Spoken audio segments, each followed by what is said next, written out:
ドットドットドット悪いでしょうドットドットドットはじめ。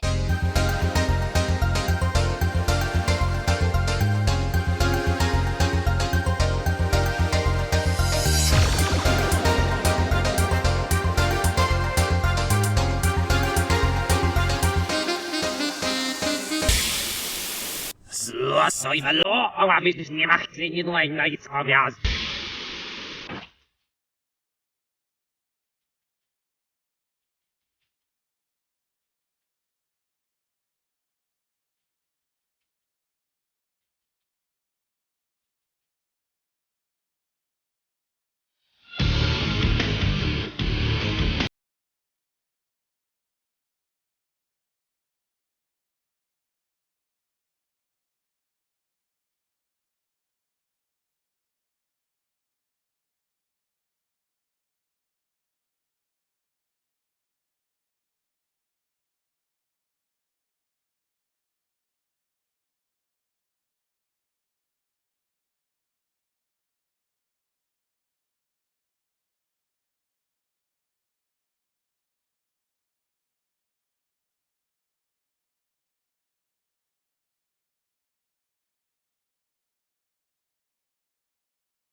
Hello, and welcome to Warui Deshou, the only podcast banned by the UN as a method of enhanced interrogation.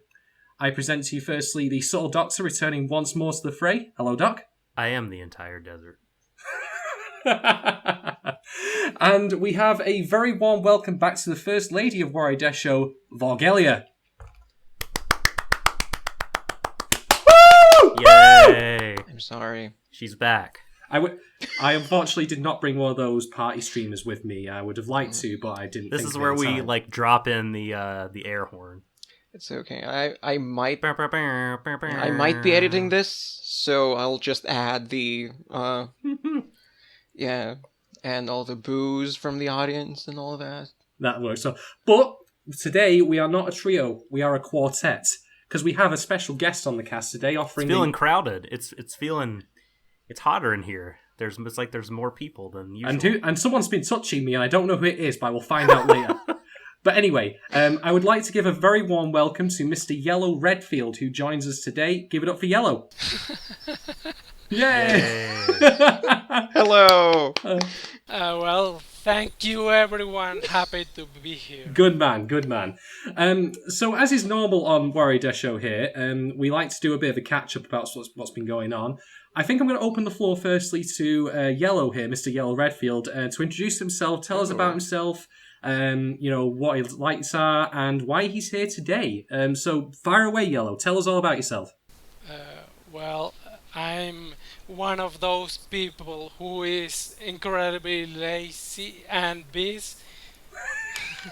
So A man after my own heart. I'm quite busy and quite lazy, so I waste a lot of time talking about anime on Twitter, but not as much as I'd like.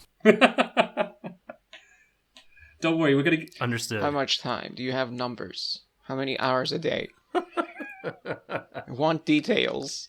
I'd be ashamed to admit it, so you can imagine whatever you want.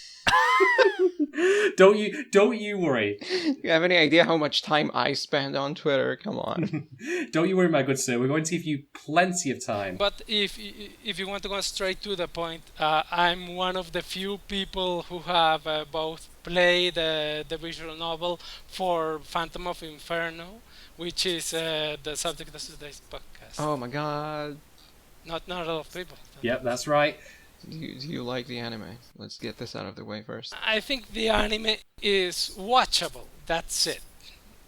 Okay. Oh. Moving on. but yes, for those at home, Sorry.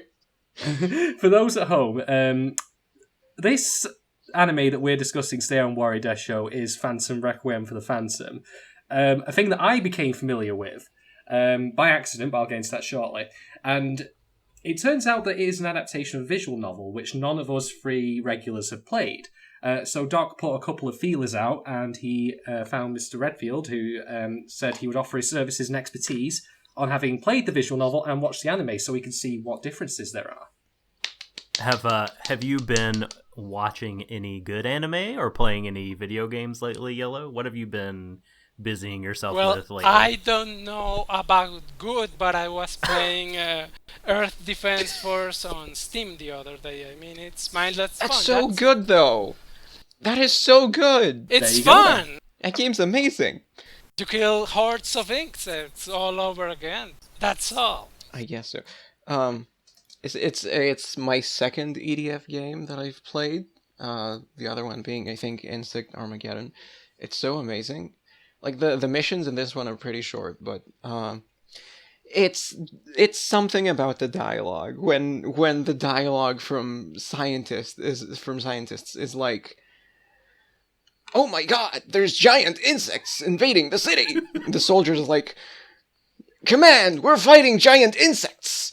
Sounds like an Ed Wood movie. Giant insects have evolved to take care of our air raiders. Has evolution surpassed science? Giant insects. So these are just like bad kaiju movies. The game, right? Is that how it goes? Oh, yeah. That sounds really fun. It's Yellow. Please describe EDF.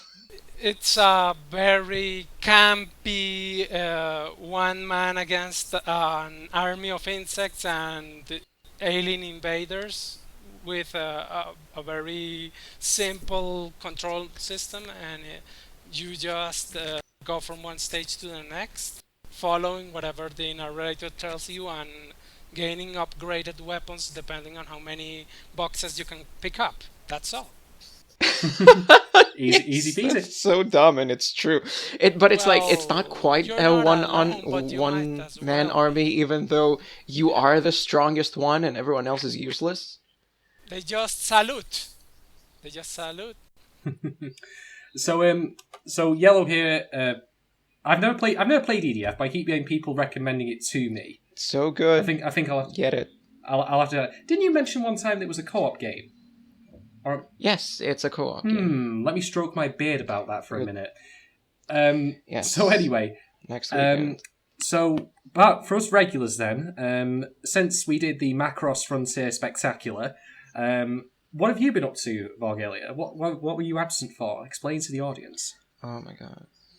Okay, so let me preface this by saying that I think I'm the most boring person ever. I hate my own existence. But the one thing I think is interesting is the story of this game I'm developing. And this story is so interesting and has so many dumb things in it that I think it's worth telling, but it would take hours. So, I was way too busy with work, basically. Way too busy to actually watch Macross, the entire thing, and the movies within the time frame that we were given. To your eternal detriment. There was a yeah. Yes, there was a guest, and we couldn't delay it 5 months like the other. Only we delayed this 5 months. Ugh. Jesus Christ. It's okay that this had the opportunity to get out quickly. It's quick. I would say it's quick and painless, but it's quick and please kill me. That's definitely true. But at least it's quick. Well said, Yellow. Well said. So what else have you been up to, Varg? What else have you been doing? So, I've been playing a lot of video games, which contradicts everything I just said. Traitor. I'm developing a video game, she says, but in reality, she's just playing other video games. I mean, how many pieces of train simulated? It's research. For research. I mean, I cannot wait to see how many pieces of Train Simulator DLC you have downloaded. That list is long. I know it. Oh, no. It was mostly Street Fighter 5. Oh, god damn it. Why? I mean, Street Fighter 5 is a good game. It's not a well-made game, but it's a very good game. It is a good game. with the mechanics at the very least. I like how it plays. I don't like how The they core made of that game is I think tremendous. I could do a better job, but nobody hires Fair enough. me. That's fair. That's fair. Mostly that. I read half of Berserk last night. Wow. Jesus Christ. Whoa! Was that the Cliff Notes? It's really good. It's a goddamn good I read good half manga of it though. It's last great. night. What's Where happening? Are you? What's happening right now? Guts is fighting the Inquisitor with the square face. Oh, Mosgus. Yes. Oh, That tosser. that guy, that motherfucker. Oh man, that I have some deep personal special memories of reading that manga during college. Like that part, so it shows you how slow this motherfucker has been coming out. Like 12 years ago, I was reading the same stuff for hours and hours, listening to My Bloody Valentine on loop, just with giant headphones, and just like my face shoved into the monitor like for hours and hours and hours. It was a tremendous time. Well, there's some good news. They finally got off the boat. Yay! Finally. You know what I love? I know not very little about Berserk, but that I got shown a panel from the opening of the new manga after they get off the boat, and Guts says, "Finally, we're here." And I'm like, you're just rubbing it in now. You're rubbing it into those people. I don't even. You've been waiting. I don't even know. I'm sorry, Shadon. I was just gonna say I don't even know if in my reading I read a whole bunch of it, everything that was out at the time. I don't even know if they were on the boat. Who knows? At that time, I just so long. I just found it hilarious. It is. It is hilarious, and Kentaro Miura should probably move things along faster, but he's a temperamental artist. So what are you gonna do? You should stop getting involved with Idolmaster. That's for sure. Right. Exactly. Wasn't there a 3D anime that looks like shit? I will come recently? to that in a moment. Shit is harsh. Didn't it start? It started quite late, didn't it? Like I've only heard about the anime, and I expected it to start from the beginning, but isn't it actually starting pretty late in the timeline? There was a 90s television series that covered the whole Golden Age story arc. And then there were also recently, like earlier this decade, 3 films were made that also recapped the Golden Age storyline.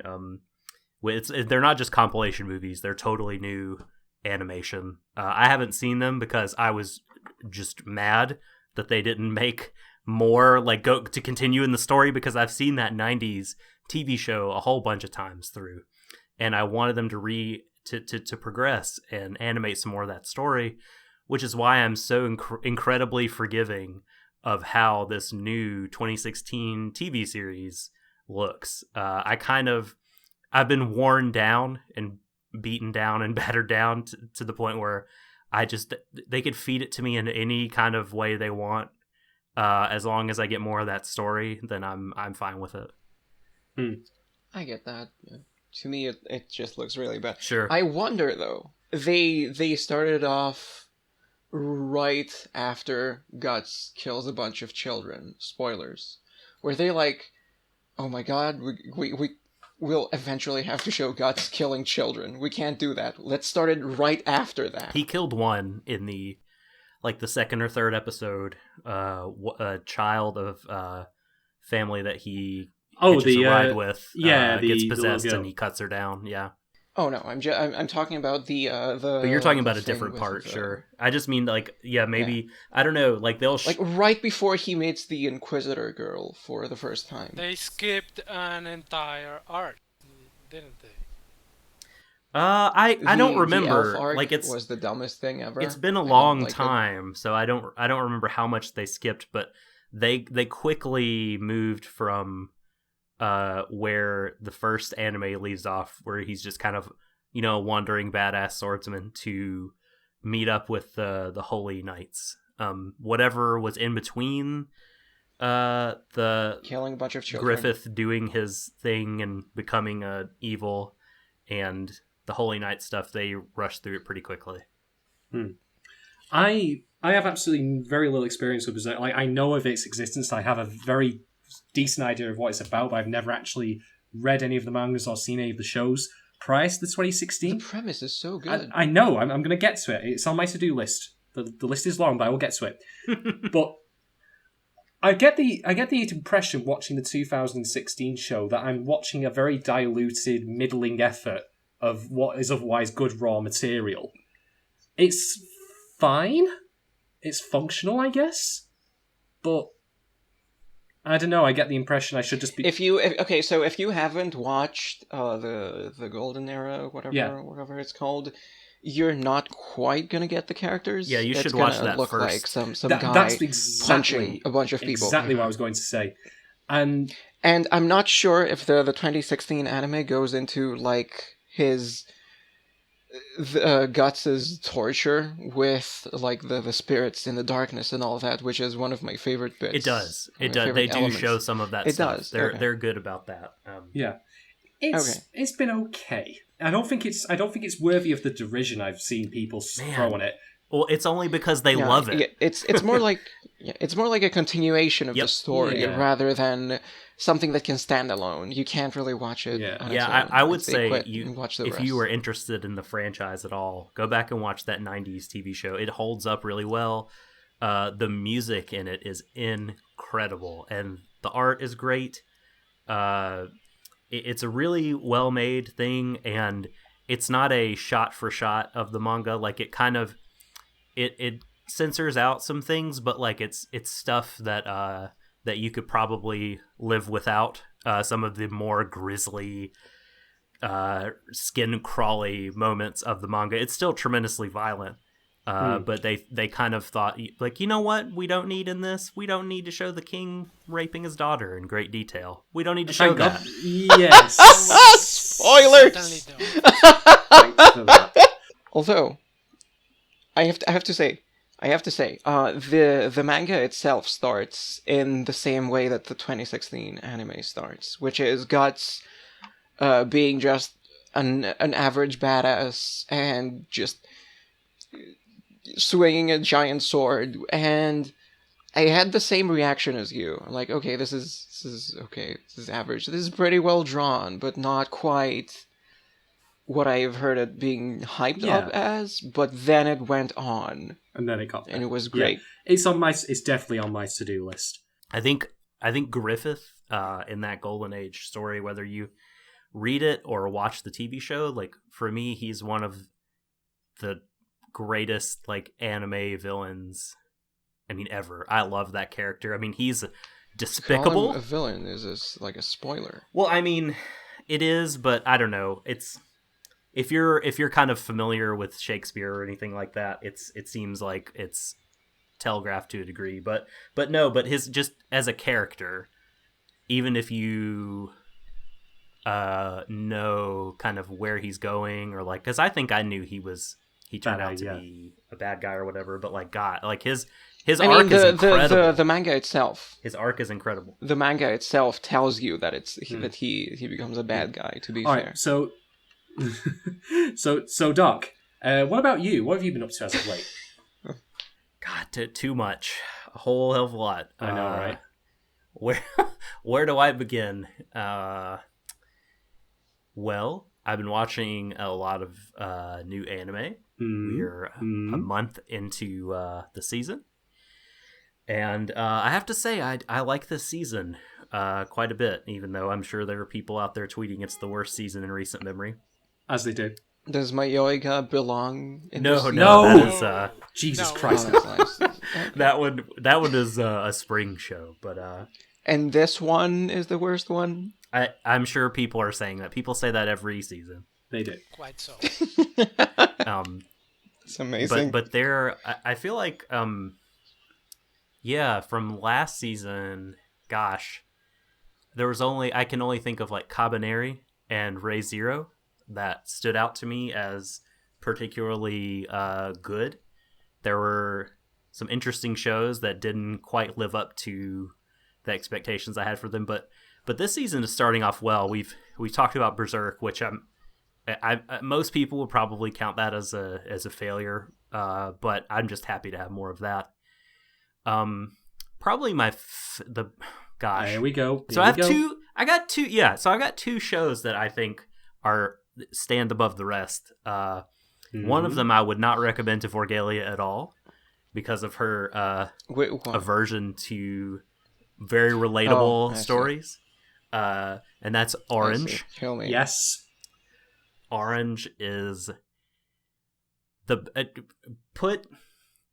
bar none. Include Mob Psycho, include whatever you want. To me, Orange is the best looking anime of the season. It is so freaking pretty. It's the a good looking show. Backgrounds look great. I love it's got this real painterly quality to it that I find tremendously attractive. I adore the character designs. I don't actually know off the top of my head who that designer is, but they are very, very talented. It's based off a really, really short manga, which you could probably and the manga's on Crunchyroll, so you could go read that whole story before the next episode airs of Orange. So like in the show, you get a spoiler from the future. Yeah, exactly. Genius. Exactly. For those of you who don't know, Orange is a romantic drama about high schoolers. What else is new in anime? But one of the hooks is that the main character Naho is getting letters from her future self about her life, but mainly about a boy she likes called Kakeru, who in the first episode it's revealed you see their future selves and they're talking about Kakeru has passed away, so he in the future is dead, and what her future he in the future is Phantom. No, stop no, it. No, stop it. Bad work. So and what her future self would like her high school self to do and know, right, is, I mean, it's not clear whether or not there's anything she can do to save him. In fact, that's one of the things she's pontificating in the most recent episode. But the idea is she wants to have fewer regrets when she's older. She regrets a lot of the time she was timid or silent or too scared to do or say something, and her future self is emboldening her to act more and to do more and to make more memories, and don't be so internal, right? To reach out to the people around her. Oh. Yeah. And, that's the show's name, the Orange. You unpeel it to find the fruit inside. That's the idea. Oh, wow. Yeah. And it's really sweet. Is his death? But it's not saccharine. Sweet but not saccharine. Doc. I know you've been watching this, Shadon. What do you think of it? Right. Okay. I'm gonna say that I am really enjoying it, but I'm having mild misgivings, and I'll explain why. Okay. The misgiving I have about the show is that it opens with telling you in the first episode that Kakeru is gonna die. He's not there in the future. Period. And so, wait, one question. Does he die of natural causes? No. We're unsure. It's implied that he takes his own life. Yep. Yep. His mother did. We know his mother did, but we're not sure about his cause of death as of yet. Yeah. So the show is not about her trying to prevent the death from happening at this point yet. No, it is not.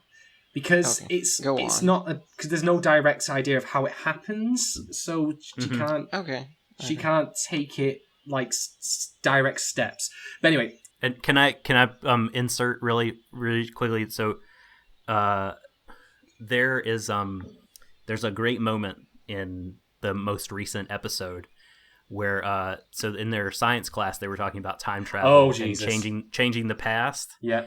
And the science teacher was saying, well, you can't alter the past, but what can happen is you can create a parallel world. Yep. And so the timeline will be different going forward in that parallel world. And the main character, has this realization that if she's creating a parallel world with her actions, then the world where her future self exists and is writing to her from, the world that Kakeru has died in, like that world is going to stay as Yes. it was, and things will always Yes. proceed. And she feels a profound sadness for the Kakeru in that world and her in that world, and she cries about it. And I thought that was incredibly moving. Yeah, that's one of the big philosophical things about time travel fiction, that you either have the linear timeline in which you can zip back and forth, but then you run into grandfather paradoxes and such, or you have the split worlds theory, which is commonly accepted in quantum mechanics and quantum theory as how it would work if you could time travel.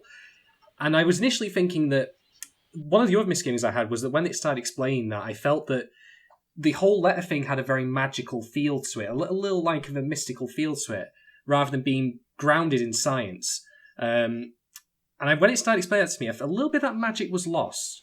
But then it was used, as you point out, to have that explanation, that idea that she had, that she couldn't save that Kakeru. She had to save this one. And I felt as it doesn't really sound like they're using it for exposition. It's mostly for that idea. So it's stupid when they try to explain what happens for the sake of explaining what happens. Yeah. But it's like they explain the mechanics, but not really what happens. Yeah. So no, that's fair. It was just I think it was just an observation I saw when they started explaining it. I was like, no. Just let it roll, and we'll leave the explanation aside, because sometimes you don't need to have it explained at all. But to go back to what I was saying firstly, they play the card of revealing that Kakeru is dead in the first episode. Now, normally, in a lot of time travel fiction, when you have this kind of thing going on, you have it often in reverse, where you find out later on that something horrific is going to happen to a character in a time travel story. I mean, Steins Gate, easy enough. There's the obvious example. But this is doing it in reverse order. So it's laid out the cards now that Kakeru's going to die, and we have to save him. But I'm not seeing what makes Kakeru special, if you follow my meaning. He just seems like a guy. And that in itself is not necessarily a problem, because most people are average and boring. But something seems... He's handsome and mysterious. And they're dear friends. Aren't they actually together or in No, not yet. Oh. Not yet. It's but they are in the future. No, because he's dead. Kakeru is dead. Oh. She's not a necrophiliac. Yeah, but I mean, they weren't they together before he died? Nope. Oh, not in the original timeline. But in the parallel world that has been created, they're moving in that direction. Oh, probably. Yes. Okay. Yeah. So that's dumb. Why him? So yeah, that he's hot. That's the misgiving I have, in that it's made him out to be a special figure, but the special figure is it Subu? Is it? I can't remember his name. Suwa. It's Suwa who's Suwa's great. It's Suwa who's actually stood out as the MVP, and believe it or not, in the original timeline, Naho end up with Suwa anyway. That's the thing. It's 50-50 at the end of this episode, how she kind of feels. But in the original timeline, she's married to Suwa and also has a child with him. Yeah. And it's him that's actually, like to be quite frank, Kakeru at times comes across as a bit of a twat. And I'll explain why. Because he gets her to make lunch for him and do wake-up calls for him. And I'm like, why? You don't be a doormat. Well, his mom, he was living with his mom and she took her own life, and now he's just living with his grandmother. And then when she started making lunches for him, his grandma felt guilty and said, "Do you want me to do that?" And he's like, "No, I like Naho's lunches." So, But why he's living with an old woman, so I know who can't get him up, and he's not a person. He has early soccer practice. Whoa! Jesus Christ, Doc! Careful. What is? This is not cool, man. But anyway, but my mind is pure. You people went there. I have a gut in mind. I'm not going to kid. But okay, that's the thing though. Troy would have a field day with this, though. He would. I know what you're saying, though. He's detached sometimes, and you want him to say how he's feeling and be more direct. Yeah, and to have some sort of presence beyond a guy. So the thing is, the show is still, of course, ongoing, and things may change. And as you rightly pointed out, it could very well be Suwa she ends up with. But one of the things I'm really enjoying about Orange, though, is that the letters have this kind of self-fulfilling prophecy effect, which I mentioned in our episode on Kuchi Baranko. I mean, part of me has to wonder if the reason that Naho has even fallen for Kakeru as strongly as she has this time around is because of the importance the letters have posted on him. That's interesting. So, like, the idea then is that's very interesting. Yeah, like... So wait, the girl is married with the other guy and has a child with the other guy, but she sends letters to her past self about some other guy? Regret. This is because they all cared about him as a friend. She liked him back when she was in high school, and you know, it was well known to everyone. But that's an interesting point you're bringing up, Shadon. Like, is it because he was so mysterious and his life mysteriously got cut short? Like, are her memories of him amplified and everything like that? And is she falling in love with him because of the things written in the letter? Like, I think that could be a really interesting dynamic then, and how she might end up with Sua, because no matter what timeline they're in, like, he's, as a person, he's just a good person. Yeah, he's a good person. I mean, the thing is, right, that it came crystal for me in most recent episode, because one of the letters mentions that Kakeru invites me to a fireworks display and I decline.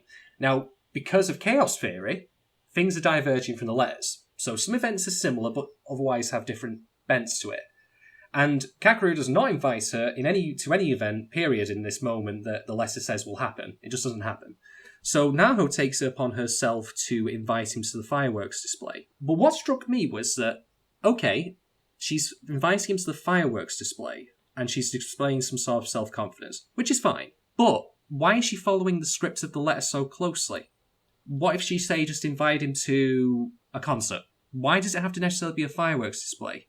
That I think. In that one, she wanted to stick to it so strongly because the letter said, like, you know, if you're making all these decisions, like, maybe you're losing or missing out on good memories because of the way things are diverging. But I don't want to lose this memory because this memory is important to me. Yes. And so maybe that's why she was so insistent about it. Yes, but that's the script the letter is setting out for her. And there is value in memories that, of course, that the letter does not tell her to do. And I'm wondering, if she's going to realise that the letters are not necessarily the benign guideline that they are. And it's better for her to exercise her free will in how she chooses. Because this is about her growing as a confident person as well. Like, she's very, very, inwards and introverted. Oh, man. She's very timid. And seeing her gradually bloom outwards is nice to see, but she is still following a script that's laid out before her rather than making truly independent decisions. Yeah. And that, I think, is going to be the make or break thing for her as a character. I mean, if you said to me that one of the things that happens in the manga is that she eventually burns all the letters completely and just lets fate run its own course with her making her own decisions. Wow, that'd be interesting. I would buy that. That's what I would like to, that's one of the things I would be interested to see. Because, again, you've got self-fulfilling prophecy here. You've got the letters laying out events. And when she finally saw them come true, even minor things like the thing with the rubber, the eraser, that's when she's been taken in by the mysticism and the magic of this time travel thing. But is it the best thing for her? I mean, after all, we learn that it's not going to have any effects on future her. That timeline's set. So it's not going to be for the benefit of future her that's going to suddenly have these regrets to erase. It's going to erase her own regrets. But how does she know she's going to have them? And also, how does she know this will not generate more regrets? She was probably unaware of the mechanics of time travel. But we should probably move off this, since it's not the Orange Cast. But before I go talk about the other show briefly that I was going to mention, I just want to say, Ueda Senpai is the worst. The worst ever. That bitch. I hate her so much. The worst. Can I just say, Doc? Yes. The moment that they had the Cinderella thing in there, I was like, right, noted. Cinderella, when's this going to pop up again? Oh, here we are. Yeah. Ugly stepmother ugly aunt with two stepsisters. Gee, I wonder what this might be foreshadowing. And it just glass slipper moment, maybe. As a dad, these things tend to break my heart a little bit more, and she's just so timid and those girls are clearly about to enact violence upon her, and it was really upsetting. And Suwa, of course, swoops in, and it's fantastic. But okay, let's talk about not orange. Sorry about that, yellow. Sorry, Vorgelia. Let's now talk about 91 days. Oh no, damn it. Briefly, it was a few days short. What? I said 28 days later. It was pretty close. Yellow, have you seen this show? Yeah, I'm not up to date, but I really like the first 2 episodes. Oh, they're so good. Like, the ending of the second episode is incredible. Definitely. So, we're doing kind of a crime fiction story. Yeah, I've seen people tweet about it with good things to say. This one is far better than any of the B Train ones.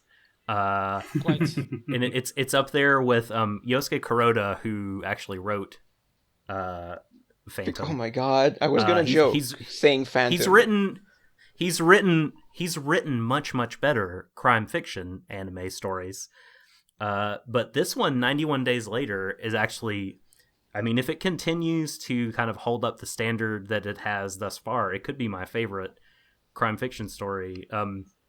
If you like The Godfather, I mean, it's that level of intrigue and families and gangs, and it's set in Prohibition era America. So it's not, it's not set in Japan, or it's not about the Yakuza.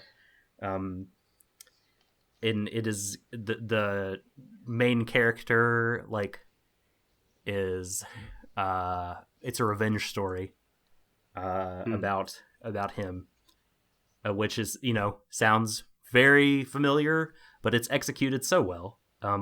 It feels to me like a Man Globe show. Who that's a studio that went out of business last year, and they did a lot of shows for foreign audiences. They actually did the recent anime called Gangsta, which is another crime fiction thing. But they did Michiko and Hachin, and I think that I don't remember if they did Samurai Champloo or not, but they did Samurai Flamenco. They probably did. Okay, and they did Samurai Flamenco. They probably did because I recognize the name. Yeah, they did a lot of, again, it seemed like they had kind of a working mandate to do things that would do well overseas. And I think that largely they succeeded. And it feels like that. It feels like there just aren't anime tropes. They're just gone from it. And it's kind of refreshing. I love anime tropes, but it's cool to see something different like that right now. And again, if the sniff test on this one is just 2 episodes. Once you see the ending of that second episode, I feel like you'll be all in if you care at all about this kind of story. Well, if you did bring up The Godfathers, that definitely sounds like an offer I can't refuse. Oh, yeah, exactly. You're gonna find Haruhi's head under your sheets. Whoa! We're getting lewd again. Okay, I'm sorry. You were saying, Vorg? You're our impersonation person, so I'll have you do an impersonation of the Godfather later. Do it. No. You have to now. I don't know if I can, because I haven't listened to the dialogue in so long. Failing that, you can always do Joe Pesci from Goodfellas. I'd be okay with that. I don't know. Perfect. I love it. Genius. 10 out of 10. 10 out of 10. Right, anything else you want to, Doc? Well, I don't want to send us down too many more rabbit trails, but no, so no, we can move on to convention report from our main field. This is censorship. Okay. I will not stand for it. You're going to stand for it. Anyway, right, I'm going to zip through everything I've been up to lately as quickly as I can. Video games. I played 2 games of note in the past time since the Frontier episode. The first one, and you all know of it because I've banged on about it for long. No. No. I have been playing that, but I'm not going to talk about that. Instead, Valhalla. It's sort of taken for granted. That is taken for granted. But Valhalla. Yeah. I finished it with the bad ending, Wow. air quotes. No. No, I finished it with the bad ending, and the reason I got the bad ending was I did not pay the electricity bill of $10K. I was $9,888 in the bank when that happened. I was $9,988 short. Is what I thought you were gonna say. Yeah, me No. too. I was very close. But that's beside the point. Valhalla is not a good game, but it is a fantastic narrative experience. Yeah, it looked like more of a storytelling thing, not Yes, a a visual gameplay novel. thing. Which, I mean, I'm kind of on the fence about whether or not to call those games. Okay, Yeah, I know. Shut up. I hate you. the very definition of game is meaningless. Yeah, They're right. interactive experiences. Whether you want to call them games or not, who the fuck cares? Because the very definition of game is so vague and does not even apply anymore now that the medium has evolved. Which makes this a non-debate whether they're games but or not. I'm the reason I'm mentioning this is because of the second game that I'll come to. But anyway, I'm sorry, Christ. you just called it game, like, just Yeah, immediately. I love it. sorry, Vorg. No. It's just shorthand. It's just the shorthand we've inherited. Yes. Yeah, it if is. I'm triggering I'm you, saying I do they apologize. like whether your argument was whether they would be called games or not, and I'm saying that there's no argument. They're games. Whatever. We'll stop splitting hairs about that, because what I want to talk about was actually what the story is about in Valhalla. And there's a guy named William Gibson, and he wrote arguably the most influential cyberpunk novel. Mecha GS. His dad. No, Mecha GS is not William Gibson's dad. What if it was? Because that would require time travel along a lot of other things, and also No, it was she's definitely- saying the reverse. Mecha GS She's is dad. She's saying his mech's dad, William Gibson. If he is, I've got a lot of talking to do with Gibbs about I know. this. Why didn't you tell us this, Mecha? But anyway, so Mr. Gibson wrote arguably the most influential novel on cyberpunk, Neuromancer, which I've read, and it's bloody brilliant. It features, the best opening line in science fiction I have ever read, and I am incredibly jealous that I did not write it myself. And it goes like this: the sky was grey, like the tuning of a dead television set. Bam! In. Done. You're on. What an opening line that is. I admittedly probably did abridge it a little bit, but anyway. And that sounds anticlimactic. Read the novel, trust me. It's best when you read it rather than having me read it out. I don't But anyway, read anime. Come on. you don't read... Anyway, okay, well, I try and tangle that up, or untangle it. Don't let your brain explode. Okay, so Neuromancer, right? Neuromancer, cyberpunk novel, incredibly influential. What we have here with Valhalla is basically Cheers meets Twitch chat meets Neuromancer. Cheers? It really is. What's cheers? Sometimes you wanna go where everybody knows your name. I've got a YouTube link I'll send you later, Bob. Cheers. You're right. It is. You're so right, though. It is. Oh my God. It is. But here's the thing, right? It's filled with characters that I adore. Like, Dorothy is just awesome. Sei is awesome. I was pissing myself with laughter when Streaming Chan appeared for the first time.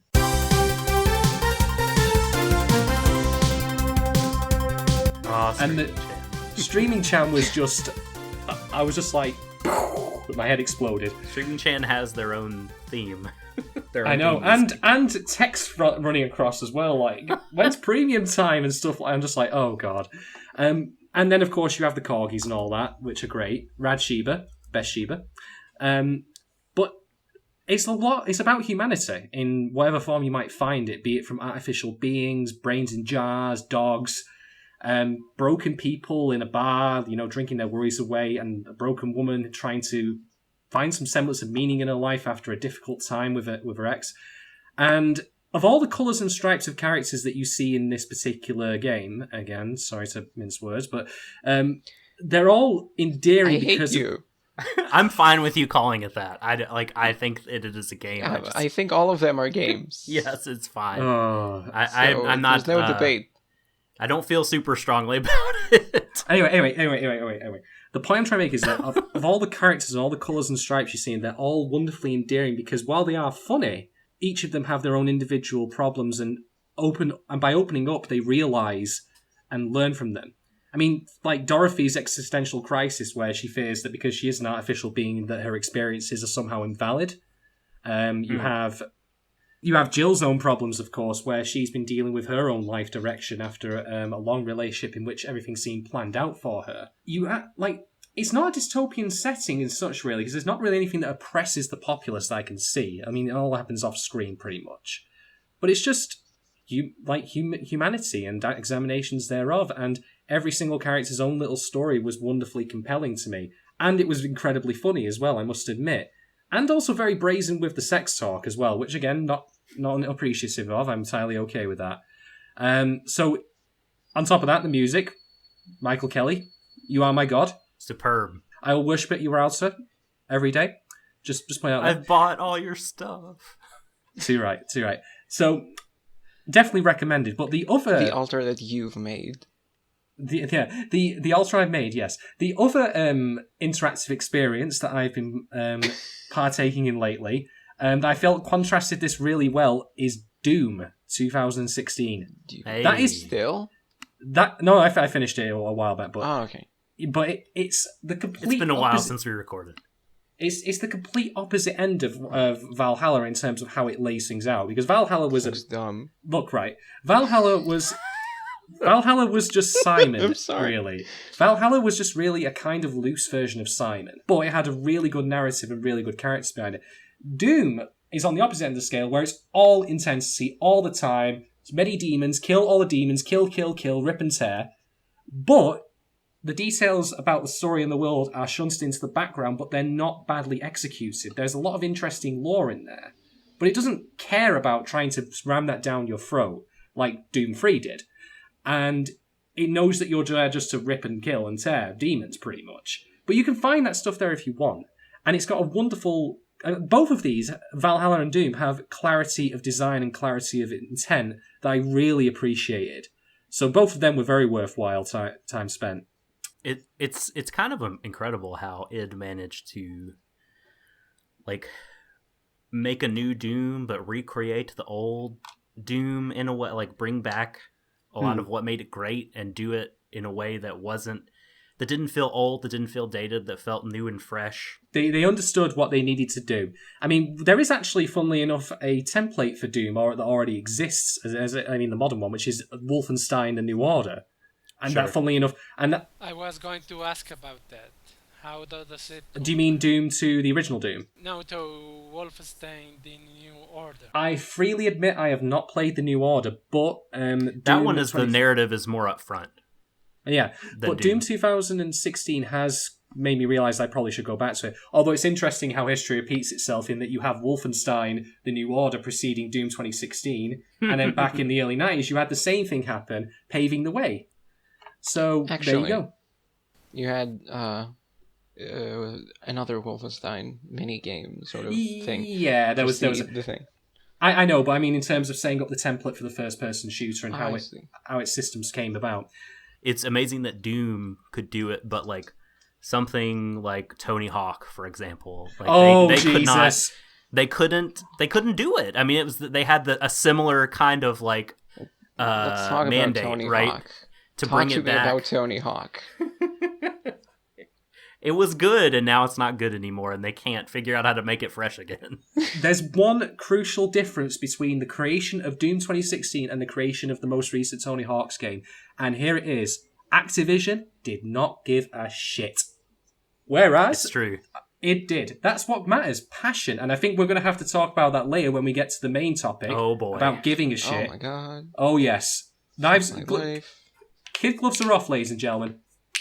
This is happening. But anyway, not yet. So, anime. So we talked about Orange. No one said about that. Yay, Orange. Watch Orange.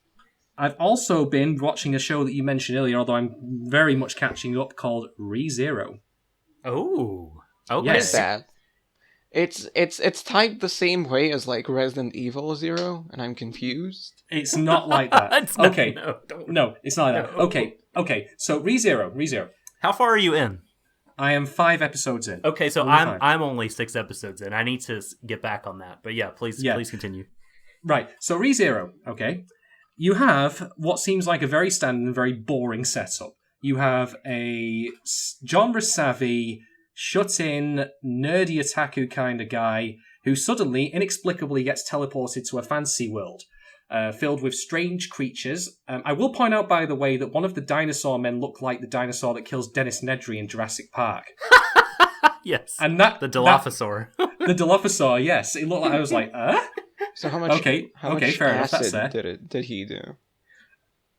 Because Do you mean it what? sounds like he Alice dropped a in lot of Wonderland. acid. So he how drops a much lot. acid? Ah, fantastic. Okay, so moving away from that. So you've got this, what looks like a very boring setup, a very standard kind of, shonen kind of show setup, where, he ends up in that fantasy land, and there's a cute little half-elven girl with, like, pearl white skin who uses magic who needs help, and there's all sorts of, like, silly, like, fantasy characters, and it looks like a playground for him. And then he gets brutally murdered. Oh. So, yeah, he gets murdered. He dies. But have you ever heard of the story that was done as a light novel in Japan called Live, Die, Repeat? Oh, it's not like Murdered Soul Suspect? No, it's Groundhog Day? It is Groundhog Day, yes. Because you might have seen that book, by the way, you'll have seen more popularised in the West as the film Edge of Tomorrow with Tom Cruise in it. Oh, yes, I watched that. So same skit. That's so he really dies. He dies, but he goes back to the beginning. And he remembers everything, but of course everyone else does not. So he has to now puzzle his way out of not dying. And then it repeats, and then he gets past a certain break point in the show where when he dies later on again, he resets that point. He calls them save points because he contextualizes it like a gamer. That's fair. I would too. Okay. I would too. Sure. And on face value, if you looked at any image of this show, it would look like the most boring, like, self-insert, Sword Art Online, pandering piece of shit you could imagine. No, but there's something good there. But, watching ReZero thus far, because there's been an interesting trend in anime in Japan lately that I've noticed, and whether or not you agree, I don't know, but where a lot of time travel mechanics and, you can go back and fix things idea has come into it. I mean, we had Erased. We, of course, now have Orange. I believe that Real Life is doing a similar thing. We have ReZero. And then, of course, there was Steins Gate, Madoka Magica, of course. All sorts of different shows that feature characters struggling to overcome significant obstacles by jumping over temporal barriers. And the thing that I realised watching ReZero was that he is dying all these times, and he's coming back and trying to puzzle his way through. And you have moments up until the point he dies, which are just very kind of sweet, kind of silly saccharine, like, stuff with, say, like the Elven Girl, where he's like, saying, I'm going to make you a promise to take you on a date to a field and such like that. And all of that experience, all of those moments, he remembers them, but they're ripped away from him by that death. Because, of course, they don't remember. No one else remembers them. He will continue to remember them, and that, when he realizes that, and I don't remember if it's episode 1 or episode 2, like, something happens that happened, like a tomato dropped or something that happened in both timelines, and that makes him realize that, like, that incredible, like, memory he shared with Amelia, like, that they sort of built their relationship on in the first timeline, is no more for her. It's only something he remembers, and it breaks him, like, and it really got me, man. It was a really powerful moment. The thing is, Doc, I told you before that I had an idea for a guest article for Wave Motion Can, but I'm going to sum it up here actually now because I feel like that I probably need to watch a lot more anime before casting judgment on this in the wider net. But it made me realise what I think time travel fiction really should be about. And it should be about the denial of experience and then the reclaiming of it. Because if you think about, like, older shows like Steins Gate, in that one, Okabe, of course, is trying to save Maru's life. And then he has to save Kurisu's as well. And if you then think about what happens from then on out, like, beyond the show's scope, you have their whole lives ahead of them. Like, Kurisu, of course, publishes a lot of science journals, so she's obviously got a long, glistering career ahead of her. And because of all the things that have been stolen from them, all the moments, it reminds you of how precious, like, day-to-day experiences with the people you care about are. and how tragic it is to see in a time travel setting like that when they're just literally ripped away from you. And then, like you say in ReZero, he has those moments with Emilia, and like how Okabe eventually kind of became numb to Mayuri's death, like he was just kind of like going through the motions.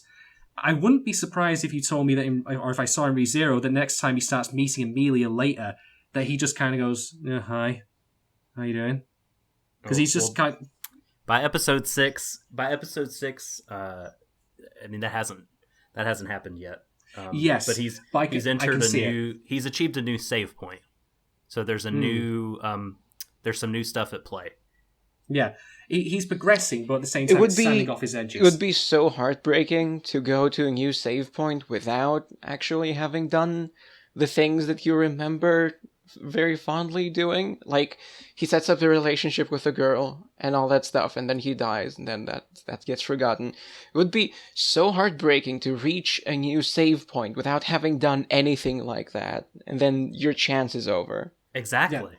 Does this happen? No spoilers. Don't tell me. We can't say, because we've not yet got to the point in the show where it's like 18 episodes in. So we don't know. We'll find out. Okay. But I mean, to go back to Orange briefly, I mentioned as well, like, about how the way I saw the show play out, but then it made me occur to be like, what I think the objective of that show should be, at least in terms of what Naho wants to achieve, is to make, of course, save Kakeru's life, just so he can live his life. So that he can have experiences and memories and leave things behind, leave happy thoughts behind.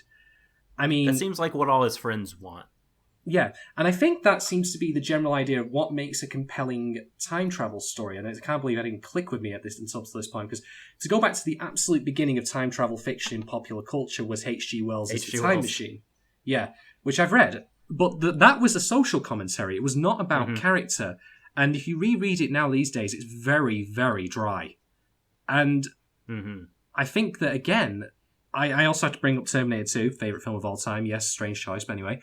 Because you think about like them preventing the nuclear Armageddon and saving all those lives. But then you see, of course, that scene, the very famous scene, where Sarah Connor's watching the park full of children and mothers. And they're all just blown aside in a second into dust. And it's horrifying.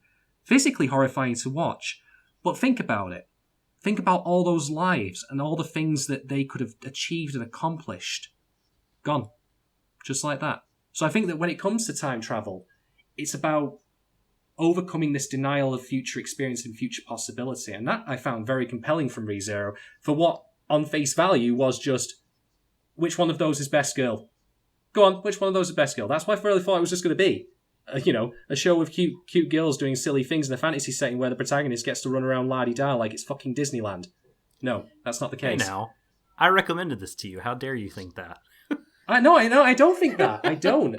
I thought that that's what you could see of it on face value, but then you have that thing happen and you're like, oh, okay. I mean, admittedly, the idea of it is a bit lost, a bit worn down on me, because I have also seen Edge of Tomorrow, which was based on Live, Die, Repeat. Because it's basically the same premise, just replace fantasy setting with aliens, and you have the same skit. But still a compelling narrative nonetheless, so kudos to them. Before we move off ReZero, I'd just like to say that there are a lot of people that want to compare it to Sword Art Online, and I will not stand for it. What was that sound? I'm not having it. That was a snare of derision. Incorrect. It's the good version of SAO. Well, here's a key difference for me that matters a lot, is that in the main... didn't try to have any philosophy or anything. Well, even at a more basic level, I think the main character Subaru from ReZero is so much not like Kirito. Like, Kirito can do anything he wants. The plot basically bends, and the world mechanics kind of bend to his will.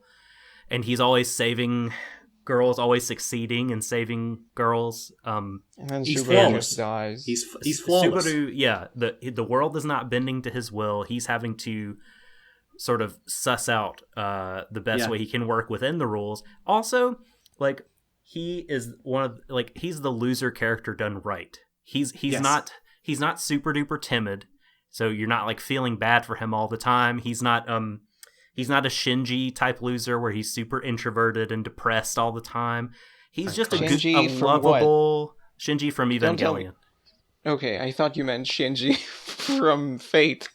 No. Like, what? No, so the Subaru is he's just a goofball, and he's very lovable, and he has all these weird like inside jokes with people, and he's pop culture references. He's Saturday confident. Night Fever. Yeah, I mean, he's got this confidence about him, but he also knows he's like just a dumb He's a nerd. He's Like- a dork. Yeah, and so he's a dog. Yeah. He's very lovable, very lovable. Yeah, And and I I think did not what's- find Kirito to be lovable in any way. I hate that prick. But anyway, that's a different matter for another time. I think what makes Subaru compelling as a character is because he has to use his wits. That's the only tool that is afforded to him. I mean, he comes in expecting suddenly to have some sort of strange like superpower because he's savvy about like fantasy settings. He thinks like, oh, I'm the guy in the other world. Clearly, I must have a special talent that makes me superior and able to fulfill a protagonist role. And then he just gets the shit kicks out of him. Nope. He Yeah, has some thieves just beat the crap out of him. They just beat the shit out of him. But he doesn't have a special talent. All he has is his wits. And in that way, I suppose, he kind of comes across a little Captain Kirk-esque, of all things. Because, odd comparison though that is, but all he has is his wits and his intellect and his willingness to follow things through. And that, to me, makes him a more compelling and relatable character than a lot of protagonists that you see in shows like this. So, I'm on board, and I'm curious to see where things go. And I've been told apparently things get very, very dark and horrible later on. Yeah. But I'm totally up for going down that dark tunnel with this story. I'm very much on board with it. And there's also just some genuinely great comedy in it as well, which I was very impressed with. Yes. So, yes. Kudos to that. Well, look out for the librarian. She's Oh, a ton of fun. the librarian is great, and I cannot believe that the first thing he said was, oh, look, it's a lolly. And she just goes, what's a lolly? Just looks at him like a complete blank expression. Like, I will say one final thing, though, that I thought she was... has, like, the best, like, shut the fuck up expression. She has an amazing, like, eat shit, and just shut up, face. But one thing I found funny on the most recent episode I watched is that Subaru's learning the alphabet of this world. But he can speak the same language as everyone else, which is odd. But I'm not going to hold it against the show because it would take, like, way, way too long to crowbar in explaining how the language is the same, but the this alphabet is a not. show based on some light novels, so maybe they go into like that stuff. I'm not going to worry about like I sometimes can obsess over mechanics, but sometimes I spot them and I go, oh, whatever, who cares? It kind of makes sense because it might just get like sort of he's transported in this world and something else might be intuitive for this world, even though he interprets it as English, and he can't read it because, I mean, there's illiterate people that can speak but can't read. Something like that. But anyway, so that was the anime, and now I just want to talk very briefly about Comic-Con. Because I went to Comic-Con the weekend just gone, and it was great. This is Manchester, not San Diego. Manchester, not San Diego. It's unfortunately not quite as big or as prominent as San Diego. We didn't get the A-listers as far as celebrities go. But the thing about Comic-Con is that, at its heart, I suppose you could really just argue it's a giant marketplace. There's not really there's not really much way of saying it around that. It's just a lot of stalls selling a lot of merchandise. But it's a friendly atmosphere. Panels or anything? Oh, there were panels, but the vast majority of the real estate in the hall that we were in was merch, stalls, selling, etc. So I went there and I spent probably about 100 quid on merch, because I'd saved up a money in anticipation of it. But it's just a chilled out, wandering day. You get to see loads of crazy stuff around there. I'm disappointed, unfortunately, at the variety of merch that was available. The vast majority of it was annoyingly things like Sword Art Online, Bleach, Naruto. There was a lot of One Punch Man stuff this year, which I was very appreciative of. And I have a Saitama wall scroll hanging on my room door, which I'm very happy about. Yep. And, of course, I found... I can't believe I found them on the second day, and Doc wants to kill me for them. But I managed to find cheap and cheerful Cheryl and Ranker figures. Just literally in a, like, there was this stall that was selling, like, figures in tubs. Like, they had the tubs of, like, little figures, like, for all kinds of series, including, as I pointed out to Doc on Twitter, Bakemonogatari. Which, and if I'd have known, I'd have actually got you one, because they were only £7 each. But, what we did do while we were there as well, because I went with my housemate, is she went to go and get a photograph taken of herself on the Iron Throne from Game of Thrones. Okay. Because they had a giant replica of that there. And she was just sat there for a good 5 minutes while they were priming the camera because of technical faults. And poor her, she was just blushing her eyes out because everyone was taking pictures of the throne. It was like dead centre of this giant hall. And she was just sat there chilling. And after that, she then, because she likes a myriad of things, which is entirely fine by me, I took her to go and see Hello Kitty. Because there was a Hello Kitty garden there. And it was, to be frank, adorable. So she got... Yeah. She got a photograph taken with Hello Kitty, and it was amazing. So she, we all had a good time. It was very exhausting, though, I must admit, like wandering around. We also attended a talk because I thought it would be something other than a shill, which unfortunately wasn't, by a site called All the Anime, where they were discussing like doing Ultimate Edition re-releases of things like Full Metal Alchemist. So you had trailers and like here's the box art and the packaging and here's what's in it. And I was a bit disappointed because I thought it was, admittedly that's my fault. I thought it was going to be like things about like licensing issues and stuff like that and what it takes to bring the show over to the UK or to Europe. Wasn't that, unfortunately. As I said to Doc, though, I was restraining myself very much so from yelling out, "Can you fucking kill Harmony Gold for me?" We'll Bastards. pay you any amount. Take them down. But they are admittedly only a small company. I mean, if I would love to see the falling down version of them going to Harmony Gold, but maybe that's a bit much to ask for.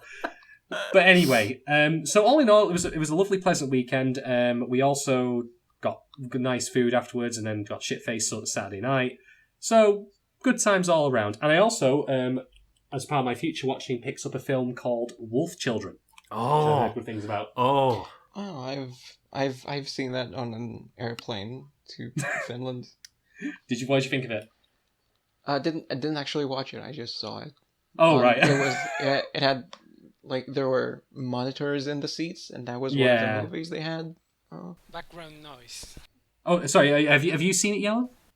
Wolf Children, yes. It's Mamoru Hosoda's film. Yes, same guy who did Summer Wars and The Girl Who Leapt Through Time. Yeah. I liked that's it. another one I want to watch, except not. But I've heard some criticism regarding the fact that it doesn't really represent parenthood or motherhood accurately. How would you talk about that? Well, so what I would say to that, and I admittedly adore this film. It's my favorite. It might be my favorite Mamoru Hosoda film. It's that and The Girl Who Leapt Through Time. I've only seen The Girl Who Leapt Through Time once. I rented it. I should really buy it and watch it again. I own Wolf Children, so it has the unfair advantage of being able to be watched by me whenever I want. So right now, I guess I'd say it's my favorite of his movies. But the parenthood criticism, I mean, I've read it. I don't know. I suppose you could have it. It doesn't really bother me that she's not like yelling at her kids, or that she's not I don't know, doesn't hit them or whatever. Like she's a very so the main character Hannah has 2 children, and so this whole film is kind of a meditation on motherhood. It's a celebration of motherhood. It's Mamoru Hosoda, I think, writing a love letter to his mother in many ways. And because of what it's going for, it's not trying to show like the sort of the darker moments or like when you fuck up or whatever as a mom. So I mean, there were plenty of times whenever she was just so busy and so harried and so kind of at the end of her wits that she wasn't in control of things happening around her. So in that sense, I don't think that she was this sort of like almighty perfect figure. But she remained like a nice and civil and kind throughout it. But I think that's how maybe as a child you might see your mother. You might not think about the whole picture of your mom's character.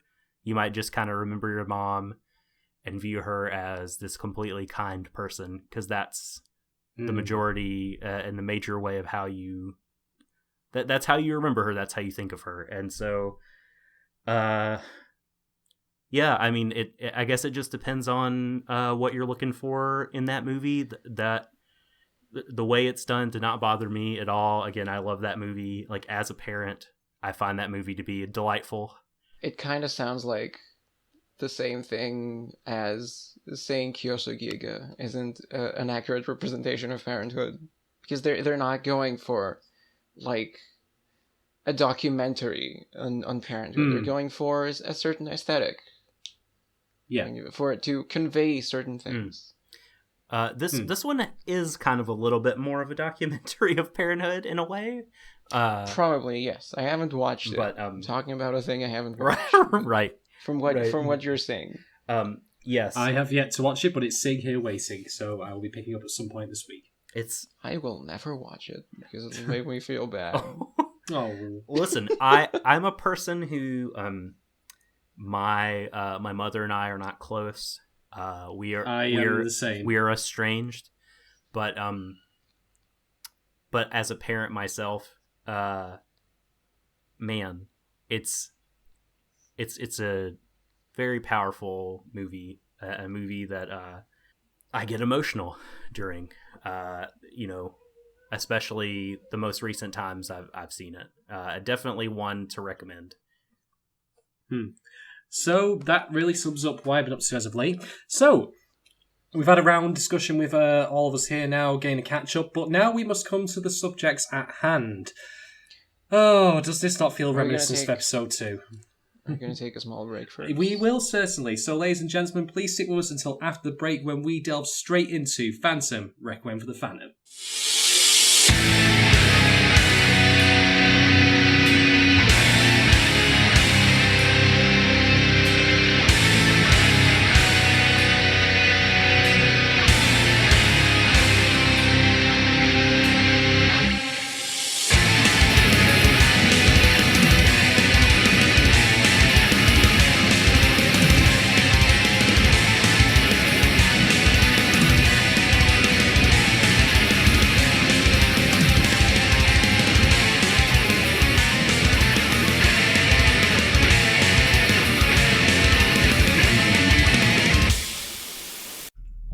Sterling Archer, codename Duchess. Known from Berlin to Bangkok as the world's most dangerous spy. So for us, this is, how you say, a good get. But not so good for you, Mr. Archer. Because you have information that I want. And this may be old cliché, but we have ways of making you talk. What, your little go-kart battery? Golf cart. Whatever. Welcome to 1-Xana-G1. What can I get you? Okay, sure. Plenty of commentary. I get it. Times are tough since the hands of the Phantoms took over. Rough for everyone. Here. What? You want to know how it happened? Where have you been living? Under a rock? Well, 3 people brought me into a will. Idiots. Call them here somehow. Wait, you want to find them? Are you crazy? Talk like that will get you killed. I can see that you mean it. Fine. Go see the Green Bear Doctor in Sector 4, but for God's sake, don't let him give you a shot. He'll tell you where to go. What are they called? Keep it quiet. I heard they're called Warui Deshou. Hello, and welcome back to Warui Deshou. We're here to exercise a ghost, and that ghost is Phantom, Requiem for the Phantom. So, in the run-up to this episode, what I decided to do, I was inspired by Doc doing a rewatch of Macross Frontier, something quite close to his heart. And I thought, you know what, maybe a rewatch would be a good idea. I regret that slightly, but anyway. So what I decided to do was to open up to the listeners at home and... What a terrible idea. A poll. I know, Thanks, right? you jerks. Especially someone who shall not be named, who voted 3 times on separate accounts. Let me talk about this poll. This poll was for good anime or bad anime. I'm like, okay, I want to watch bad anime because I'm dumb, and I'm stupid. The second season I hate myself. Do you regret that? So I'm like, okay, how can I rig this to my favor? I voted with the official Warui Deshou account. I voted with my main account. I voted with my private. And then I went on the official Warui Deshou account and retweeted myself saying vote for bad anime.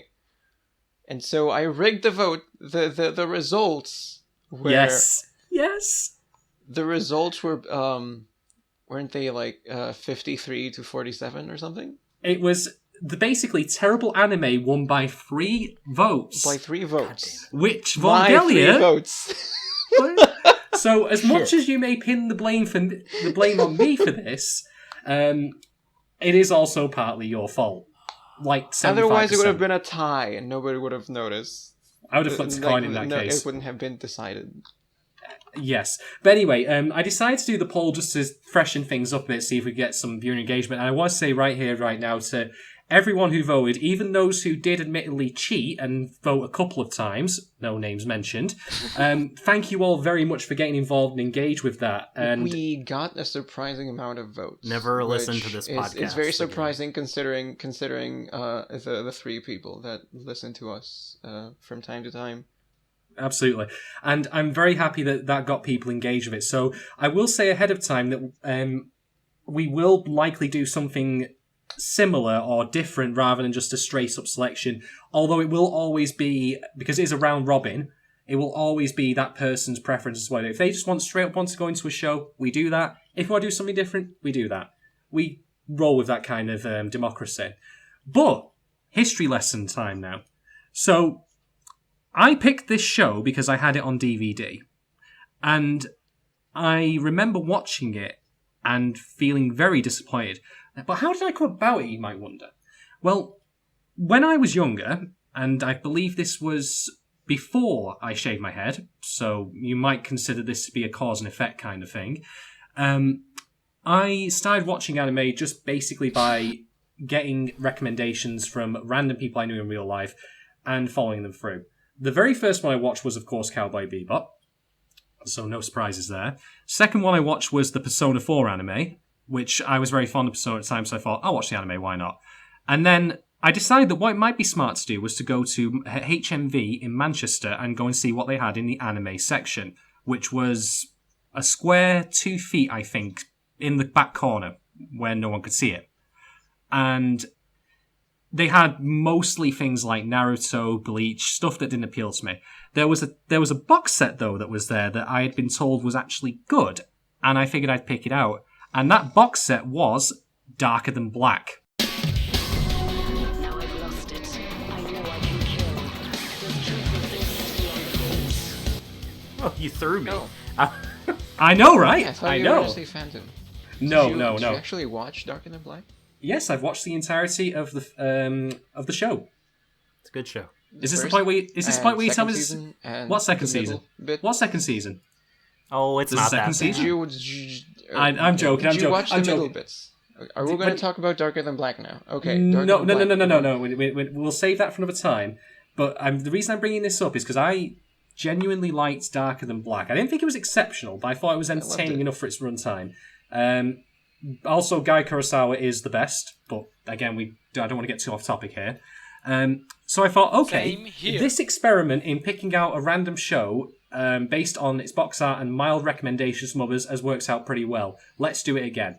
Now, if you've listened to what I've just said, that obviously seems questionable and dubious as far as the plan goes. So I returned to the HMV about 3 months later, and this is when I found the title that we're discussing today. So I bought it. I didn't buy it first. I looked at the back, read over the notes, like, oh, interesting. This looks like Scarface meets Romeo and Juliet. I could get behind this. So, yes. No, so, my God. Neither of those things. It wants to be the latter, something? but we'll get to that at the end. But I bought it. The realization has just struck you. The realization has just struck you. I'm thinking about the ending. Yes, the realization has just hit you like a ton of bricks, as it did with me. Oh my...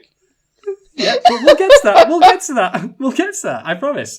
So I bought it, and I watched it, and I was just like, what the fuck was that? what on earth was... So that basically Same. killed my stratagem of trying out... I knew I had to do my homework from here on out. And thank God, the anime that I watched next was something I got on Netflix via a VPN, and that was the anime we could have been talking about. Thank you, Vorg, which was Welcome to the NHK, and that's still my best anime. I don't want to watch favorite. Welcome to NHK. It's gonna make me sad. Well, okay. But this anime made you sad as well, though, admittedly, so you're not winning either of them. Deeply sad. Deeply. This anime has scarred me. This is I'm so angry. one of the worst things I've ever watched. Yeah. It's very, very high in that regard. Yeah. It's one of the worst things ever. So that's how I came about it. And one of the fascinating things about rewatching this, though, is that my broad opinion on it has not really changed. I think it's limp and flaccid, to be quite frank. But I'm just kidding. No. No more gutter mind. We're going to keep out the gutter mind for now. Like Shadon. Yes. Oh, Jesus. Anyway, so my broad opinion on it has not changed, but the things that build up to that opinion have been rearranged and shifted as to why I think that. So if nothing else, doing this has been fascinating to see how my standards and why I critique and how I critique has changed over the years. I mean, I've certainly watched far more anime now since I have when I first saw Phantoms. I was like my, fourth? And I've certainly seen far worse than Phantom since then. Mouse, piece of shit.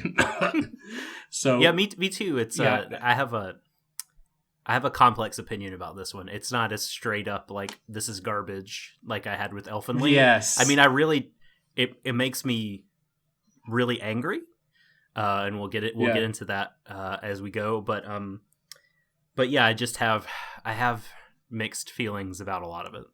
I would have agreed with you, except the mediocre bits, which were like 70% of it. It was pretty mediocre. Just a lot mediocre. Of the time. Yeah. But the awful directing just completely ruined them. Mm-hmm. It took them from mediocre and turned them into garbage. That's so difficult to watch because it makes you so mad.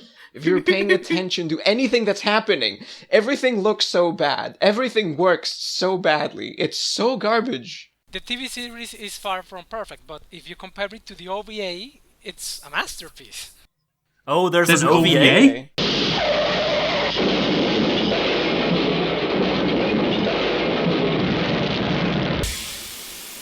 It's even worse than the TV series in every... Holy shit. Every category. No!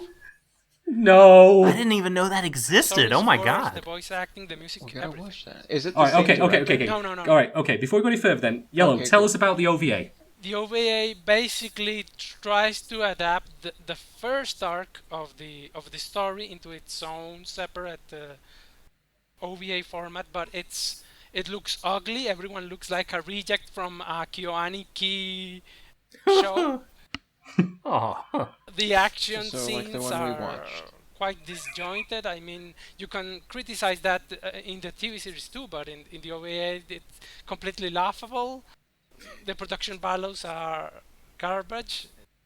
There's a lot you can say about the story, and it doesn't even end particularly well compared to the visual novel and even the anime. I would argue we can talk about that later on. Jeez.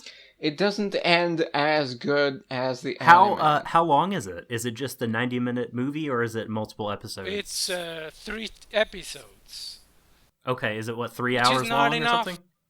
It's not enough time to cover even the first arc.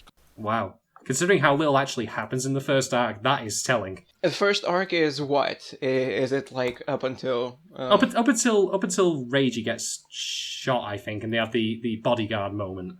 Okay. Yeah, I'd assume that. Phantom the Animation is rated 2 points lower than the TV series on my anime list. It's also It's also a length such that we could do a mystery theater on it. Oh yes, I'm in. All right, but anyway, moving away from potential future projects.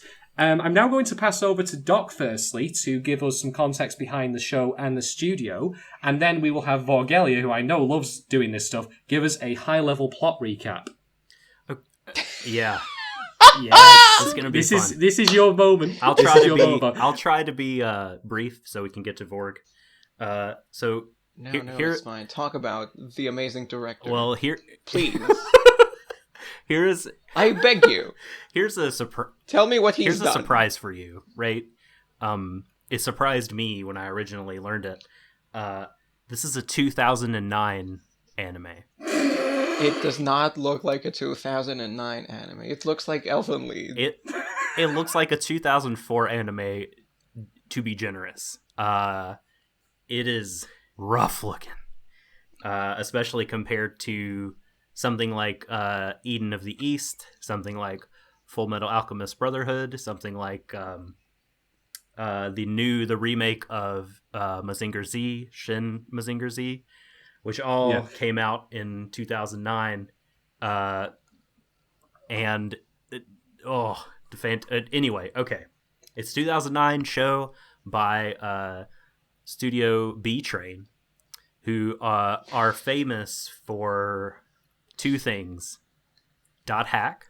That's B double E, not B as in bad. Correct. Sad. Correct. This is like B the Insect Train. So they're famous for .hack and for girls brandishing dual pistols TV shows. They got their big start with Noir in 2001, which is the Girls with Guns show. Sort of them doing work for a secret organization, being assassins. A similar they did a show called Madlax, which is a similar show, and El Cazador de la Bruja in 2007, and then Phantom. So throughout the decade, they've got these four from 2001 to 2009. Every other year, they're doing a Girls with Guns type show, such that I thought that B Train also did Gunslinger Girl, but apparently that's not the case. I don't know how they let that one get away from them, because I thought they had the market absolutely cornered. Thank God for that. But all this from the director that brought you Gold Light. Hey! That don't talk about Gold Raitan. That's cool. That director. So he's so his name is Mashimo Koichi, and he's kind of, I think, B Train. He might be like a house director for B Train, because he's done a ton of their stuff. All the shows I mentioned, he's either directed, written the script, or both. Some of them, like Madlax, he directed, wrote the script, and did the storyboards. For Phantom, he was the director. He did the storyboards, and he's responsible for that second ending animation. He's also directed... Oh, Jesus. He's directed a buttload of .hack, which is all whatever. That horrible Wild Arms adaptation, Twilight Venom. He's done Avenger, which is the most boring anime I have ever seen. Incredibly, tediously, horribly, mind-numbingly boring. It's just... Wow, that sounds like our show right here. It is two characters walking across a wasteland, and that's it. That is it. Really? There is... Really? Nothing is happening. That was rough. And then I know that a lot of Clamp fans are mad at him and this studio for fucking over Tsubasa Chronicle. It's a very popular Clamp manga, and he did the adaptation B-Train did, and he directed it. He's adapted Blade of the Immortal rather poorly. That was a very mediocre TV show, and that manga is incredible. I'm sensing a trend here of failure in adaptation. Pattern. Yeah. And I should mention, I think I did mention actually earlier that it was written by Yousuke Kuroda, who, like, I don't understand how that happened, because Yousuke Kuroda has written really good stuff, and not just like good stuff, but in the same genre. Like, he wrote multiple crime fiction stories that are better. He did Jormungand, which is which is better. It's a good show. It's not great, but it is far better than Phantom. And he did Gungrave, which I think is the standout. So far, we have yet to see how 91 Days will conclude, but Gungrave for me is like the pinnacle of the crime fiction mafia story in anime. That show is incredible, way better than it deserves to be. And Bacano. Bacano is also another great example from the same genre. You're totally right. Bacano. Yeah, no, that's up there. You're totally right. That actually, that might be better than Gungrave. That's a really good one. Yeah, but I guess Gungrave bore more similarities to me, structurally and stuff, because it's just about a criminal syndicate, in the same way that Phantom is for a while, and that Noir is for a while, and so on and so forth. Yeah.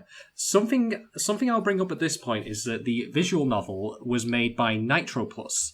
Now, Nitroplus did Steins Gate, and I did not find out that Nitroplus also did Phantom until relatively recently when we started rewatching.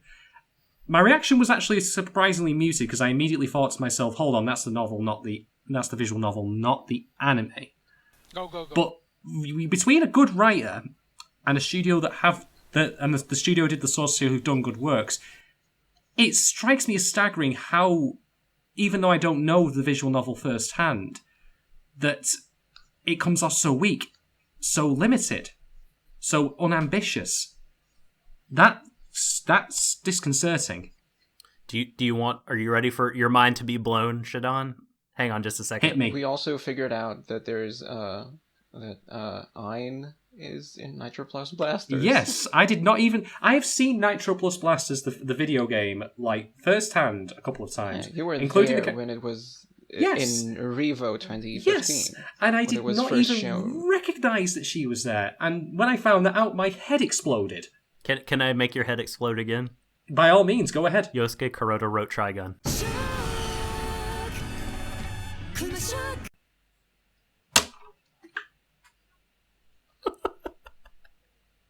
He wrote Trigun, and he did a lot of work because that story, that anime is very different than the manga. Kuroda is the director? Or? The screenplay he wrote Trigun. He's not the director. I mean, is Kuroda the director of he's Phantom the or writer. The writer of Phantom. Okay. No. God. Mashimo is the director. I feel like Trigun bad? No, Trigun's amazing. No, it's great. Trigun's incredible. Okay. Oh my God. Okay, stop. Dark. Yeah. I never watched it. Oh man, and he wrote Big Wind Up too. Okiko Furikabute. Big Wind Up. That's an amazing baseball anime. He's written, I guess, a lot of adaptations here. Did Ring Ne Kakaro, a boxing manga from the 70s. He did that one. Like, they're all really good. And, man, Phantom is so bad. Jesus Christ, Doc. I cannot... How? Right. Nobody's perfect. I mentioned... Right. I mentioned in our Elfin Lead cast that I would have died to have been a fly on the wall for the production of that particular show. To see how it came together and how it was created and what must have happened in the writer's room. I want to be a fly on the wall in Yosuke's life. Yeah. To see how he's gone from doing something as amazing as adapting Trigun to something as limp-wristed as this. Like, every writer's allowed their turkey, I get that, but good God. Especially given, as we've discussed and we'll get to later, there's significant potential to be mined from this premise and the existing pieces in play. Like, anyway, no, that's separate time. All right, now for the fun times. Vorgelia, would you please enlighten us as to what the plot of Phantom is? No holds barred, kick gloves off, go nuts. Okay. I want to hear this as you see it, unfiltered. Right. So Phantom's about a bunch of idiots. The end. Yay! No, Phantom. It's not Phantom. Untrue. What's that? Yeah, it's not. It's not untrue. Oh, okay. Yellow said it was not untrue. Good point, Yellow. Good point. It's not. It's so go on. So Phantom is about this guy, this protagonist Kun, Reiji, who gets abducted and suffers memory loss after having gotten abducted. You spoiled it. And you gave so- his name. He's just Zwei. Yeah, at Zwei. that point he doesn't even know his name, and he just wakes up to this cute girl, and he was like, "Now your name is Zwei," or no, wait, they fight first. Whatever. Yes. But like I'm just doing the overview first.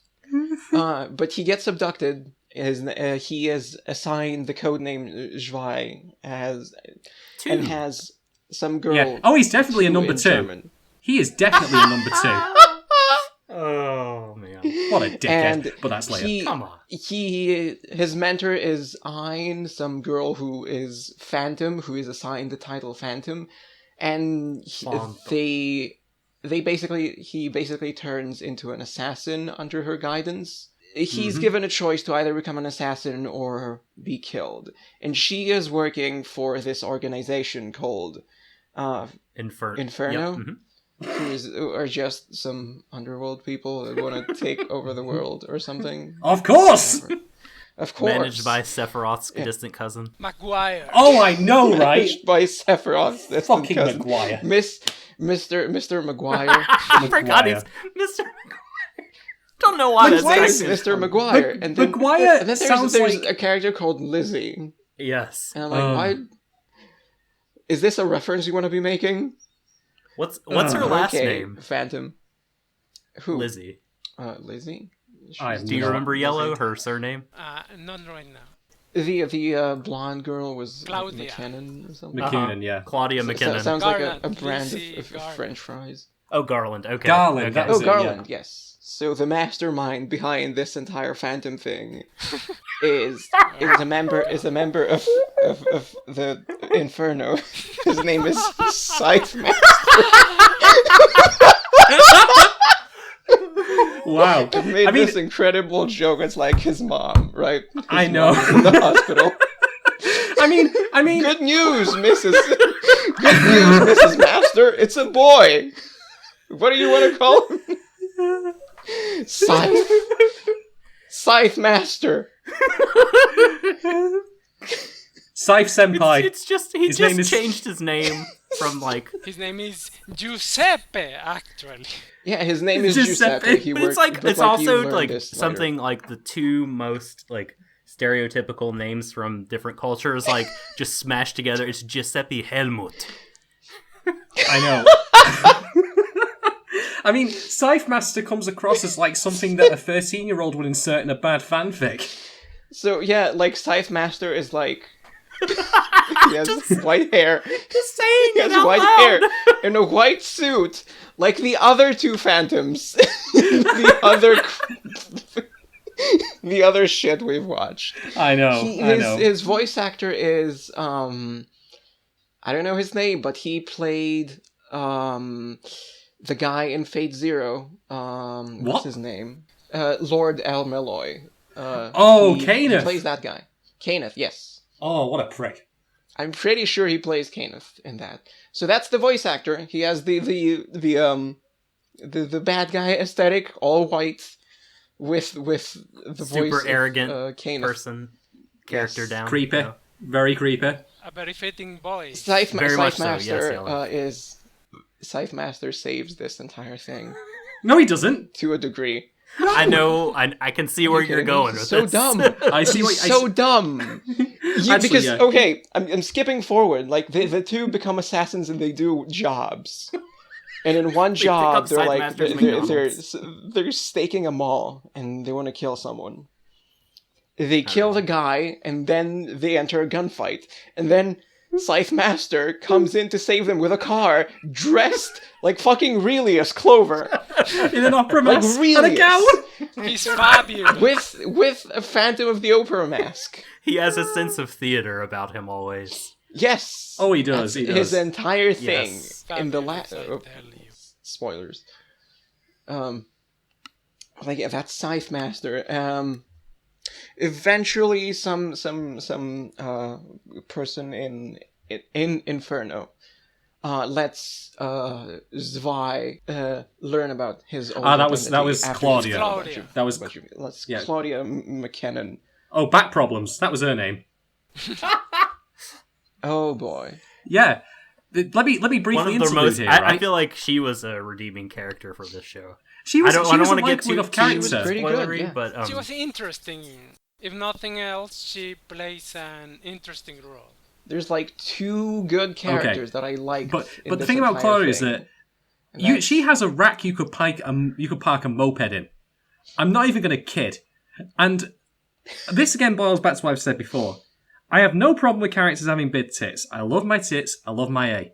But for Christ's sake, can you at least have it not be so blatantly flagrant as to have the camera on the tits when it's the first scene that we see of her in a particular shot? Like, to give you an idea, to go into specifics, right? I know this is getting ahead of itself, but I have to point this out. Like, Zwei is disassembling and cleaning a gun, okay, in this factory.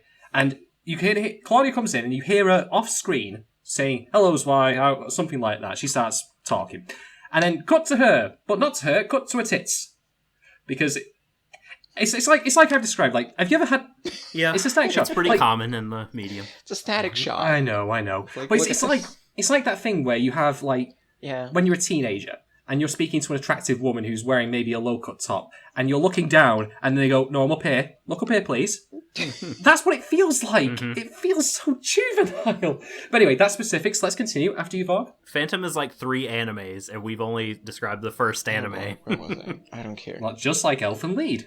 Yeah, it was. Yeah, it's like 3 pretty different arcs, sort of. Because like the first arc is like them doing like training Zwei, and then them kind of taking jobs together and very slowly developing a relationship of like caring about each other and sort of bonding, except and not Zwei, really. like it's what they low will key. like emphasize is like Zwei losing his innocence and like being different than Ein in certain respects. But yeah, I agree that their relationship was not like shoved in the forefront, and that was kind of cool. I'm glossing over. Yeah. Second, some really, really, really dumb things happen. Like, inexcusably dumb things happen. And then we get to the second arc, which is Ein is gone for reasons, and Zwei is alone with Lizzie McGuire, Garland, something, whatever. In like he's part of Lizzie now Garland. Phantom. He's part of Inferno. He's their hitman, and he meets up this girl. Yes, he's now the one Phantom instead of a Phantom. His background music, the rap. Holy shit! I'm not gonna talk about this. It's pretty We'll good. talk about this later, but for some reason, the Pimp My Ride music. This show has maybe 4 soundtracks on it, and one of them is 4 pieces of music. One of them is a very, very bad MIDI rendition of Mona Lisa Overdrive from The Matrix Reloaded. That's so true. Another one is like some really dumb melody they like playing over. No,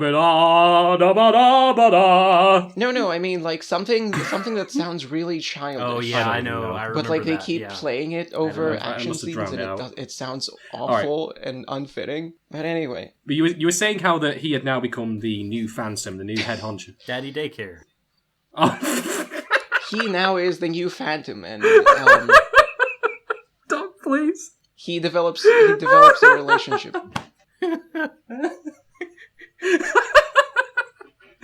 Oh my god! Right, okay, go on, get to it. You can't see my face, go. but you can totally see my face. So things happen, dumb things happen, very dumb things happen, and he develops a relationship with for a bit with some girl who is the one and only redeeming quality of this show. He becomes sort of a mentor figure. Mm-hmm. And it's more about, like, it sort of ends up being a lot about their relationship, sort of. And that's the second arc. The third arc, dumb things happen, and it's just dumb. Many people die. That's it. It's the body count. because it's Jesus so dumb. Christ. It's like, stupid. I made the joke that this was a Hot Shots parody because the body count is almost comical. Like, in an average playthrough of Time Crisis, you don't kill as many people. I could not believe it when I was watching some of these action scenes, and with the amount of people that just get mowed down to no effect. The only way they could have been more obvious if they were wearing Star Trek red shirts. It was, oh my god. Let me get straight to the point. This anime, the director it's like they got like the building janitor. Koichi, like, come here. We don't have this. Like the passed out. I don't know. Koichi.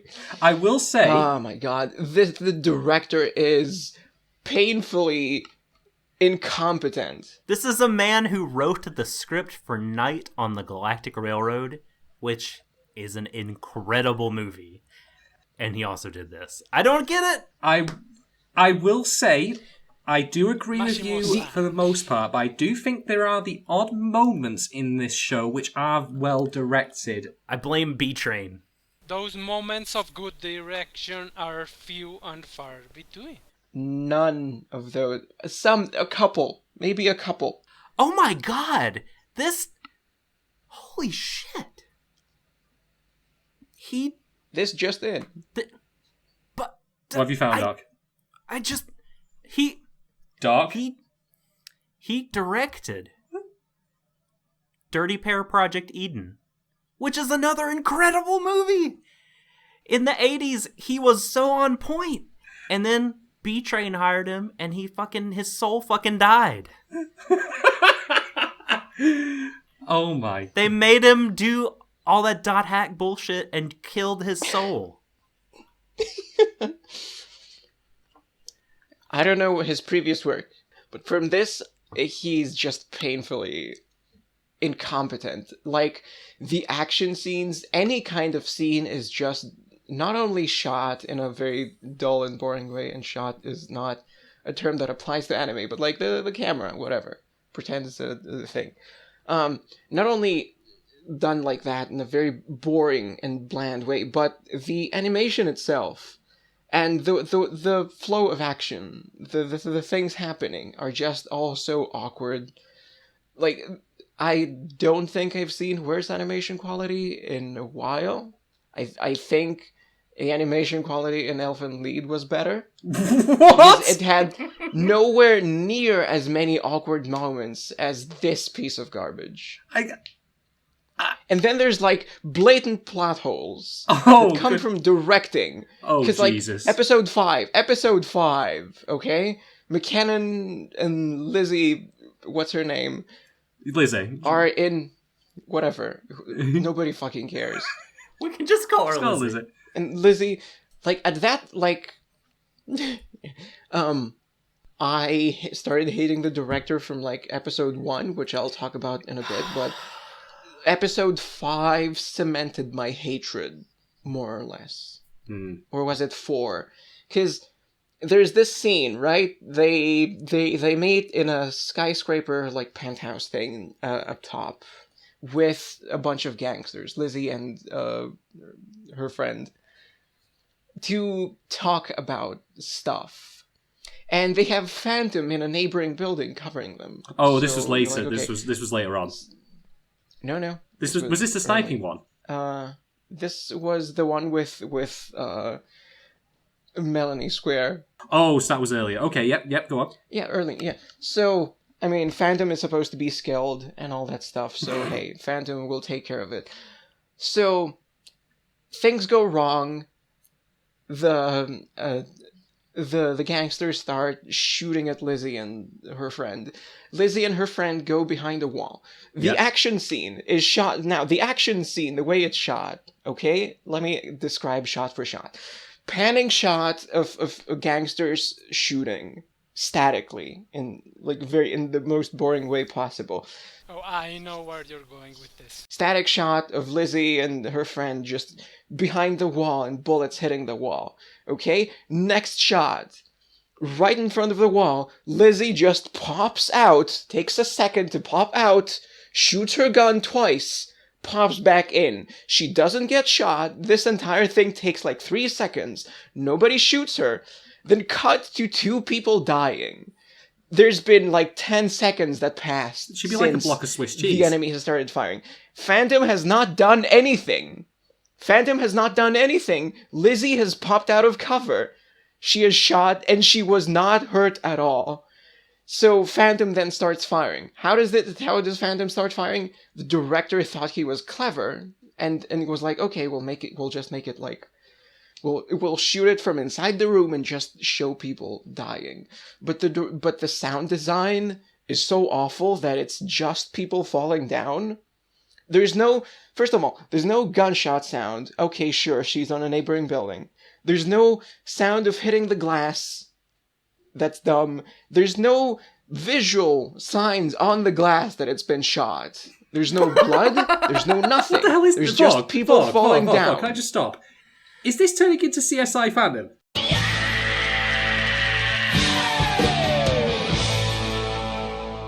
Because this is incredibly detailed. No, but this is like, this goes on in my head as I'm watching this. It's like time slows down, and I notice all of these dumb things that just make this not work. But like, so this happens, they die. Cut, like, a bunch of people die, okay? Not everyone dies, as we're shown in the next scene. So like, a bunch of people die, immediate cut to something else. Like, that thing is over. Except, not everyone died, and Lizzie and her friend escaped out of this entire building without Phantom support. They just left the room, even though not everyone that was guarding the room died, and not everyone downstairs died. And as a matter of fact, nobody downstairs died, so Lizzie and her friend just left. It was not explained, it was not shown, they just left the building, even though they couldn't have. Like, what? You've played way... How did we go from here to there? Vog, you've played an awful lot of Hitman, and it's showing right now. No, this is just, you're trying to... This is one example. This is one tiny example of a tiny inconsequential scene. And it's done so wrong. The rest of it is so garbage. This is one tiny scene. I've become dispirited all over again looking at these filmographies. Everyone should go watch Dirty Pair Project Eden. It's a fantastic James Bondy, like, giant 80s music video made into a movie, which is amazing and so much fun. And it's got Koji Morimoto animating it, and it's great. It's directed by this guy, Koichi Mashimo. And I just... What are you... Let's talk about sound design. Happened? Sound design is garbage. Let's talk about Phantom and inconsistencies. Phantom is supposed to be the most skilled assassin ever, except 70% of the fights are basically Phantom runs out of cover in open space and starts shooting at nothing. And then Phantom that frustrated me so much. They do not do a good job at showing the assassins as better than your typical killers. Yeah, I mean, there's not an immediate indication, for example, that Phantom, either Zwei or Drei, who we'll get to later, are in any way significantly better than, say, Lizzie. But the thing is, we see very early on, and it's so rarely used, that they have some sort of odd shadow step ability.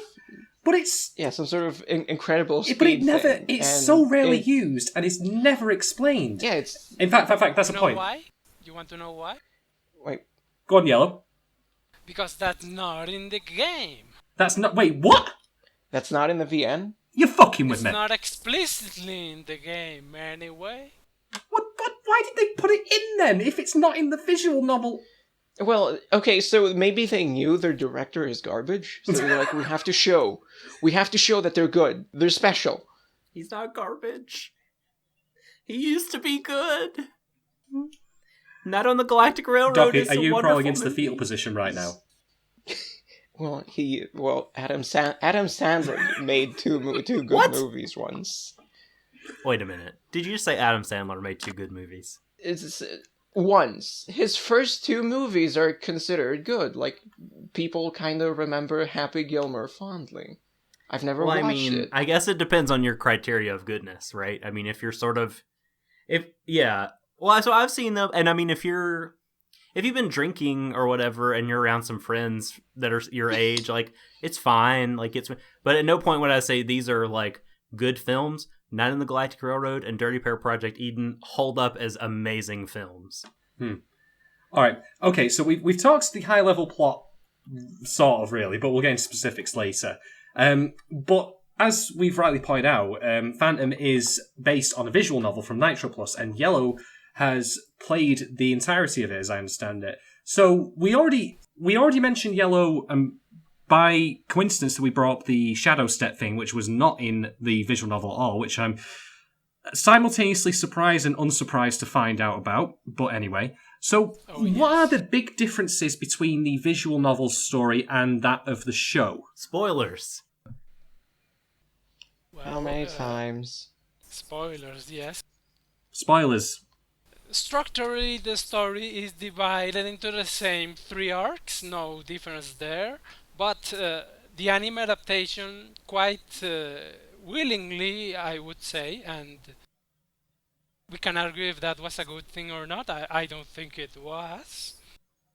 They decided to make a different product, and you know why that happened? Because Kuroda, the writer, he was the one, not Gen Urubuchi, because this entire visual novel was originally written by Gen Urubuchi. That's right. I forgot he worked on a few episodes. He wrote 3 episodes. He wrote 3 episodes of the anime, and he wrote all of the visual novel. It was his first visual novel at Nitroplus, as far as I can tell.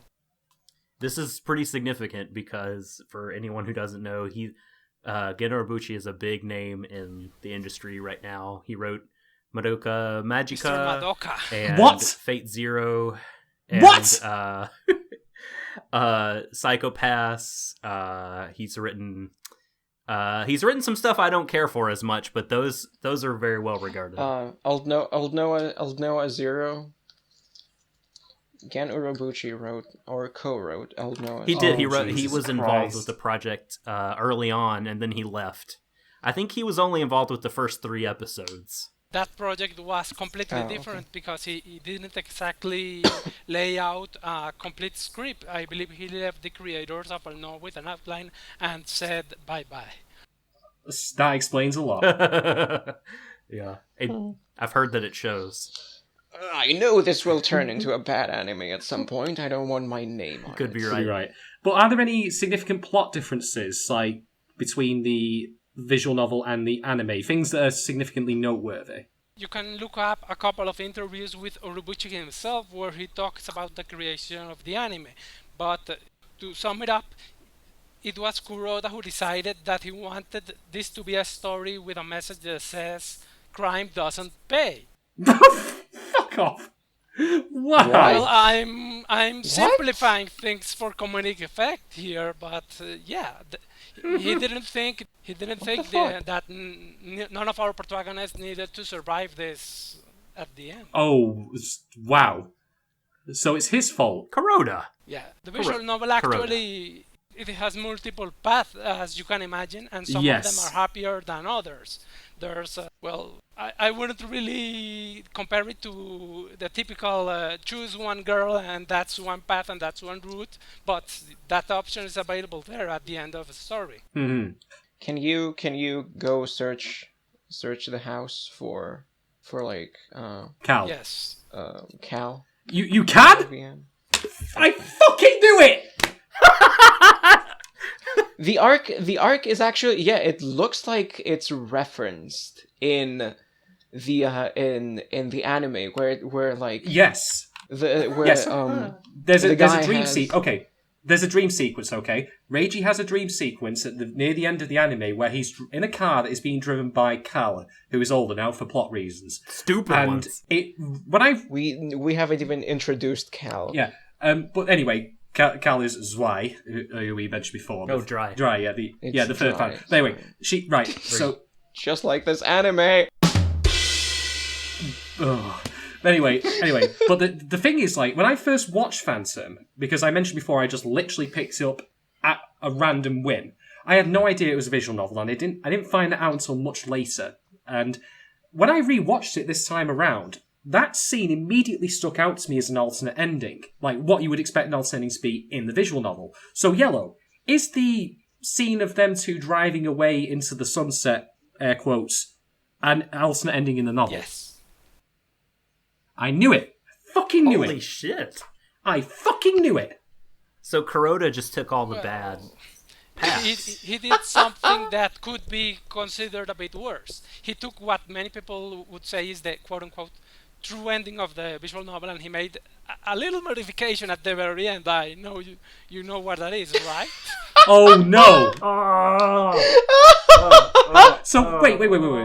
Okay, so let's reveal, right? So this is not what happens. Okay. Jesus Christ. So okay. Damn it. Okay, right. We have to explain. Okay, all right. So okay, Bob. Don't. The padded van will be here for you soon. I was gonna make a joke that this was directed like an art student did it. Yes. Because it really is, and like the ending is the equivalent of the art student cut to black. Pretty much. I mean, okay. So to explain, right? After a lot of things happen and not really, Reiji and Ein do manage to off Scythe Master, and everyone else is dead. They're all gone. So the question then comes up that Ein, or Erin as she's known at this point, that's an entirely different... Yes, that's an entirely different thing that I will go into later when we get to specifics. But we have not even touched the surface. Yes, we've not touched the surface, right? But right, on topic. So what happens is they want to find out where she came from because she doesn't know. And I will credit the anime this. It's actually foreshadowed very early on when they pick up a bunch of like holiday leaflets, and the only one that Ein keeps is the one for Mongolia, which was at the end of the episode. Oh. So, see, I told you that could be good direction, but only very occasionally. There's a lot of foreshadowing. Even earlier than that, I think they show a travel brochure from Mongolia in several early That's the thing I was referring to. Yeah, the travel brochure. But it turns out after some investigating that she was taken by Scythe Master from a boarding school or an orphanage of some description. An orphanage, I think. Yeah, an orphanage, yeah. And that she was left at the orphanage by a woman of Mongolian descent. So they go to Mongolia into an open field. And, like, one of the things that irks me about this was that she was just like, okay, I know I'm from Mongolia, that's it, I'm fine with that. I'm like, great, what else you got?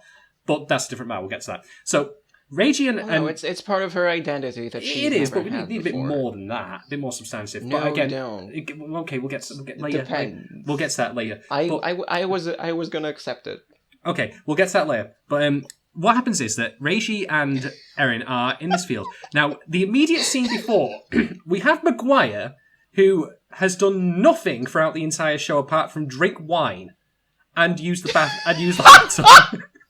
Wear ridiculous clothes. Maguire, to anyone who doesn't remember, because I barely do, is the leader of... Inferno, yes. Inferno. He's leader of Inferno. There's no other person in Inferno right now. At this point, no. He is basically the de facto leader.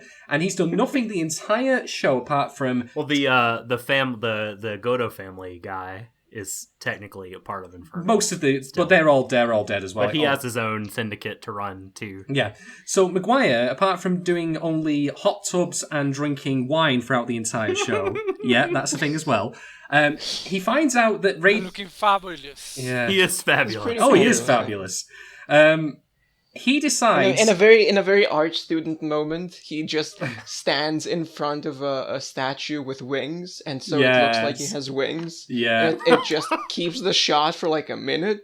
Yeah, because the director is a. There's these little sort of like nods to Christian symbolism in it at different times. Yeah, with a character that's barely there. With Maguire, but then with Scythe Master as well in the finale. Yes. He holds both of his arms aloft, like out, and then looks up, and like his shadow is clearly a cross. Yeah. There's that whole ending scene that takes place in a church. That's a bit of a coincidence, though. The ending scene takes. If you see how it's drawn, it is clearly Don't give this show not credit a coincidence. For. It is intentional. How? Anyway, what does Scythe Master have to do with this? I don't know. Is it like why are they in a church church at the complex? end? Guys, I'm going to intervene and bring us back on topic so we can talk about the ending. So Maguire decides. We haven't even talked about anything that happened, but let's. But we're getting specifics later. But I want to talk about the ending. That's the thing, is not a lot happens. Not a lot happens. Okay, so Maguire decides, for basically just pure malevolence, to go and have Reiji and Ein. No, just Reiji, and I'll tell you why. He decides just explain how it's shot. Explain how it's shot. That's not my. That's your forte, but I'm just going to tell it as it happens, right? He decides to have Reiji off, but not Ein for reasons I'll get to. So they have somehow inexplicably tracked them to Mongolia. I don't know how. They have a guy in a cart just go past Reiji. In a cart. With horses. With horses. And he just offs him with a silence shot to the back. And what happens then, and I could not believe this the first time I saw it, and I couldn't believe it anymore the second time around, is that Ein has been looking at flowers that are in the field, which are poisonous, without somehow knowing that Reiji has been shot, because there's no acknowledgement from her that it's actually happened. Like, how do you know they're poisonous? How do you know they're poisonous? Yeah, because she's. I think the intent is that. I think they said. I'm sure this was said at some point, but she eats, because there's a scene where she looks at a flower, and the flower has 5 petals on it, and then afterwards there's only 4. So she's eating one of the petals. I think she must have known. Oh, I thought it just blew. What? No, I think it just blew away. No, he's right. Yes, yes, and this is getting. Who the fuck eats a flower? No, this is the reason I'm getting to, right? Because do you remember before when I mentioned Romeo and Juliet? Now, yeah. So I didn't realize this. Yeah, the ending of Romeo and Juliet, for those who don't know, is that Romeo is believed dead, and Juliet decides therefore to poison herself because she can't live without him. And it's the other way around. If it's one way or the other, but the point still stands. Okay? And eventually both of them are dead through what was a misunderstanding. And although she doesn't seem to acknowledge or otherwise recognise that Reiji is dead, I mean, they're not even shown in the same scene at this point. They're just kind of separate. Like, she could literally be 2 fields over for all I know and just decided, I'm done with this shit. But she offs herself by eating that flower, and then we cut to credits. So both of them are dead. Wait a minute. So that's not how I interpreted. That is not at all how I saw this. Is this what happens? The ending caused a lot of discussion because some people said that you shouldn't really take it literally, but symbolically. But does she actually eat a flower to die? Yes. Wow. Okay. That doesn't. So here's what I saw. Or I mean, maybe she's free, or she's like whatever. She's satisfied with her life, and I thought So if the ending is supposed to be about how crime doesn't pay or whatever, I don't know why. I feel like the protagonists are unfairly punished. Yes, for that, because they're both conscripted into this, especially Ein, into this organization, stripped of all their memories, all their free will, forced to train and become these things, these assassins, and do these terrible things. Brainwashed by and then Master. and then the stuff they do after they escape is just to survive. So I mean, I feel like she turns to Reiji smiling, and I think the significance of that to me was they wanted to punish Reiji and have him die before he could see her smile, because that was the promise he intended to keep. Well, he kept it after all. But he never saw it because he died before she turned around. He gave her back her smile. Oh yeah, so he kept it, but he didn't know. He died not knowing that he had kept it. Yeah. Which again, I think is extremely unfair on that character. Yeah. Kuroda basically said that a murderer doesn't deserve to be saved. But that's such. He was again Reiji brainwashed. Reiji kind of did things. What horribly simplistic logic. That's so black and white. To be fair, Reiji was like killing people because he wanted to. At a certain point, especially from the second arc onward. Eventually, like he's like, there were in Act 2. He was like, okay, this is what I'm good at. This is what I am now. Let's do it. But he had died inside. He had died inside because he thought Ein was dead. Well, I mean, if anything, that renders all of the Christian symbolism moot, because the idea, of course, of Christianity is redemption. How characters deal with bad situations is what defines them as characters. His character is a murderer. Even though I don't share this entire a murderer doesn't deserve to be saved. It's like the dumbest thing.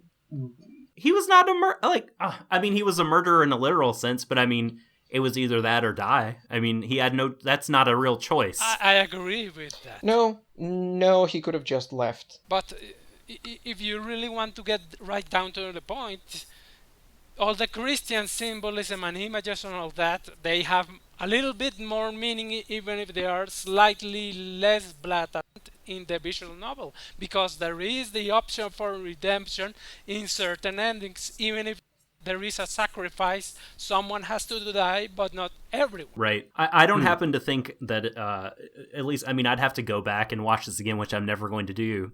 But, I'd have to look at it again to see if I can kind of form like a coherent sort of structure and meaning to all the symbolism. Because to me, it just seemed like it was employed the same way it was employed in Neon Genesis Evangelion, where, you know, they're like, here's this cool, mysterious foreign religion, like, with these neat symbols, like, let's put these symbols in there.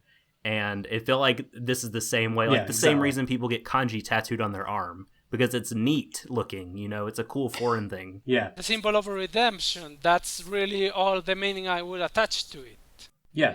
Man, now the ending is not as funny, because let me explain how it's shot. With a silencer. Ein is in the fields, and so Reiji. What? You missed Doc saying that it was shot in the back with a silencer. Oh my god! God, that's so stupid. Oh, it makes me mad. So Ein is in the fields, and like Reiji is on the side of the road. Ein is nowhere to be seen. Yes. A bunch of like camera shots of him from the side, from the front, and then from behind. A cart moves in and obscures the entire shot. All you see is the side of this cart blocking the entire shot. And then you hear a silenced shot sound. And it's like no visual thing. It's like it was added later. Cart goes by. Secretly murdered. The cart driver did it.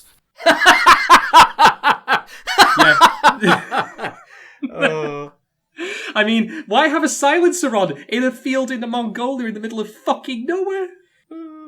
That's a callback to code gay ass. By the way, Gias. Sorry, but like that was so funny. That was so funny because it's so stupid and forced. Oh, it made me so mad. And you know what?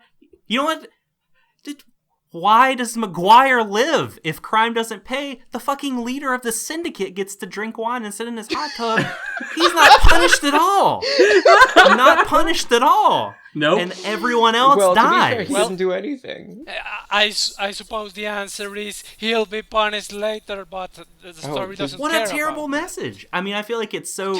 Yeah. Oh, it just struck me as incredibly nihilistic. Kind of message. It's the entire art student thing. The art student director had a vision, but they don't really know how to do it. So they're like, okay, I've watched this movie once where the protagonist died because he was evil. Yeah, exactly. So I want to have this in my thing. Yeah, this is why I made the Romeo and Juliet comparison, because it feels to me like they're trying to imitate that with Ein taking her own life because Reiji is dead. But they missed the crucial point of what the ending of Romeo and Juliet was about. They did not communicate that well at all. No, they didn't. As I said, you could, if you said to me that I didn't realize she died. I don't know how you got that information. That's I just didn't get it. I did not get that. Some people didn't know she died, so that's not surprising. Yeah, but the thing is, right, the Romeo and Juliet stuff. The reason I bring that up is because in the play, it is a tragedy. Romeo and Juliet is a tragedy, and I think that maybe I was thinking maybe that Phantom was also meant to be kind of a grand tragedy, and I'm putting both words in big air quotes here. But even in the it is a grand tragedy. Oh yeah, Make no mistake. It's a tragedy. So fucking watch it. But the point I'm making is, at the end of Romeo and Juliet, there is the epilogue which states that the Capulets and the Montagues did resolve their feud because of the tragedy. They realised that so much blood had been shed, and they lost people precious to them. So Meanwhile, Phantom. Yes, exactly. Maguire Exactly. sits in the bathtub. That's my point. Call the Godos. Let's hold a meeting. That's my point. That Phantom feels like, in that particular instance, it's imitating that aspects of Romeo and Juliet without understanding what it actually tried to accomplish. And I'm going to point out now, the last time I read Romeo and Juliet was when I was 14. This is something I understood when I was still in high school. So, fuck you, Phantom. Fuck's sake. Oh, I have to ask some other quick things about the visual novel, by the way, because I've been speculating on some points. So, Yellow. Yes. Is a Reiji x Claudia ending a thing in one form or another? It's complicated. You have one ending where Reiji survives and Claudia dies, and another where Claudia survives and Reiji dies. Okay. You can pretty much so tell they never that fuck or reflects the something. nature of their relationship. Yeah. So there isn't an ending where both of them live. Well, no. Okay. No. Oh, okay. Interesting. All right. I liked them together. Yes, but Claudia betrays anyone. You know how it is. Yeah, she does. Yeah, she is. So yeah. who does... That's part of her character, even in the visual novel. Yeah. In fact, another difference. You remember that Claudia talks about Romero, who I believe was her. I have no idea brother, who he right? was because they did not go into. Was it her brother? He was her brother who died in some way? Yeah. In the visual novel, in the anime, it's not mentioned directly, but in the visual novel, it's said that Claudia was the one who betrayed her own brother in order to advance What? Cool. against the That's Inferno. not how that So came across at all. Oh wow, they changed it. The anime doesn't make that clear, but the Yeah, they visual did. does. Yeah, she was pretty sad over the death of her brother, so they probably just axed it for the anime. Something like that. I will say one thing about Claudia, by the way, that I have to bring up. I have never seen a show in either live action or animated where you could literally and metaphorically say that a female character has the main protagonist by the balls. She does! Yeah, she's got him. She has him completely...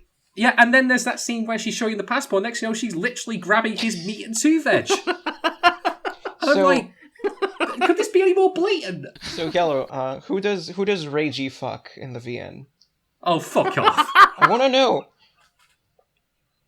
Does he end up with Well- Lizzie? Is there a Lizzie? I was wondering if there was a Reiji X No. Lizzie ending. Go on then. No. Well, the closest thing to that would be the ending where Claudia dies and What? Reiji becomes the head of Inferno. He my goes God. out like a badass and takes over the organization. Wow. So wait, so who does he end up with? In that ending, nobody. No, in all of the endings, who does Okay. he romance in general? Well, he can end up with Call, with Aine, or with Mio. Oh, Mio as well. I forgot Yeah, about. okay. Oh, I forgot about. Oh, there's a Mio ending. Okay, fair enough. One other question I wanted to ask is there a bad ending? Because this is one of those things I thought of where I wanted to see if, what I would have done differently if I wanted a twist ending. Is there a bad ending where Reiji kills Scythe Master but then takes his place? Not exactly. The closest thing to that would be an ending where Reiji goes mad with revenge and kills everyone in Inferno and dies in the process. That's a Yeah. bad Do you want to know why I say that? Because it's something we'll get into the specifics, but there are times in this show when Reiji is more devious and manipulative in my mind, even if he's not intentionally doing it, than the man who has the name Scythe Master. Jesus Christ. Can I ask a question? So your experience with the visual novel. I mean, Yes. we've asked some really specific questions about the ending and some of the differences, but I mean, we clearly none of us like the anime very much, but you seem to like the visual novel. What's good about it? Why do you like it? We're judging you. No, we're not. Well, Quiet. Pipe down. When I played the visual novel, I didn't have a lot of experience with visual novels in general, and this felt like a change of pace. It wasn't a harem school anime, who do you fuck? Fair point. You know? Sure.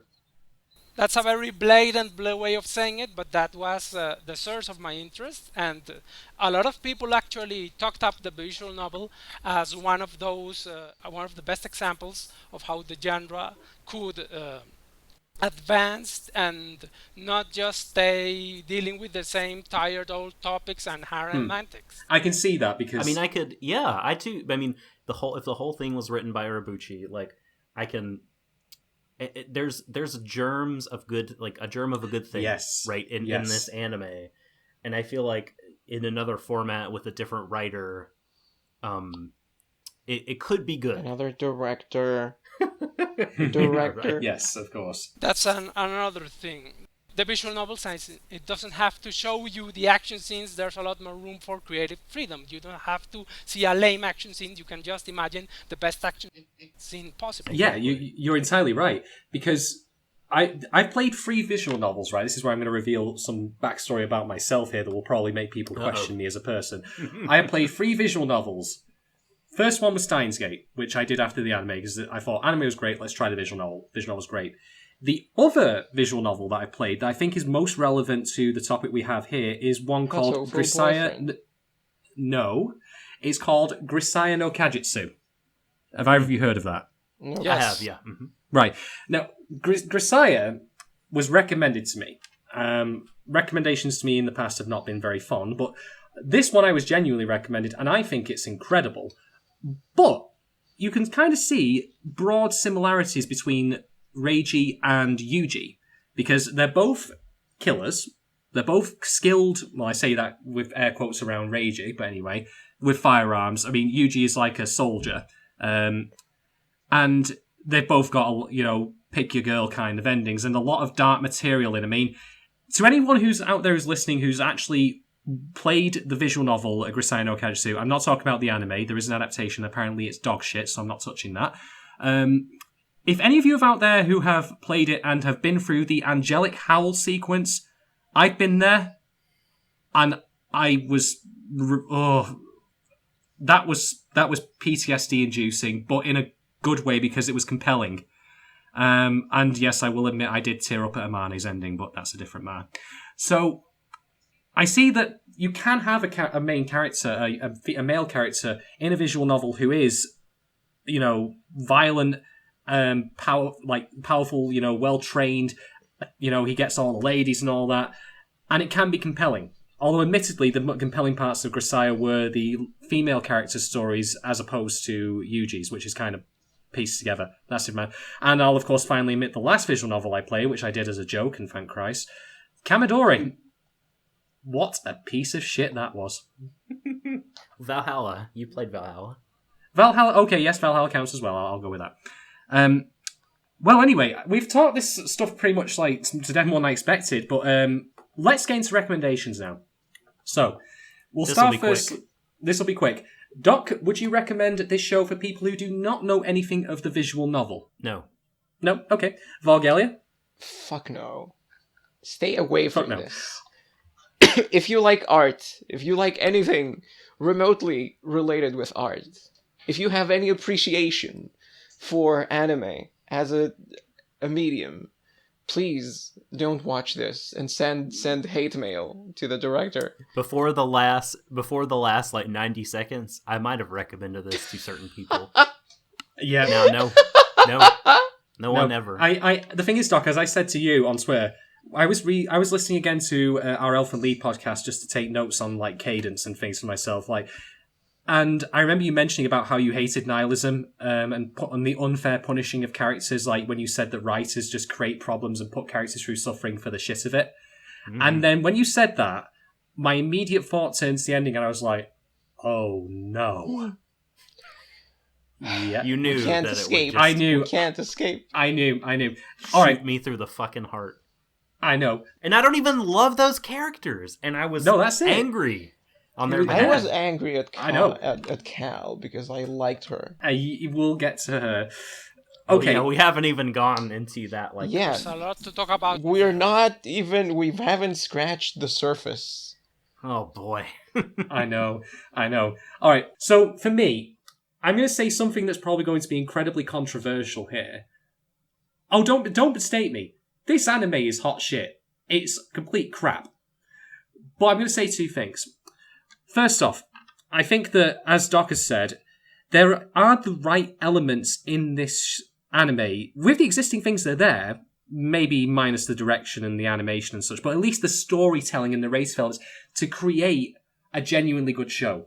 You could have had, say, an amazing balls-to-the-wall action show, like where the Shadow Step powers come more into play, we get some incredible gunfights, and it could just be as simple as that, and that could be awesome. A Jormungand Black Lagoon type of show. Yes.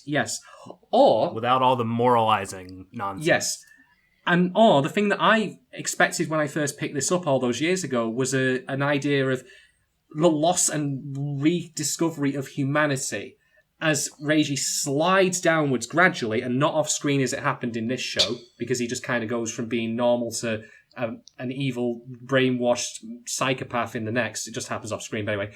And then his ascent back, and with him bringing Ayn with him and giving her life, in the sense, like giving her a life. But that didn't happen. We didn't get either of those. So there is the potential there. And the other thing I'm going to say, we, in a previous episode, discussed Elfen Lied. I'm holding my breath for this, because this is going to go down nuclear. Trust me. Yeah, I know. I can't. Please finish this so I can breathe. You know exactly what I'm going to say, aren't you? I don't know what you're talking about. I can tell. I can tell that you can tell. In a previous episode of Warui Deshou, we reviewed Elfen Lied. Or Elfen Led, or Elfen... Fuck it. I'm going to say something incredibly controversial. I would be more inclined to recommend Elfen Lied over Phantom. Same. Yeah, same. Do you want to know why? Because as wretched as that show is, as emotionally manipulative, as downright blatant as it is, I at least got more of a laugh out of Elfen Lied. Yeah. It's true. I laughed more at Elfen Lied and its incompetence and its pathetic, drunken, miserly attempts at trying to elicit responses. Phantom, by contrast, is not anywhere near as fun as riffable material. There are certainly bits in it that I can have a good laugh at, but they're not as condensed or as intense as Elfen Lied was. No, I mean, it's more mediocre, and it's also more of a complex, interesting failure. Like, whereas Elfen Lied is just a horrible flaming meteorite. Yeah, Phantom had me in overdrive mode where I was just looking for shit things the director did, and there were a lot of them. Yeah. And so it wasn't quite as funny. I couldn't just let myself go in the sea of crap that would, because that's what Elfen Lied is, and that's what Phantom is. But Phantom is less interesting about it. The characters are better. If you care about like characters or whatever, or I don't know, that's like a big metric. Like, I feel like the characters in Phantom are way more interesting and better developed than the characters in Elfen. No, I agree. I am only recommending it. What an achievement! That is some low standards. The lowest of low but bars. I'm saying that I would only recommend it just as something you can have a good chuckle at. But of course, this is just an adaptation. So Yellow. Yes. For people who know Phantom the visual novel, would you recommend this show to them?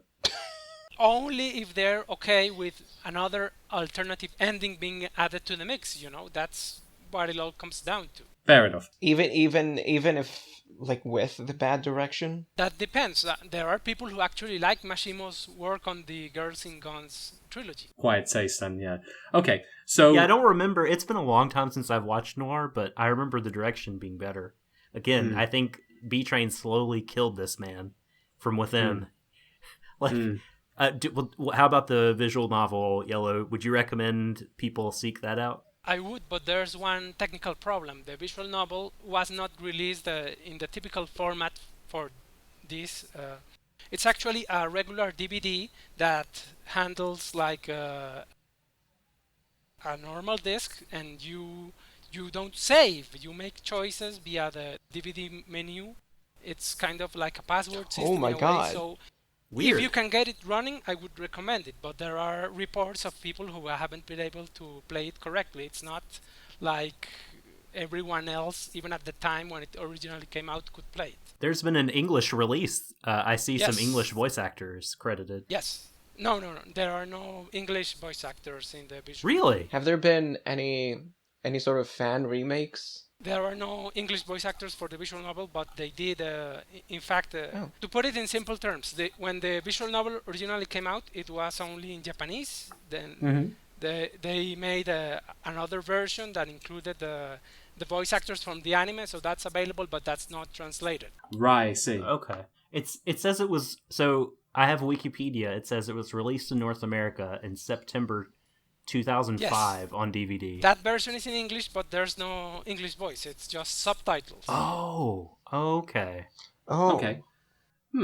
If you can track it down, it's a good choice if you like the idea of what this story could be, even if you weren't a big fan of the anime. You know what the funny thing is? I may just have to do that. I may actually have to go and try the actual visual novel to see what could have been. It was supposed to be remade for Xbox 360, Yes, apparently. that was what I meant when I talked about a new version featuring the Japanese voice actors from the anime. That was the Xbox 360 version. Oh, okay. Oh, So they right. bring, because it's a different cast of Japanese voice actors in the original game. Yes. Okay. I see. So no fan remakes or anything? No. I mean, to go back to the visual novels I mentioned, Grisai no Kajitsu, the one I came across, had a fan translation, a very solid fan translation as well. They'd obviously put a lot of work into it. Even Kamidori, which I thought was unrelentingly stupid. Maybe we'll have to do a Warui Deshou After Hours podcast where I discuss Grisaya and Kamidori and relate to you the horror. That visual novel was incredibly crap, in my opinion. But even that had a translation patch. Like, I'm not talking just like a script I'm talking like a full-on executable file where it would patch in proper English subtitles for everything. Even that had it, but apparently Phantom does not. Or at least it doesn't have something equivalent from the fan community, which is interesting. No, there was a company called Hirameki International that released an English version of the visual novel, but it came in this sort of anime DVD play format that's quite different from how visual novels come out today. That was... nobody remembers that anymore, I think. It actually reminds me a hell of a lot of Atmosphere of all things. Those old like VHS games that you could get. Oh, right. Yeah, right. that felt a bit like that. But anyway, well, ladies and gentlemen, that is the higher level look, although we did go into some specifics because a show like Phantom and like Elfen Lied demands occasionally that we have to just cut loose and just tell it as we see it, because with something as dumb as this, you just have to relate to specific moments. The shows we were watching are pushing up against the boundaries of our arbitrary format. I know, and they're all entirely my fault as well, because that's 2 for 2 now. It's 2 for 2 from me. I promise something good next time around. But stay tuned after the break, because we will be going into more in-depth discussion of positive and negative elements from the show, as well as going into some broad topics about adaptation, about rewatching in hindsight, and tone. And it'll be interesting to see what comes out of that. So stick around. We'll be back after the break.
Hey!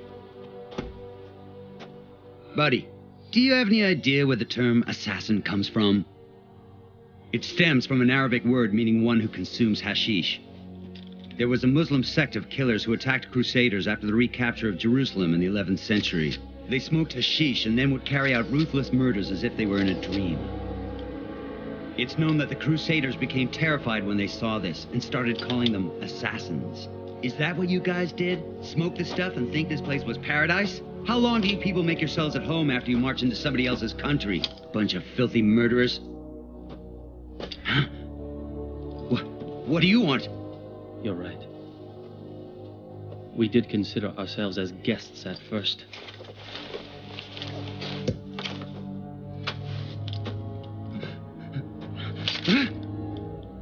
I'll trade you for one of those.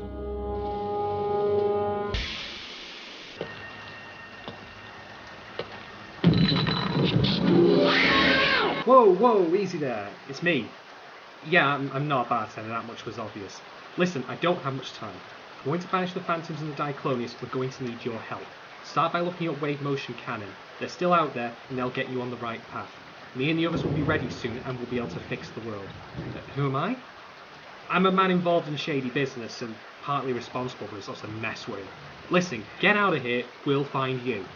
What's my name? That would be telling, but you've probably already guessed. I'm 1/3 of Warui Deshou. Hello, and welcome back to Warui Deshou, Deshou for the Warui, Deshou, Warui Deshou. Now we are going to go into full spoilers, in-depth discussion of Phantom, and also... Oh, full spoilers now. We talked about the ending, but now it's the spoilers. Well, the ending was already pretty spoiled by its very nature. Was it? As in how bad it was. So we're going to now discuss first positive and negative elements of the show, and then also some broader topics of which people at home have actually answered some polls for us about, which will be interesting. So the first topic we'll cover is discussion of positive elements and moments in the show. No, it's this show's name. I forgot to bring up this show's name. Go on. This show's full title is Phantom, Requiem for the Phantom. As everyone might know, can I just say how stupid it is to include your title in your subtitle? Oh, absolutely. I mean, look at the subtitle for this. Requiem for the Phantom. I have some video games here, okay? 50 Cent, Blood on the Sand for 50 Cent. The Godfather goes to New York. It's like, it sounds like a children's book. Mass Effect, Effect of the Mass. Oh, good God. The Avengers, call the Avengers. It's time for trouble. Oh, God. So apart from things that were not, thank Christ, let's discuss some positive elements in the show. Does anyone want to open up the field for this? Okay. I like the first opening theme, Karma. It was pretty good, I thought.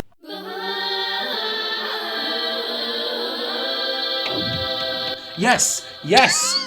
I really, that's the one good thing. Really liked Karma. But the one problem I had with that opening title is the graphic for the show's logo. It looks like a PS1 logo. It looks shit. It looks like what you'd expect from a really bad Time Crisis clone. The one issue I had with this opening is that it suffers from Elfin Lead syndrome, which is like, oh, here's an artsy-fartsy opening to pretend that our anime is deep. And so, even though it's good, and even though the Elfin Lead opening was okay, I had this knee-jerk reaction to it. It was like, oh, this is shit. Yeah. Please, no more of this. I really like the opening because the opening is to what the show should have been. It's got that, like, very kind of, Reiji's falling, loss of identity kind of idea of it, like the noir elements. The theme of it is fantastic. Him strung up as a puppet at the end, which is kind of what he is. So, I mean, I liked it. I think that if that had been the case, like that the show actually reflected what that. Did Yousuke Kuroda forget to watch the opening? I mean, you're gonna blame a puppet for being puppeted? Well, he deserves to die because his strings were pulled. Well, I mean, the opening is named Karma, so it builds up the ending. In a way. Oh dear, oh dear. But no, I genuinely... Right? It's brilliant. The show is great. No. Now you're mocking me. The opening was okay. It was fine. I didn't... I started to skip it pretty early on to get through these episodes. Same. I suppose that's fair. Compare this to Kuchu Branco. You don't need to hear it every single time, you know. I will say though as well that I'm fond of the opening, although my fondness has kind of diminished, but when we get to the next section, I will have plenty to say about the second opening of this show. The second opening is the dumbest thing ever. But we'll save that, because this is still positive. This is positive mental attitude zone. We're thinking positively. Yeah, let's keep some order here. I liked so episode 1 is dumb and stupid, and I haven't explained why, but it's fine. Episodes 2 and 3 are boring. Episodes they go on forever, 4, 5, 6. God, they go on forever. Yeah, they do. Because nothing happens in them. But this is the positive corner. It's for the babies. You're struggling. You're struggling, aren't you, Bob? So episodes 4, 5, and 6, and maybe, I don't know, 7 or something, they had this dynamic between Ein and Zwei that was really great. Very slow evolving. Yeah. Where both were like Ein saw herself in Zwei. Zwei is kind of pretending to be the or not quite pretending, but is more or less playing the cold and emotionless person. Ein sees herself too much in him, and they have this sort of relationship where Ein sort of attempts to open up a bit, but doesn't, which was great. And she opens up for a very brief moment, for like the last time they see each other, sort of.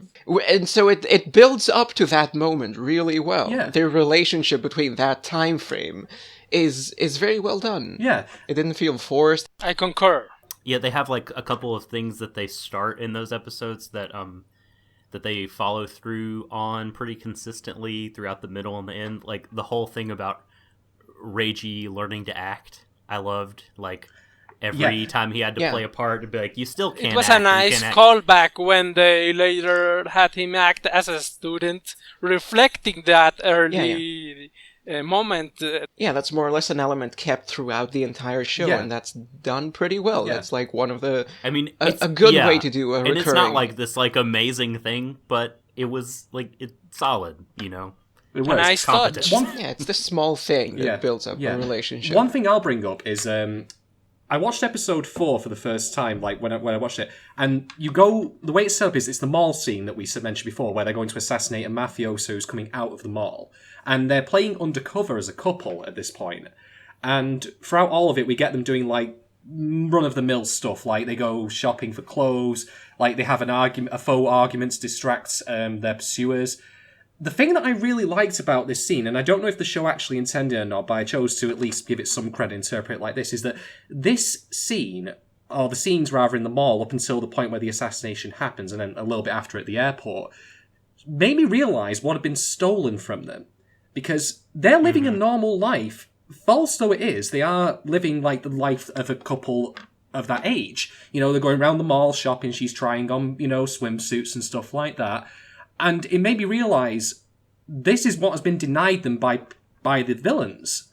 And I thought that was quite subtly effective. They never really acknowledge they don't. Themselves. And that's one of the things I wish they had done. But I thought that was a nice interpretation of that scene. Because a lot of that stuff that happens there isn't necessary for them to do the assassination, like the, trying on the swimsuit and stuff like that. I mean, that's probably more fan service than anything. But it was neat to see just those little moments that showed this is what could have been. That was great. That was great. And I thought I thought that they did acknowledge it like in at least a not a heavy-handed way, like when Ein would say things like, well, you have somewhere to go back to. I have no memories. Like all that stuff was supposed to be like telling you like, look at what's been robbed from Ein, and Reiji had some of that too. Even after he discovered his identity. I'm going to get to that in the next part, but One big topic I want to bring up here that I've been ruminating on for a while, though, is the divisive character of the show that I think we all seem to have good and bad opinions on, which is Cal. So... Oh, fuck my life. Can we talk about Claudia Yeah, first? that's what I was. Okay, that's who yes, I we was going can. to bring up. Yes, go on, Doc. Go. I like the Claudia. Same. Jesus Christ, I don't make fully me smell agree. She's great. I mean, like, yes, like she is. She has her charms, her. Oh yes. Reasons that it's nice to watch her do things in the show, but as a character, I found her really interesting as well.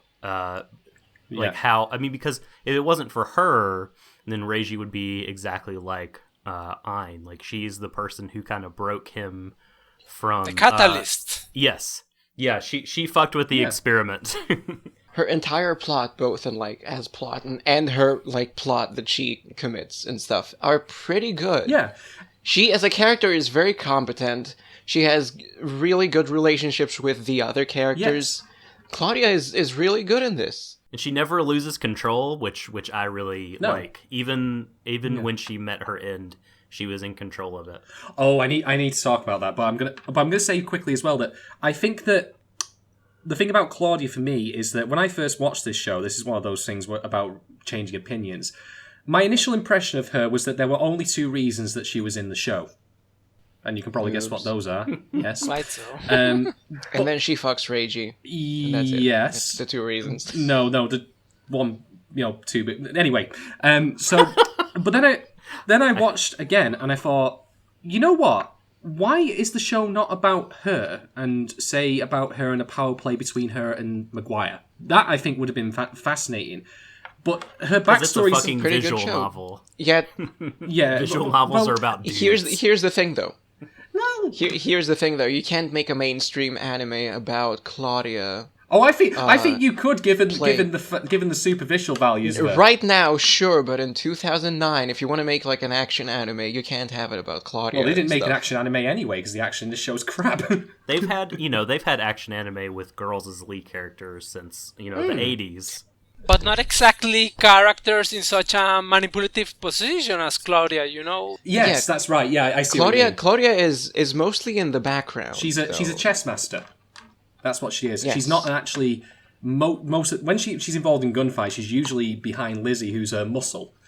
And so I think her own story was much better viewed as part of Phantom's story. Yeah, I suppose. I suppose from that perspective, I think it's told better than, or not better, but in a more approachable way. Yeah, in a more marketable way than if they just had an anime about her plotting and telling people to do stuff. I mean, they've had like I'm thinking of Osamu Tezuka's work in particular, but they've had anime. They've had a lot of stuff like really damaged. I'm talking about female, 2009. Well, I mean, from the 70s and 80s, they've had like really damaged female characters star in either the lead or like be like the main supporting character, and like it's all about them. Like, I really do think the reason that it's not done is less to do with sort of the anime side of things and more to do with like this was a visual novel, and I think visual novels like this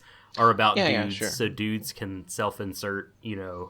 Yeah. I'm saying why is the visual novel not like that I can't speak to as much because I'm not as in tune with that landscape. I'm just giving a reason. It's easier and more approachable to make a story about some guy that shoots things and then through him see the entire plot that ruins his life. True enough.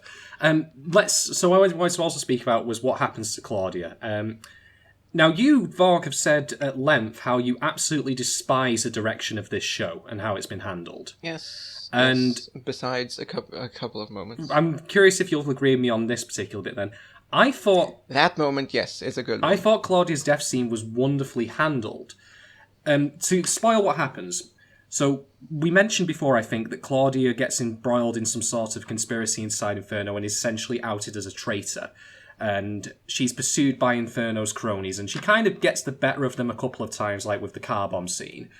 But what happens then is Lizzie finds her. Now, Lizzie has been sent by... Lizzie doesn't find her. She phones Lizzie to find her. She tried to get Zwei's help, but he didn't care. Yep. Yeah, and then she's like, okay, I can't keep running forever, so it might as well be Lizzie. Yeah, That's I'm not saying about when I said fine. I just mean like how they found each other, one way or the other. Right. Yeah. So what happens is that Lizzie and Claudia go to a beach, and Claudia starts running down the beach, and Lizzie's just kind of ambling behind her very slowly. And you're making it sound like she's trying to escape. Well, no, she's not. She's not. But no. What happens then is Lizzie shoots Claudia, dead. You're missing all the good parts. No, I'm getting to that. So what happens though is the way that this is shot is that we learn throughout a couple of scenes, and also just generally from how they interact with each other, that Lizzie and Claudia are quite close. After Romero's death, which is Lizzie admittedly handled very... Yeah. Was Lizzie there handled for very... that? Lizzie was there after Romero's death when they were when they were at the graveyard. She was unavailable at the time. She wasn't available. She was at the bar or something getting smashed. Yeah. But what happened is that we get the idea that they've been very close for quite a while after Romero's death, with Lizzie serving as Claudia's muscle. And I know this is going to sound like a bizarre comparison, but have any of you ever read of Mice and Men? Oh, yes. What? Of Mice and Men by John Steinbeck. Yep. No. Okay. Yep. No, I have. Okay. I have. Okay, so in Mice and Men, the ending of that story is you have George and Lenny. Lenny is killed by George while he's thinking of his dream of a farm of some description. While he shoots him in the back of the head so he can't see him. And what happens with Claudia here is that she's running down the beach away from Lizzie, like not facing her. Lizzie shoots her in the back and kills her. And I felt this was kind of similar to that in that if Claudia had been captured by Inferno, the things they probably would have done to her would have been horrifying, I suspect. Yep. Like, they would have probably tortured her and all that. This was a merciful death spare her. Totally. I'm totally with you. And the way that Lizzie walks in this, like with her shoulder slice, suggests that she's good. She's weighed down by this burden. She has to do it. And then... Yeah, I read so much more into this. So first of all, they go to the beach scene by car. Lizzie is driving very fast, which is an element we see a lot. Everyone and so drives she's like a driving. maniac. Oh yeah. No, Lizzie and Zwei Zwei have a moment car. where she's like, drive this car really fast. That's when you'll feel free. Yeah. And so yes, she drives really fast. And the final moments are like the final moments. All of them have the element of her being free of something. Yes. So she drives really fast. They go to the beach, and in the beach, she starts like being really happy, like running around the waves in a very carefree fashion. She doesn't care about the stuff that weighed her down anymore. She's free from everything for a few moments at least, and then she kneels down, and then Lizzie shoots her in the face. Yeah. Well, in the back of the head, she doesn't shoot her like head on. I think that's a distinction that I think needs to be made, because otherwise it makes it seem less cruel than it is. Yeah. Which I suppose is sort of true. And it kills you anyway. My reading of it was slightly different. It was that she wanted to die like she lived, like running towards her dream, because she talked, like you said, but she stopped about running to Zwei, like, you may not be able to control everything in your life, but you can control how fast you overcome obstacles and cut through what's in front of you. Yeah. So I feel like she wanted to be running, and she wanted to be running. She stopped running though. Something. Yeah. Well, I feel like that was I don't know, maybe she came to some realization. Whatever, I you got know what tired. I mean? Like, maybe there was that. She can't keep running forever. Yeah, like, well, this is it. Or something. This is where it stops. Yeah. Like, I couldn't reach what I was running for. Yeah. And there is one other thing as well that happens in this scene I thought was rather neat. Now, you mentioned before that Phantom has a horrible habit of cutting away when gunshots are fired, like, for major characters. Except in that sort of dramatic situation, it's fine. And on top of that, it's accompanied by a shot of Claudia's footprints being washed away by the waves on the beach, which I thought was very profound. Which was great. Meanwhile, to establish this show, every single time someone gets shot, it just cuts away. Yeah, they don't want to animate. In like 80% of the time, it just cuts back to what happened. Yeah. So it's not like direction. It's not like, oh, we want to say something like this scene where it just cuts to her footprints. It's like someone will shoot, it'll cut to the sky, then it will cut to the guy that shot, and the other person like on the ground. It's like, what? Why? They don't want to animate the death throes. They're trying to save money in that way. Yeah, lazy as everything. The budget. But her death scene and generally her as a character were very well handled. And as I say, that for me was one of the things that I reevaluated on this second viewing, which was interesting because the first time around I had literally no opinion other than she's a pair of boobs because we need boobs in this show to keep the boob-hungry audience happy for boobs. Oh, look, the boobs are running and bouncing on the beach. Boo-hoo. Exactly. So now I need to address the divisive character and something I noticed. Can I say one more? Can I say one more thing before we get to Cal? I think Yellow started down this path. I kind of think if RWBY had picked up his fucking phone, that things could have turned out very different for Claudia.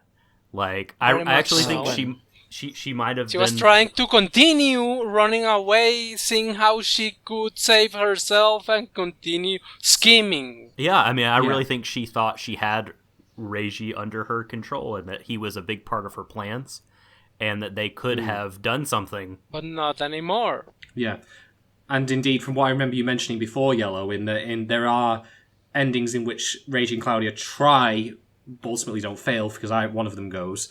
To continue on. So, again, what could have been? Yeah, I particularly like the visual novel because you see that they think they're going to run away, but in the end, one of them has to kill the other. They know that it's not going to work out. Oh, wait, so it's RWBY kills Claudia or vice versa in the novel? It depends on how you choose to end that particular path, which doesn't continue into the third chapter. Interesting, because that would make for an interesting scene. Like, because of course, as Doc has just pointed out, like Claudia for a lot of the time until Cal enters the picture, seems pretty much in control of like RWBY. Although I will say that there is that scene where like RWBY does boner, and he seems to be the one like grabbing all the things, taking. She lets him. She lets him. Wants him. That's her in control. But he initiates. No, not in the sense that she lets him passively. She more or less controls him by this. I mean, she's this totally is entirely still in her control. Yeah, but she's fine with that. I'm just saying that it's not completely like, you're mine now, boy, bend over kind of thing.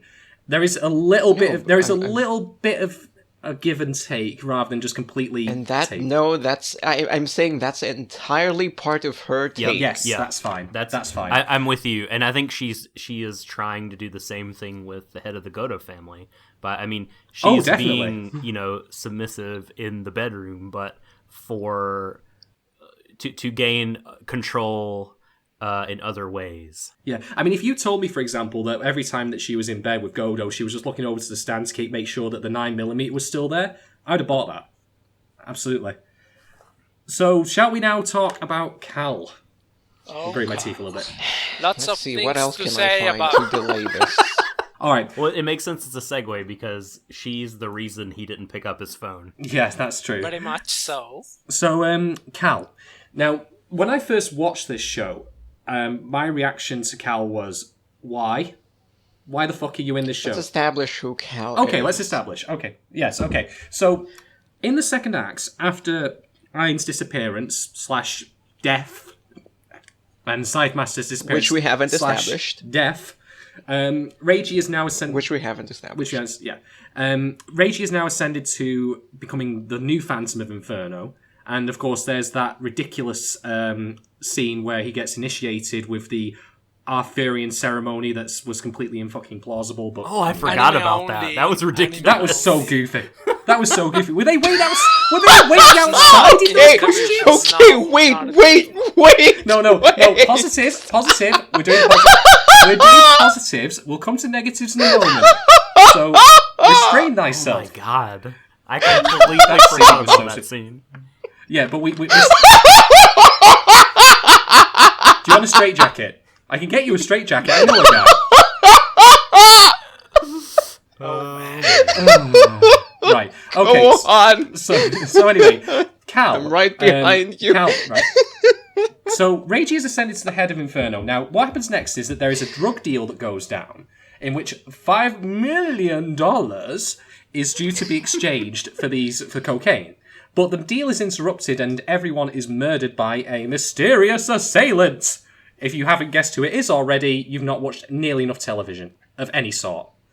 Because I immediately clocks it as soon as I was like... It tells you in the end of the episode, too. Oh, I know, yeah, that was done. But then again, this anime has a habit of spoiling itself, which we'll get to when we get to the second opening. Piece of shit.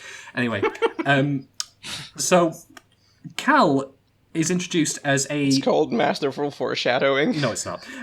Cal is introduced as a character who...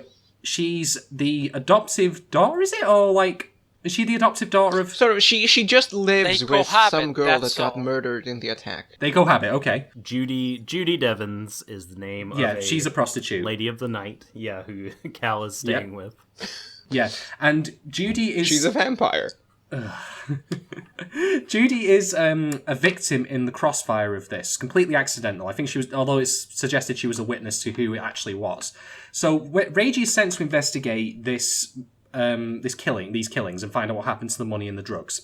And he meets Cal, and Cal says, I know who did it, but you have to, help me. I have to become your partner.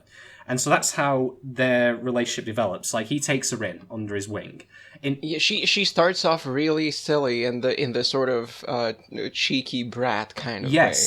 She's like... And she looks about 9. I'll tell you, but you have to take me with you, and yes. I want 50 hamburgers. Yes. I did find the hamburger scene very endearing, by the way, because Cal has been living on the streets and she's malnourished and, she's not obviously led a very good life. By all accounts, it turns out that Cal's been living like a life of destitution, basically. She's kind of a homeless child under Judy's care, but... That's no real life for a child, of course, and she had an abusive father. Gee, I wonder what that reminds me of. But anyway, so, yeah, let's not go back to that piece of shit. But, so, Reiji takes her in, and they have the scene with the hamburgers where she gets, 20 hamburgers, and I thought, you know what, silly as this is, that's what people would probably do if they, had lived a life of poverty all this time. It's like her dream was to have 50 hamburgers or something like that. She had one of those lines, and it was... That's when she started being cute. She was endearing. But that went over my head the first time I watched this show, because I was immediately like, this is dark and edgy, why is this character here? But I had the complete opposite reaction this time around. So I was thinking the entire time that, I was like, she's a plant, she's gonna, be working for Inferno, she's gonna try to kill him in his sleep. I don't know, something about the way that she was... introduced, or the fact I'm like, okay, she's too good to be true. She's too happy. She's an anomaly. She's an anomaly in the show. For the first 10 to 15 minutes, I was thinking the same thing I was thinking when I saw the elf character in Berserk. The exact same thing. Why is this character here?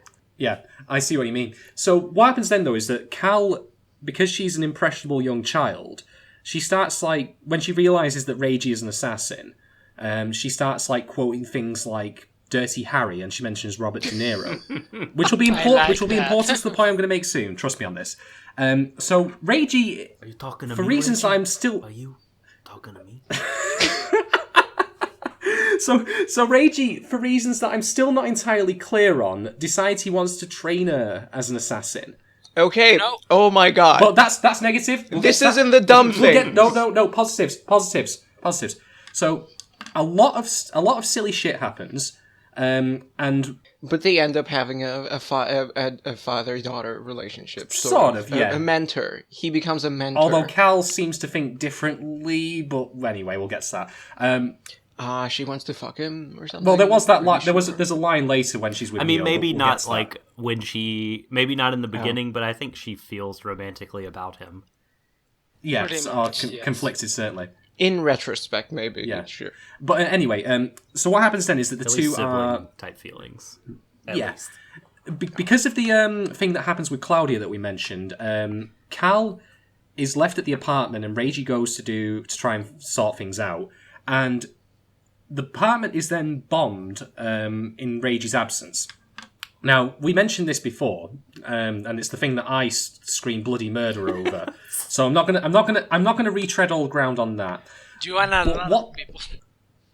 Oh, I know. It so pissed me off that. But anyway, this is like a watershed moment because for some of the cast. Wait. We talked about this. Exactly. It wasn't recorded. Oh, so we did. All right. So this is a moment where like people feel like Reiji became like a dirtbag, like not someone to root for, an unlikable character.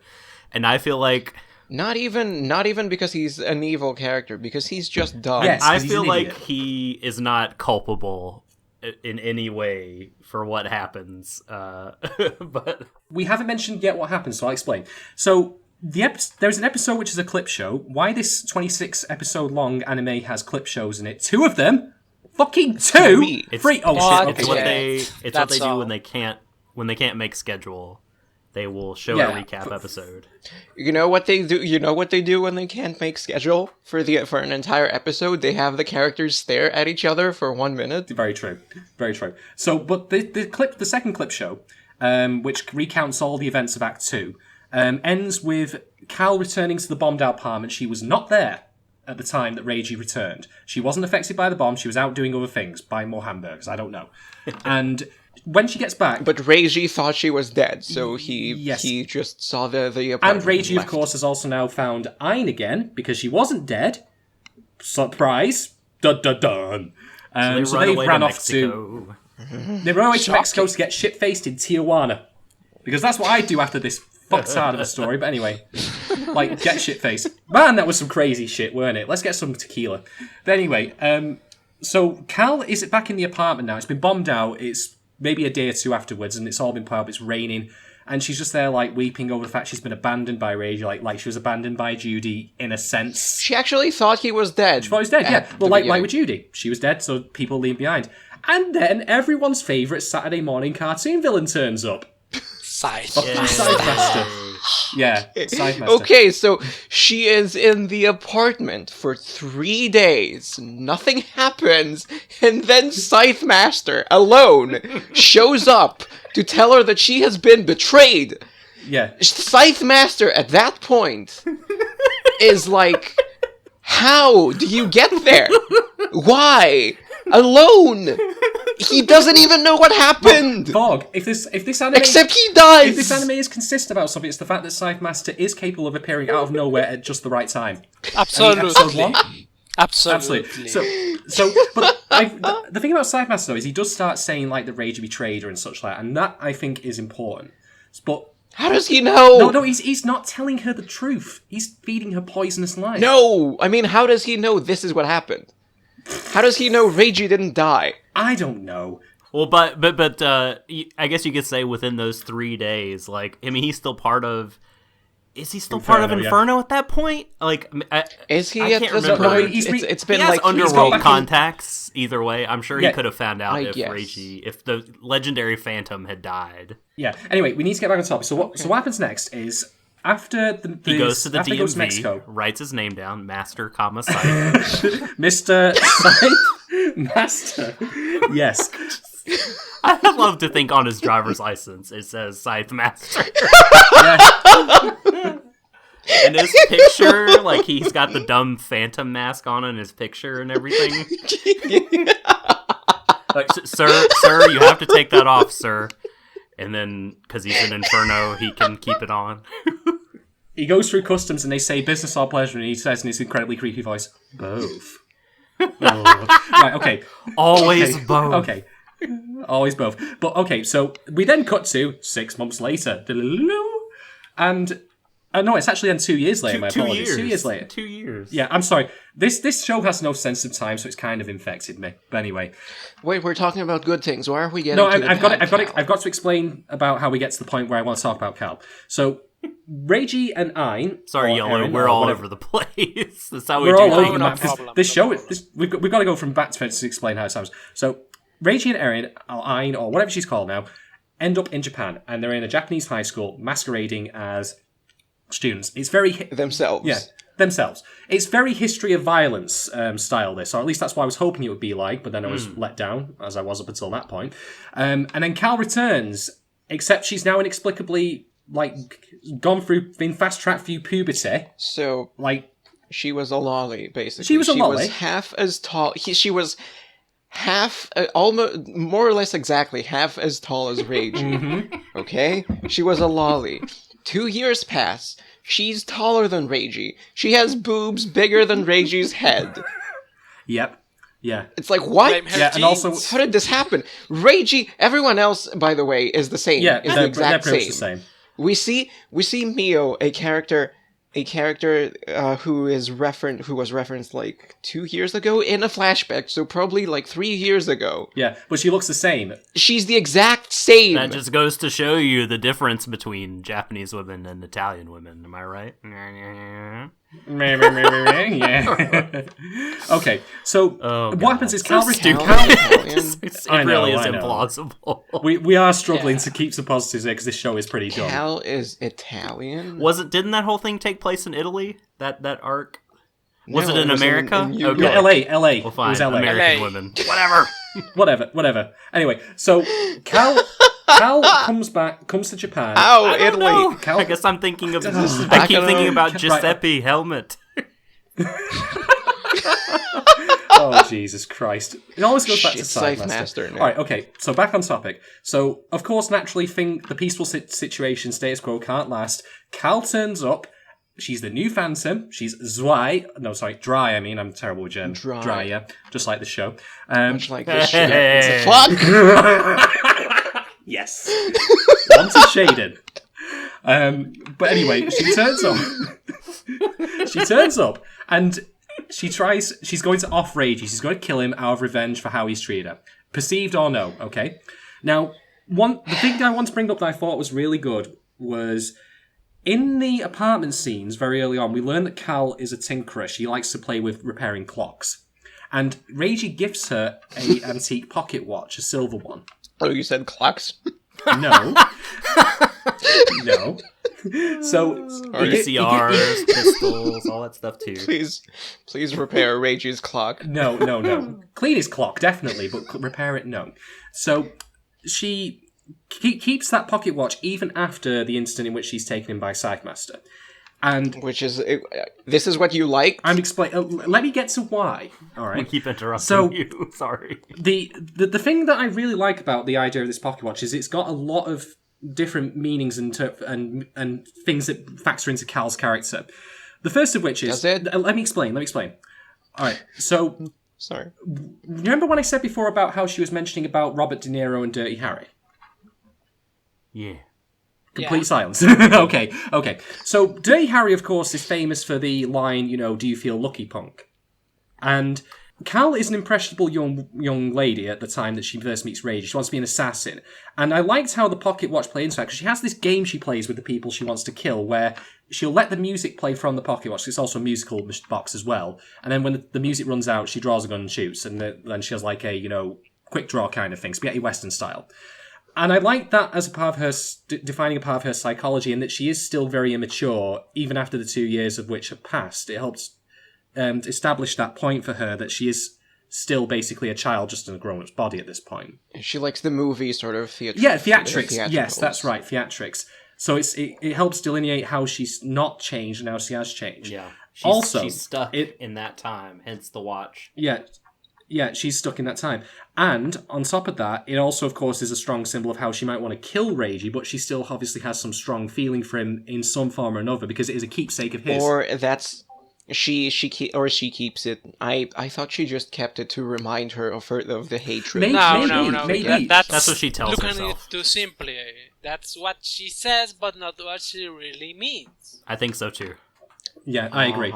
And the last point I want to make about the watch... Women are complicated. Yeah, and the last point I want to make about the watch, which I thought was pretty good, is that a watch is, of course, a piece of clockwork machinery. And I think it serves as a pretty good metaphor for what Cal is in the show at this point, in that she has become a clockwork... A time bomb! Oh. I hate you so fucking much right now. I was going somewhere profound with that. Oh, God. Anyway, no, what I was trying to say was, I think that she's become a clockwork creature at this point. She's wound up. I mean, that's a British term for, like, being tormented or whatever, but she's now living out her time with only one goal in mind, which is to off Reiji. And like all clockwork creatures, she is fated eventually to stop when the time runs out. And I think it serves as a neat little bit of foreshadowing for what happens to her. That works. I never thought about that. You might be reading way too much. I probably am. Like I said before, though, as much as you mentioned about the allegorical thing, Doc, in our Twitter discussion, and I said, well, I see what you're coming from. I think it's great, but Mio's exploding clothes. So I have to also check myself and say, Mio's exploding clothes, they probably didn't mean any of this shit that I'm reading into it. But I thought it was a neat little combined package of things that you could read into. And I will say, I have to admit, I have no shame in admitting this. I have already seen the show once. I watched it again, and I did feel a little bit of an emotional twinge when she finally was killed by Reiji, and then they had that like final heart to heart. And I think that was because just she has the arc that Reiji does not. Because Reiji starts as a nobody and ends as a nobody, and I'll get into that in the negatives.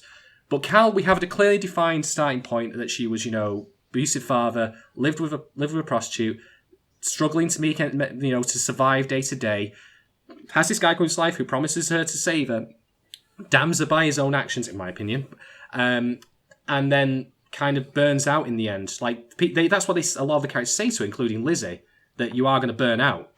Totally. And like the clockwork of her pocket watch, she just runs out in the end. And not only is she like a watch fated to stop someday, she's also a watch can only do what it does, you know what I mean? Yeah. Like there's no sort of watch becoming another thing. Like so, once she starts down the path, there's no getting away from it for her. Yeah, and she was kind of barreling towards the end. Unlike Claudia, she was not in control at all of anything. No, I just wanted to point out that the anime, as opposed to the visual novel, doesn't make it quite clear that Call wasn't irredeemable even at this point. No. She could have been saved if Reiji and especially Mio had acted a bit more like they do in one of the paths of the human beings, basically. Yes. How can you blame Mio for anything? Like, what fault is Mio? Well, I'm not blaming her. She's just the person that gets kidnapped and tortured. What I'm saying... It's her fault. Yeah, but... No. Reiji, though, is inexcusable. Only thing I want to say about Mio is that when she confronted Cole in the anime, that scene was cut down quite a bit compared to what she tells Cole in the visual novel. Oh, Jesus. Where she makes it clearer that Reiji has a burden, that he is in fact happy, Cole is alive, but that in the end, Cole gets a lot more introspection in that sequence as a result of Mio's action and the fact that she really understood Reiji. That doesn't mean much for the anime, but it's a point of reference that helps explain why in the visual novel it's possible to avoid the fate that Carl eventually met. Okay, so again, more stuff missing that would have been helpful from the visual novel. I mean, okay, shall we now segue onto negative stuff? I will quickly point out, though, that I'm actually pleasantly surprised at how much positive stuff we had to talk about. I'm telling, because some of the characters, the writing was good. Yeah, there are good elements. Some of the writing was good. Yeah, some of it was good, and I think that just if it would have been put together differently. Oh, I know, but I think it's like what you said about Urubuchi doing this. I think that there are glimmers and germs of good things there, and again, it makes me want to actually try the visual novel myself, because if that's the standard by which the visual novel works, the good bits, then it could be a genuinely enjoyable story. I mean, they did pick probably the worst route. No, they made up the worst route, because Redfield pointed out that the ending was not in the visual novel. Thank you very much, B-Trade, you swats. Yep, thank you. Speaking of B-Trade, I wanted to, regarding the watch and reading a lot into it, like, I mean, the watch is an easy kind of thing to, like, see metaphor in, but like Vorg mentioned, like, there's a possibility that it was that they just did this because in previous Girls with Gun shows like Noir, they have music. This is not the first time that like a music box has been significant. Oh yeah, I mean we had it in Elfin Lead. Oh god, I forgot about that. But I'm just thinking sorry, about sorry, Beach Train in sorry, particular. again. I forgot about Yeah. that. Oh. I have to say as well about the watch. Maybe it is confirmation bias on my part because I do like Cal's character. I like this what time we're around. saying. I mean, I think once, like, let me just be clear. Like, I don't subscribe to authorial intent. Like, once you put a work in the world, it's everybody's. And I think these are all valid things that we're saying. But like you always say, Shadon, maybe don't give these guys too much credit themselves. Fair enough. So we'll move on to negatives now. Who wants to field first? Are we going to start from the beginning of the show? This could take a while. Let's start from the beginning of the show. Episode 1. I was the one that hated episode 1 the most out of everyone. Yeah, I get what you mean. Can I say something about episode 1 very quickly? Right, one of the the opening of the episode and of the show is very quick cuts of like people getting shot, people like this mob thing going on. Cut to Lizzie on the beach, like half naked, with the only instance of nipples in the show for some inexplicable reason. The only instance of nudity is like in episode 1. It's like 30 seconds in. It's like putting bacon down in front of a starving dog. Like they expect, right, we got to hook them in right quick. We've got to get them on board. I don't what remember do 15-year-old boys like? Remind me, what? We have to keep Shadon watching. What was the scene? I don't remember. Okay, so in the beginning, you get Ein and Zwei, I think, or just Ein, actually, driving the car near a beach, and then it cuts to the beach, and Lizzie is sunbathing, like just hanging around on the beach, sunbathing, topless, with her boobs out. Yes, that's it. Yeah, that's the scene. That's it. That's literally within the first minute. Is this just like a swordfish callback? No, you are definitely giving the show way too much credit. Was the director just like a fan of Halle Berry, and that explains why he redid her character design? You know, actually thinking on it, you might possibly be right, but I'm not going to conclusively state that I believe that because, again, Mio's exploding clothes. Yeah. That's the thing I always go back to. It's not a especially great thing to be a fan of swordfish. I mean, come on. It just made me wish I was watching Pulp Fiction. I'm very unfamiliar with swordfish. It's a Hollywood hacking movie. That's all you need to know. That's all you need to know. But the thing I found hilarious about this is that we have this scene, right? We have this scene of Lizzie, right? And she's got her tits out on this beach. And there are, of course, people in the background. And they all look like fingers because they're so poorly drawn. They just look like... they're just pink amorphous blobs. But what made me chuckle is that later on, we have, of course, Ein or Zwei or whatever, blowing up the helicopter on the mob boss's helipad, and we cut to the. That was Scythe Master. Yeah, Scythe Master. Right? And we cut to the beach again to see Lizzie reacting to this, where she sees the explosion in the distance. Not a single person on the beach turns or moves or does anything when there's a giant explosion in the background. Not one of them. We're going a bit too far ahead. Okay, so the director, the piece of shit director, he's done good movies. Is like, okay, he's like, okay, so I want to have a non-standard opening. It can't be like all the other animes. It needs to be a non-standard opening episode. So he gets Zwei to go into a mansion. Ein is there waiting for him. In a maid outfit, because of course. In a maid outfit, because of course. I'm like, the moment I saw this, after the boobs, I'm like, holy shit, this is gonna be garbage. But it does not follow up on any of these themes. It's garbage for other reasons. So they're like, okay, we gotta kill people and stuff, and a bunch of guards show up in the most Scarface mansion ever. Yes. And so Zwei jumps out of cover, and then it cuts. It cuts to a flashback of Zwei getting like waking up in the compound, and then getting trained. like sort of his initial encounter with Ein, and it's like, oh no, where am I? He like runs out of a door, runs into a bunch of corridors. It's like, oh, where am I? And then he starts, and Ein shows up, and they start fighting. The fighting itself is some of the worst animation I have ever seen from a fight. Everything is so stiff. Nobody moves like they should. Yep. And it's like, there's a lot of dumb things that I forgot because I don't have my text file. I don't have my notes. How many megabytes was your text file? Bear in mind, they said text file. Was it a long one? Anyway. Was it longer than the novel I wrote? This was actually... okay, so it was the longest notes I've ever left. Wow. And it was the longest notes I've ever left right after the first episode. First episode ended, and all of... Like, I had already written, like, the biggest pile of notes ever. So far. Yeah, clearly there are directorial problems with this production. Dumb things happen. The director is awful, the animators are awful, and stuff happens. Ein just beats up Zwei or something, and Scythe Master is outside, and he's like, this will be Zwei. Zwei is great. Look at the potential, even though he got his ass kicked. Can I quickly pitch a question to Yellow here?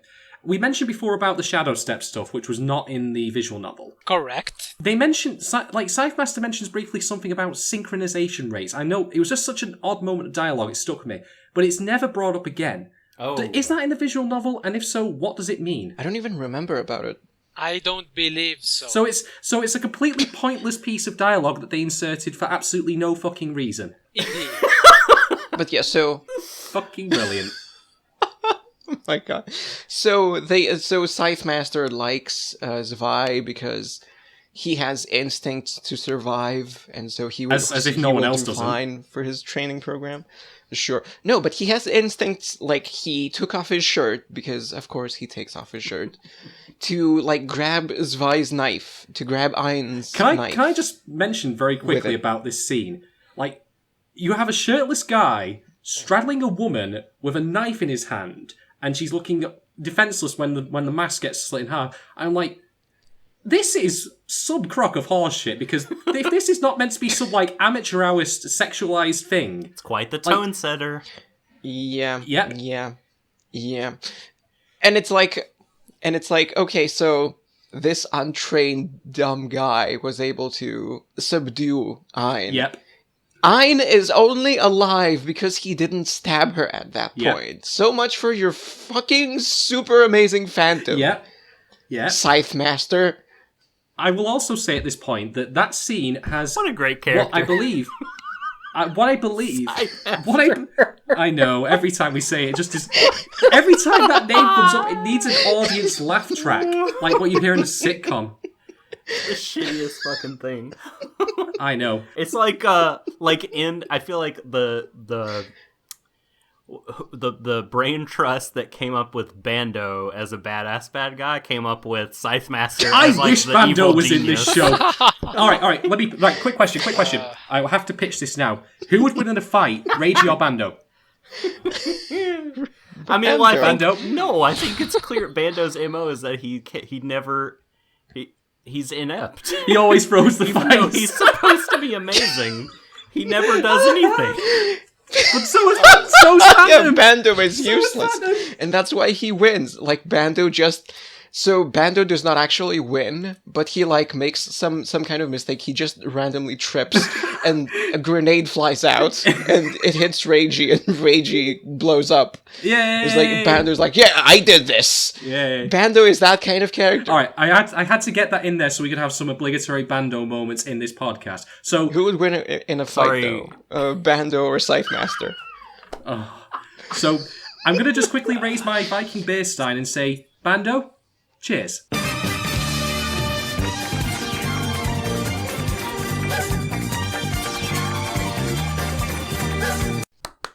Yellow, do you know who Bando is? Do you know who we're talking about? Oh, you'll know. Have you watched our thing? No. So He's a character from Elfen Lied who's particularly wonderful. Oh. Yeah, I didn't see that. Good on you, sir. Keep it that way. But the thing I wanted to bring up as well. We fully recommend it to nobody. Absolutely. Well, I did say before I would recommend watching Elfen Lied over Phantom, and I still stand by that. Same. But then you have to pick between Elfen Lied and Phantom. But That's not a very good shorter. situation. I think that might be the saving That's grace. also one of the points I forgot to mention. But anyway, I want to get back on track very briefly. This might be zipping over the place, but there's something I need to bring up that really, really made me angry when I first watched this show. And it made me angry this time around as well.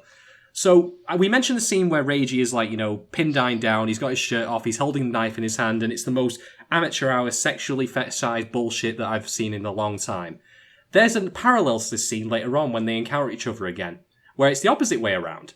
Where, after meeting each other again in the factory, Ayn is trying to kill Reiji, pins him down, has a knife at his throat. Now, earlier in the show, Ayn got shot in the hip, and also in her chest above one of her boobs. And I couldn't believe I fucking saw this when it happened, because I thought, this is the dumbest shit ever. She takes off her entire top and her bra to show Reiji a wound on her hip. And do you want to know why I say... What? That happened. That happened? What? Yes, that happened in that scene. I don't remember this. Good. And that happened. She was showing off both of her wounds, though. Yeah, she took off all of her upper clothes to show him a wound on her hip. Now, I'm going to pose a question to all the men who are listening to this. If you had a wound on your thigh, would you whip out your penis? No, you wouldn't. Depends on who's checking. No, if a whip... No. If you had a...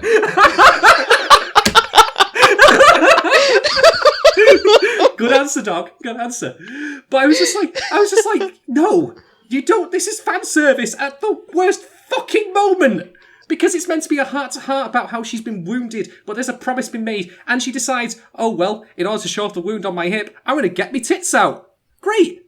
Fucking brilliant. And someone gets shot in the elbow, and they start taking their pants off. But the thing is, maybe her pants are too tight and high-waisted, such that she cannot pull them down without removing her top. I don't even know. But the thing that I thought about when I thought this is like, how would I have done it?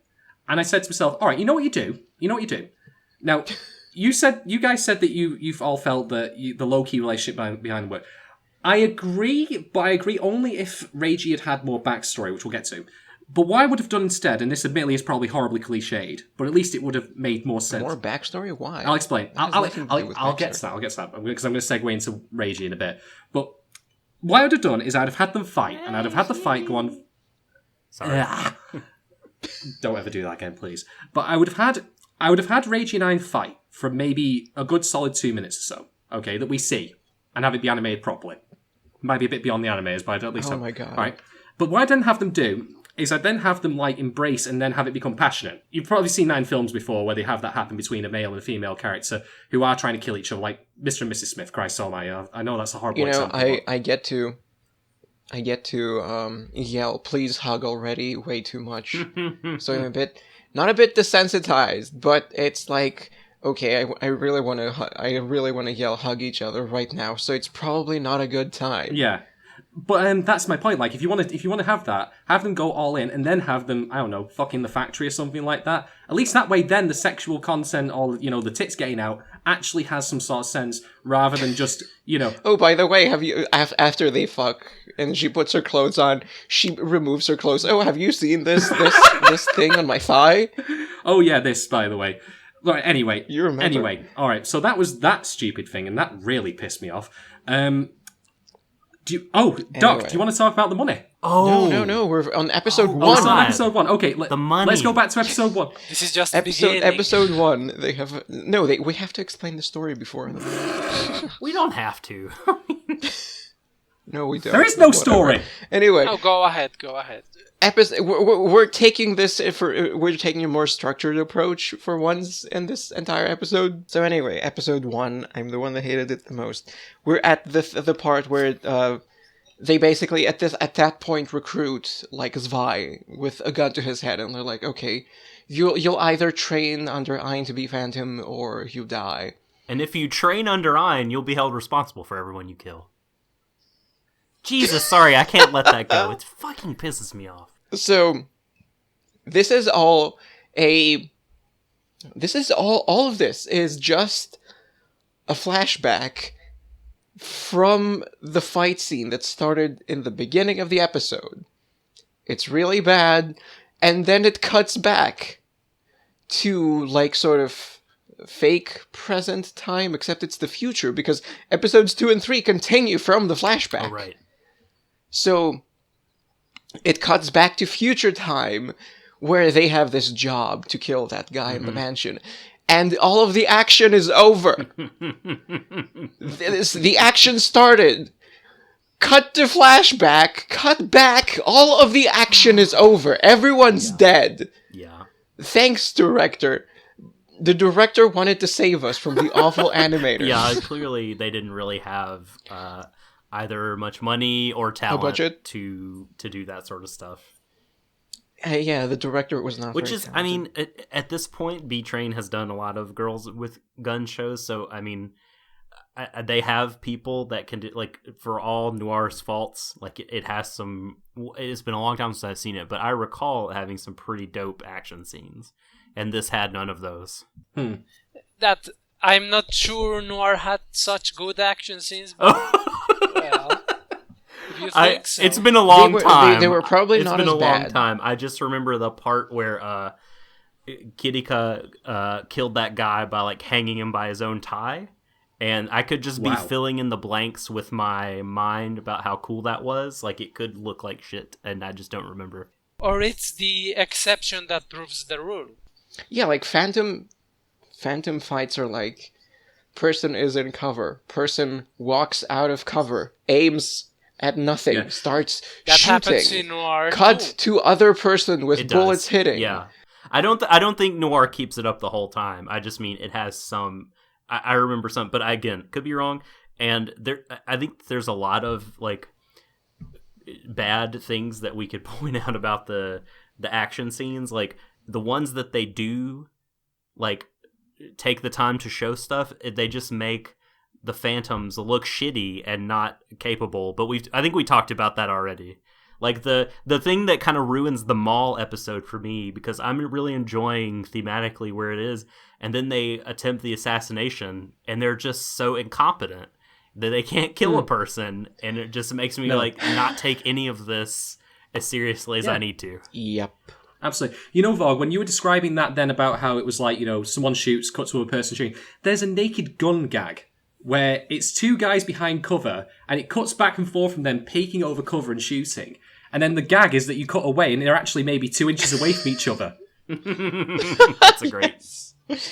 This is Phantom. That is Phantom, except it's not a comedy like Naked Gun is. The knife fights. Meanwhile, the knife fights are, like, so stiff. It's like the knife fights are the one place where they could. Were the knife fights as stiff as those in Dog Soldier? No! Okay. I preferred the one in Dog Soldier. Talk about two people being 2 feet away from each other and taking forever. Yosuke runs and, like, jumps like a super, and they're, like, right next to each other. There's plane noises. Yes. You know, that's the thing, right? Dog Soldier was terrible, but at least it was funny when it was terrible. Phantom's fights... Dog Soldier had soul. Yeah, yes, it did. No Killers references were intentional, I don't think. Oh, thank God for that. So we have the knife fights, and then is now the time to get to the money, or have we still got more to discuss before? No, the first episode. Let Vorg finish deconstructing. We haven't finished. And what's wrong with it? Go on. So first episode. So they're in the house. Everyone's dead. The guy is on the roof. There's a helicopter. He's not going in the helicopter because why would you go in a helicopter when people are shooting in your house?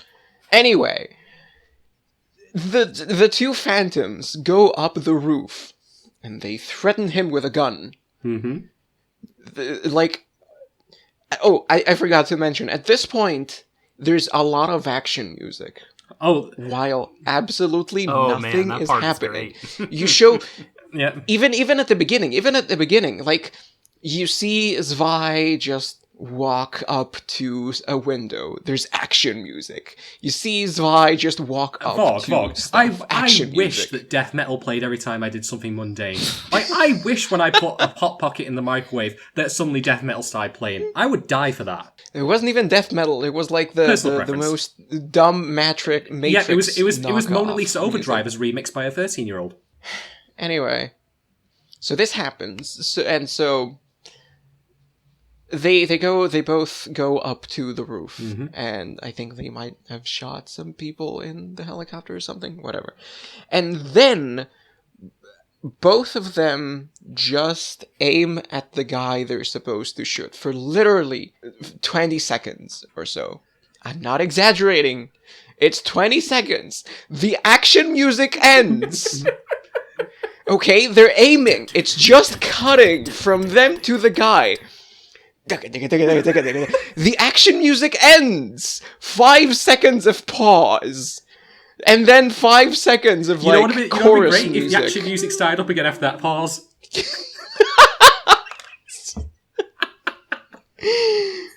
It's like they're aiming at him for 10 seconds, and for 20 seconds, after 10 seconds, the action music ends. Turn the tape over. 5 seconds. Yes! B-sides, bro. B-sides. Action music ends. 5 minutes of silence, 5 seconds of silence, then 5 seconds of chorus music, and then they shoot him. And then Scythe Master walks they just out, shoot right? him. He's like, good job. And then Scythe Master walks out. I know.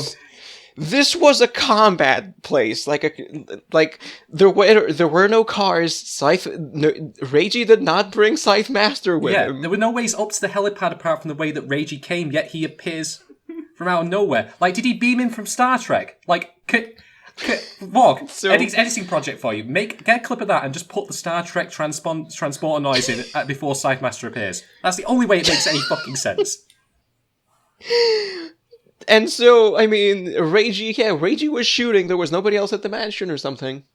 And then they shoot the guy, and then Scythe Master just shows up in the middle of the mission. If you're gonna go there, why are you sending Phantom? Do it yourself. God damn it, Scythe Master. Oh, Jesus Christ. And then they shoot a helicopter. Because it's action. And it blows up. Because action. Because action. What a fucking opener. That was the first episode. The other... I don't think we have time to do this for every episode. No. First episode just punctuated dumb things for me. Yeah, it set the standard. Episodes 2 and 3 and 4 were bad. Nothing happens in them. No. It's just a montage. It's a Phantom training montage. Yep. That's it. It sets up some sort of ground. That episode would have benefited from a bit of Joe Esposito. It sets up some basic sort of a relationship between Ein and Zwei. Fuck boy and fuck girl. Ein is like, I'm going out on a mission, and Zwei is like, are you going out on a mission? I'm going out on a mission. Are you gonna go kill someone?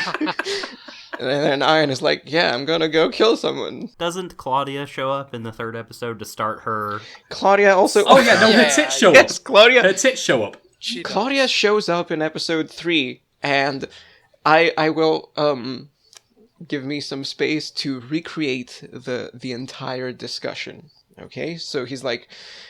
Ein is fighting Zwei in, the most awkward fight scene in the world. For training. And Ein beats Zwei, and then Claudia comes in, and she's like, "Wow, Zwei, you've gotten better." And Ein is like, "Yeah, I have a really good mentor." Mm-hmm. Cut to Claudia. Cut to Zwei. Cut to Ein.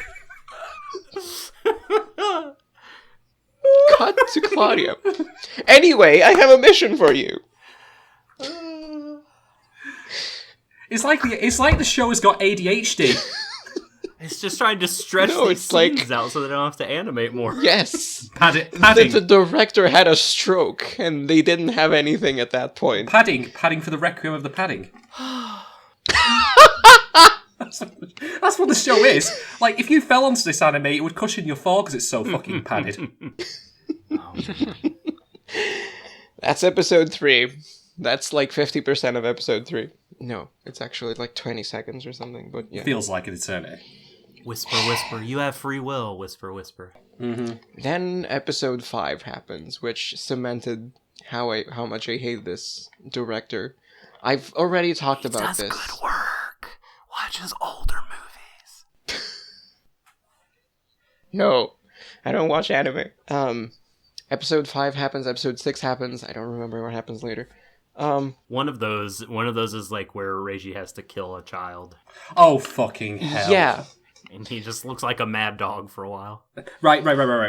Yeah, there's like a mafia gang that's opposing Inferno. Yeah, Shadon hated they this have plot. the dumb Led by Tony the Stone. Right. So we have a mafia family, the Stones. Melody Square. It's the family Stone. Is the leader called Sylvester? I don't remember. No, he's not. His name is Tony. Damn it. Tony Stone. His name is Tony Stone, which is like an 80s... That's a brilliant name. He's like an 80s funk singer. Exactly. From Sly and the Family Stone. Right, okay. So this is 2 episodes, right, in which we get introduced to the Stone family, the Stone Mafia. And they own a place called Melanie Square, which is like a Coney Island-style amusement area. You get the idea. And... Wait a minute, it's a isn't district, it a casino? I thought. Coney Island Casino, like fairground. Melanie Square is a district. Kind of thing. Anyway. So, sorry. Inferno decides... I also want to very quickly segue into the fact that we mentioned Scythe Master's stupid name. Inferno is a stupid name for a criminal organization. No, it's not. It sounds like it's one... a Counter-Strike It map. sounds like... Oh, fuck you. It sounds... It sounds like a 13-year-old emo kid would use as his club name. Yeah. But anyway, all right. Oh, so you'd probably be laughed at, right? I mean, if you show up and it's like, here's the Corleone family, and here's like the Bloods. So here's the Sopranos and Inferno. Mm-hmm. So Don Inferno. Sounds cool in Japanese, I guess. Yeah, maybe like it just sounds cool. Yeah, I mean in Japanese, English, edgy English words sound better. Yeah. Japanese, Again, I guess. Yeah. See people tattooing kanji on their arms. Pretty much. So the Inferno want to get a hold of Melanie Square for reasons that I don't recall as being actually elaborated on. For power. We'll call it for power. So, do you want to know what the event of these 2 episodes is? Reiji is, like, the negotiations between Inferno and Tony Stone kind of go nowhere, because Tony's like, he's a stone, he's rock hard, he doesn't budge for anyone. Wow. Yeah, pretty much. And Tony, as it turns out, has a loving wife and a loving son. And the wife seems very okay with his criminal activity, so whatever, fine by me. What happens at the end is that Tony's son and wife are murdered by Reiji. In the bedroom. Like, it's of course one of those shots and cut away thing. He kills him. Yes. Kills him. And then eventually Tony himself is offed, and the rest of the Stone family are offed, and the Stones and Melanie Square are not brought up again in the entirety of the show. If you skipped... No, I'm assuming this was to show what Inferno does. Because later you sort of see Reiji and... I do stuff. Well, we had episode 1 that demonstrated that they were offing other mafia bosses. The point is, this is part of the machine crushing Reiji's soul. Yeah, it is that. Oh, god damn it! Pretty much. But yeah, it establishes their takeover of territories. I get that, but it's 2 episodes. It's not relevant later on, and I have this kind of problem with. Oh, it's a wife and child. If they get offed, it shows he means business. I'm totally, cynical about this stuff. Yeah. I'm so cynical about it because it just feels very cheap. Yeah. And I don't think it even needs to be 2 episodes. Yeah, the moment they showed up, this show is not very good at keeping who's gonna die from you. And so the moment like episode 4 or 5, one of the first things that happen is like the kid goes up to his father, and his father and Tony goes, "Oh, little kid, we're gonna go have fun. Let's go to the fun fair." And it's like, okay, it's gonna die. Yeah. It dies. I will say that, like, No the question. kid actually meets Reiji at the fun fair way before Reiji gets swords off him, so I suppose you could use that as a contrast between Reiji being relatively normal still and then what he becomes there. But I still feel that it feels like very low-hanging fruit as a way of actually doing that. Oh, totally. Like, here's a kid, he's off the kid, therefore he's, crossed a line. Whereas very much it is that. It is the same way that you show, have a character being raped, right? To establish that they've had a tragic past. Yeah. And it becomes strong to overcome it. I don't think I want to fault the plot for like trying to convey what Reiji is by simple means, because what Reiji is also pretty simplistic. That's something I'm going to get to. But the thing is, like, there's no like doubt in his mind, no hesitation. There is though. He struggles with it. He has slightly, but yes, only slightly, a tiny bit. Like I feel like the moment in his head lasts an eternity, but like the scene they show in the anime is short, because they only have so much time to work with, and that is the fault. Well, they have plenty of time to work with. They have so much time for Claudia. It's the fault of the storyboarders and director. Yeah, exactly. But but I feel like in Reiji's heart and mind, that was you can at least tell from like the way that they sort of drew his eyes that he was going through some shit. Actually, no, because those are the eyes he has when he goes into full-on phantom mode and goes on to full. Oh, they looked a little different to me. Like not, it wasn't like the glassy eye. I don't think Shadow Step. It was more of like eyes. kind of madness. But that's just me. I'm not saying you're wrong. Like I'm not going to stick up for this show in any way. Hell no. But I just feel to myself like this could have been accomplished in a single episode, or if they wanted to do this properly, what they should have done is not offed Tony and have him be a recurring opposition, not antagonist. You know what I mean? Later on. Good point. But so he's anime original, both of the episodes. What? Oh, fuck off! That said, I could have guessed this. Urobuchi did write the second half. What happens after he loses his family? Oh God! So everything this anime has invented for itself has just been, in my mind, a waste of time. And it's 26 episodes. Oh my God!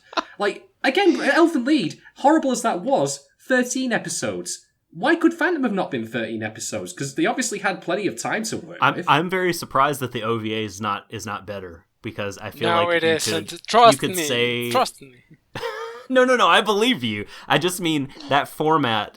If you had 3 episodes to get across some kind of key elements of this story, and you had the kind of budget and time an OAV affords you, you should be able to do something better. Yeah, I agree. Yeah. They were like halfway between being loyal to the plot of the VN and doing their own thing because they wanted to save time or something. And neither side didn't won. really quite decide. Neither side won as a result. Yeah, and they were in the middle and they messed every single thing up. They should have either made more changes or made less. That's a good way of putting it. Yes, exactly. We'll get to that when we discuss adaptation. So, is now the time we talk about the money? Because I know Doc's waiting to die. No. Go on, Doc. Talk about the $5 million. $5 million. And yes, I did do the little finger. Total evidence the show was written in 2000, because like the value of $5 million has taken a drastic dive in 9 years. It does not seem like that much money. Yeah. No. For a criminal organization. But we don't have to spend time talking about this, because I feel like we've talked about in general, like the problems with like the structure and the plot holes and like the poor storyboarding and poor scripting. There's more. But before if we do talk about this, before we leave the negatives, I just want a chance to talk about my most grievous issue with it. But we can talk about the money. No. You go straight. We can talk about both. Talk whatever you want. Talk about whatever you want. Well, the money is God, I can't even. So they're trying to Inferno loses $5 million. Yeah, which from the cocaine deal. We're jumping forward. This is when Cal. This is in the second arc when Cal is young, and Cal stole $5 million from the person that killed Judy. She somehow happened upon that duffel bag, and Reiji finds it out, and Inferno, the second in command, has lost people, and he's lost his money, and everyone is mad and suspecting that Claudia is behind this and is stealing from Inferno and trying to fuck them over. And so when Reiji finds the money, I feel like all he has to do to put Claudia in the clear is plant it at the house of the second in command. Which they end up doing. But he doesn't take the opportunity to do it. Yep. And I don't understand why he doesn't. Okay, so he has the money. Or he can just turn it over to them in the meeting or something. Yeah, here's what he did. He's like, okay. Cal gave me this money to kill the people that killed Judy. And so he's like, in his head, somehow this is the best solution. He goes to Inferno, and he's like, I don't have the money. I can't find the money. Nobody has the money. And I found the girl. The girl knows nothing, but I will train her as an assassin. That's the best solution in this guy's head. Because he's like, I will train her as an assassin, so don't kill her. He does this so they don't mess with her. Because she's like a witness, and they want to you can just give them the money, okay? Give them the money and tell her, okay, this girl took it. Here it is. Because she's already in trouble, okay? If he gives them the money and he's like, okay, this girl took it, but I'm gonna train her as an assassin, so don't touch her. He already has the out. He already has the perfect plan to, like, not let her get hurt by Inferno. And yet, he still keeps the money. He does not do anything with the money. If anything, he does her more harm by pointing her down this path, depending on how you play this in your head. Yeah. What a dolt. He puts Claudia in danger. He puts the entire, his own standing in danger for nothing. Well, it's because, right, okay. He could have just given them the money. I remember Shadon said, I had an epiphany about Cal. And what I thought you were talking about is, because you didn't like her as this cute character out of the blue, sort of in this show that was tonally different. Yeah, in the first time I watched it, when I first encountered it many years ago. And I feel like the way that he looks at her, he's like externalizing his own inner child, his own innocent part of himself, and he wants to protect at all costs. And so he's willing to, he doesn't want, maybe anything to, to stain her or to get her or to corrupt her. And so he's making some really bad decisions on the way to protect her. No, but he could have made the same decisions and give the money. No, totally. Leave both totally him. Could have. I don't understand why he keeps the money for so long. It baffles me. No idea. It's stupid. It was really dumb. Now, we mentioned Cal. But yeah, he tries to keep her from being like him. Yeah, and fails. He does. Badly. Fails because he's dumb. But because Inferno have reprogrammed his mind. That's why he failed. I don't think there was a mind there to reprogram in the first place, but... Can we go back? We missed a very, very important thing. Go on, hit me. Okay, so Claudia basically makes a deal with the Goto group to attack a shipment of cocaine that's technically Inferno's. Okay? Yeah, she wants to pin it on Scythe Master. Yep.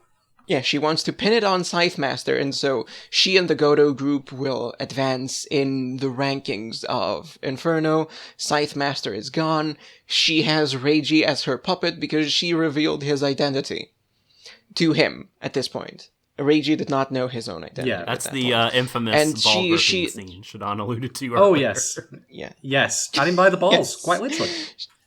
She also... She also sent Ein to go do the job. Ein gets shot. Reiji chooses to go with Ein, and he treats her wounds and all that stuff. And then they're on the run together. First of all, they do all of this in their warehouse. There's a line. God, I remember. There's a line where there's like a guy saying, "Oh, we can't find the Phantom." Oh, there's tire Where tracks. did They he went go? down the highway, but we can't find the Back to the Phantom. warehouse. Where did they go? Oh, by the way, can I just say, like, What's the one place that they have? I think okay. So it's I think important to note that Claudia didn't send Phantom to do the job. Actually, Scythe Master was having her protect the shipment. So she was on opposite sides of this to Reiji. And she's on the run, and that's why they're trying to find her, because they think she's betrayed Inferno as well, and they want to kill her, and that's why Reiji wants to hide her and protect her, because they think she's betrayed Inferno along with Scythe Master. Yeah, that's not quite how it happened, but they think both Phantoms like betrayed Inferno, or something like that. Once Scythe Master, Reiji doesn't turn up with Claudia, they start suspecting him, but Claudia says, "Okay, well, he's in the clear. He's fine. He's going to show up." She doesn't actually say that quite yet. But anyway, they're in the warehouse. Nobody looks for them in the one base of operations that they have. I feel like Maguire has been there before. Surely he knows. Yeah, all of them. Yes, Maguire has been there before. Lizzie has been there before. Everyone has been there. Lizzie and Claudia don't want to go looking for him because they want him to get his shit together. No, they don't. And Scythe Master is probably on the run, but Maguire could send people there. He knows where it is. Yeah. Too busy in the hot tub. That's right. He's selecting his favorite wine. Yeah. So that was you. All right, I want to bring up Cal then. That was dumb. But no, that was not the big part. That was not the big part. That was the small thing that leads up to the big part. They leave. They take a car. They leave, and then on the road they have a bunch of scenes where Ein is like, "Oh, look, you have your passport. You have your identity." Oh, and Jesus! I know where you're going with this. Go on. I'm ready. And all that stuff. And at some point, Reiji just tears up his passport because he's like, "My identity is my own," and stuff like that. And at that point, I'm like, okay, just so. She laments not having an identity and all that stuff. So just go tell her, make up your own identity. Let's pick your own name. Let's pick your own thing. But no. Except no. They go to the motel. They go to a motel, and she almost kills herself, and because she has no identity, and then she's lost her purpose because her master is gone. And then because I mean, Scythe Master has determined her identity for her and the entire life she can remember. So she doesn't have one of her own, and that's what she hates. And then Reiji comes in. He's like, "Okay, I'm gonna call you Ellen now. Now you're Ellen. Yep. That's your identity." Yep. You get the person that has no identity. Instead of getting them to pick their own identity, you choose it for them? Yep. It's like, now you're Ellen, like it or not. Yep. It's like, Reiji, you fucking idiot. I hate you. I can see what they were going for, you know. I hate you too. Don't excuse this. Don't this treat is our guests like inexcusable. that. Stupid romance, that's all. Oh. It's not even romance. He could be like, okay, pick your own identity. I will support it. Right, I will be here no matter who you are. That's more romantic. I will offer a counter argument. Go on. I will destroy your face. Someone who is in the middle of an existential crisis, right? Who's sort of like flimsy purpose in life to serve Master Kama Scythe has been shattered, and she's about to kill herself. Like, I don't know if you want to ask that person to like, "Hey, construct your own identity." Like, I think you want to say like, I'm gonna like sweep in and offer this. It's not like that. Whatever, it's like it's fuck no. Well, let me offer. That's not how it works. A midway argument. Have that moment where she does decide on her identity, but just leave it for later. Come back to it later when she then finally does have. Well, I mean, doesn't he have to give her something, like give her something, right? Something tangible, something that is a sign of the new identity. She can hold on to the name. Yeah, and something tangible is like the information that she can have her own identity and she can be whoever she wants. Didn't he insinuate as much in the car? No, he didn't really tell her. He didn't really encourage her to do anything. So I didn't have a problem with this. Because you're not fixing anything by telling her, okay, now you're this person. I think it's a first step. I think he sees it as a first step. It's not exactly the smartest way to go about it, but I think it works. No. I mean, she's at the end of her rope. She's not really capable. It's a stopgap. She's at the end of her rope. She's not really capable. I will throw things at you. That character is shown way too often as not being capable of making her own decisions. Here's what I would do. I would have her pick her own identity and then struggle with how it evolves. Having, like, the one thing that she clings on to until after she meets Reiji is how her personality and identity evolve. Mm-hmm. How she changes. That would have been a good element. Instead of, Scythe Master picked your identity, now I'm picking your identity. There are two things I need to say in response to this. First off, when I watched this the first time around, I watched it in the English dub, because I'm an idiot. The way it's pronounced in that is it's pronounced as Erin. That's how it's subtitled by Funimation. Yeah, and I thought, okay, so disregarding all of the issues you have about Reiji forcing an identity or a name on her, why is it only one letter different? That's dumb. Yes! It's you go from Ein to Ellen. Way to pick something that reminds her of what she used to be. Could have been like a completely different name. But the other thing I want to point out, and this really, really annoyed me when I spied it this time around. So, one of the things I feared would happen when I first watched this show is that when they had the inevitable end-game confrontation with Scythe Master, I thought it was going to be Reiji that would kill him, rather than Ein. And if that had happened, I would have actually quit the show there and then. I would have stopped. I'm glad that she did that, yeah. Yeah, but there's a line that she says, where she says, I'm doing this because I made a promise to him. And that really annoyed me, because this is her... even in the end, this is not her thing. Oh yeah, she never found an identity. She does it for Reiji. She never found an identity for her own. No, Reiji did not even try helping her. We don't ever see him try. No, she does it for Reiji, but not for herself. One word, just her saying, I'm doing this for me, would have solved all of that. And yeah, I mean, every single time she was like, I'm doing this just for you. Reiji should have been like, no, you should be doing this for yourself. Yes! That's the problem when you have a show that's centered on the growth, quote-unquote, of the male protagonist and not so much on the female one. Yeah. The growth of his penis. No! It's true, though. Ein is very static for most of the time and doesn't... Never she ends up where she starts. But again, I will say, like, I mean... when a person's about to commit suicide, I don't think it would be a good thing to just be like, you can fix your own problems, like, which is what it would right there, which is what it would be, just like, you can make your own identity, like, that's not right there and then solution at that moment. But then throughout the show, they had chances to have, like you talked about, like him helping her find herself, but he very much let her kind of become...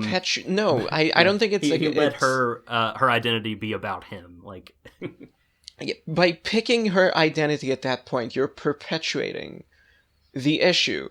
Because she's very prone to clinging to whatever other people... Yeah, but at that moment, you're thinking about having her save her life and not kill herself. Yeah. He took the gun! She had no gun! She can get it back, she's Phantom! Oh, Jesus Christ. She's also Phantom. Right, can I interrupt? There's one thing I need to bring up as well about her identity. In the Act 3, where she's pretending to be a high school student, she takes on a different voice. She starts speaking of like, oh, I'm cutesy, like, high school student. That's also in the mall. In the mall, yeah. Scenes. But do you know what would have been more effective for me? If when she was delivering that final statement to Scythe Master of like, you're mine now, if she'd have done it in that voice. Yes. If she had used that voice when talking alone with Reiji, it would have been amazing. If she had just been with that permanently, that would have been a tangible change. But it never comes across as anything other than not even a tangible. That would have been like, okay, I'm satisfied now. Yeah, I'd be I'm okay with completely satisfied. I would not have brought any of this up if that had happened. Yeah, but she ends up pretty much where she started. It's just do a find replace with Scythe Master. She does have an expression on her face when she does it that she never has, though, which I think is kind of cool. Okay, that's fair. All right, I'll wrap this section up now just by saying two things about Cal now in the negative. But okay, first off, dude, we're not even close to finishing. we have to for the sake of time. We could be here for days. And I still have one more thing. My big issue to point out. I have so many notes. Okay. Right, I'm going to zip through this very quickly. First question. Scythe Master, his aesthetic for him and for his proteges is opera and ballroom. Masks. Operatic things like feathers, yeah? Why does Cal look like an Akira cosplayer? Why is her character because he never implemented any mind control on her, he said. That's the in-universe reason. But I also agree with you that it's dumb. It's not consistent. No. It just, again, comes across me like, this looks cool, we want to show Cal's cool and edgy, and I'm like, didn't really expect to exploit her at first. You could say he happened upon her by chance. Yeah, but he had 2 years. 2 years! And it's not even like she expresses. If she just say had no. He says that he didn't do any mind control or anything. No. I'm just talking about visual design. But I mean, if you'd have had a throwaway line where it turned out that say Cal had a thing for motorbikes, done. Oh, I see. Okay. Yeah, done. I'd have got that. But no, she's now explicitly dressed as an Akira cosplayer because reasons. Okay. Because it's hot. The second thing. Because it's hot, yes. Second thing. We mentioned before the second opening. Now, first point about second opening. 6 episodes from the end. It's such a weird decision.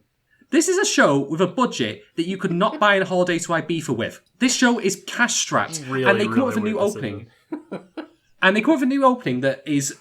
feels like it's at least 5 minutes long. It sure does.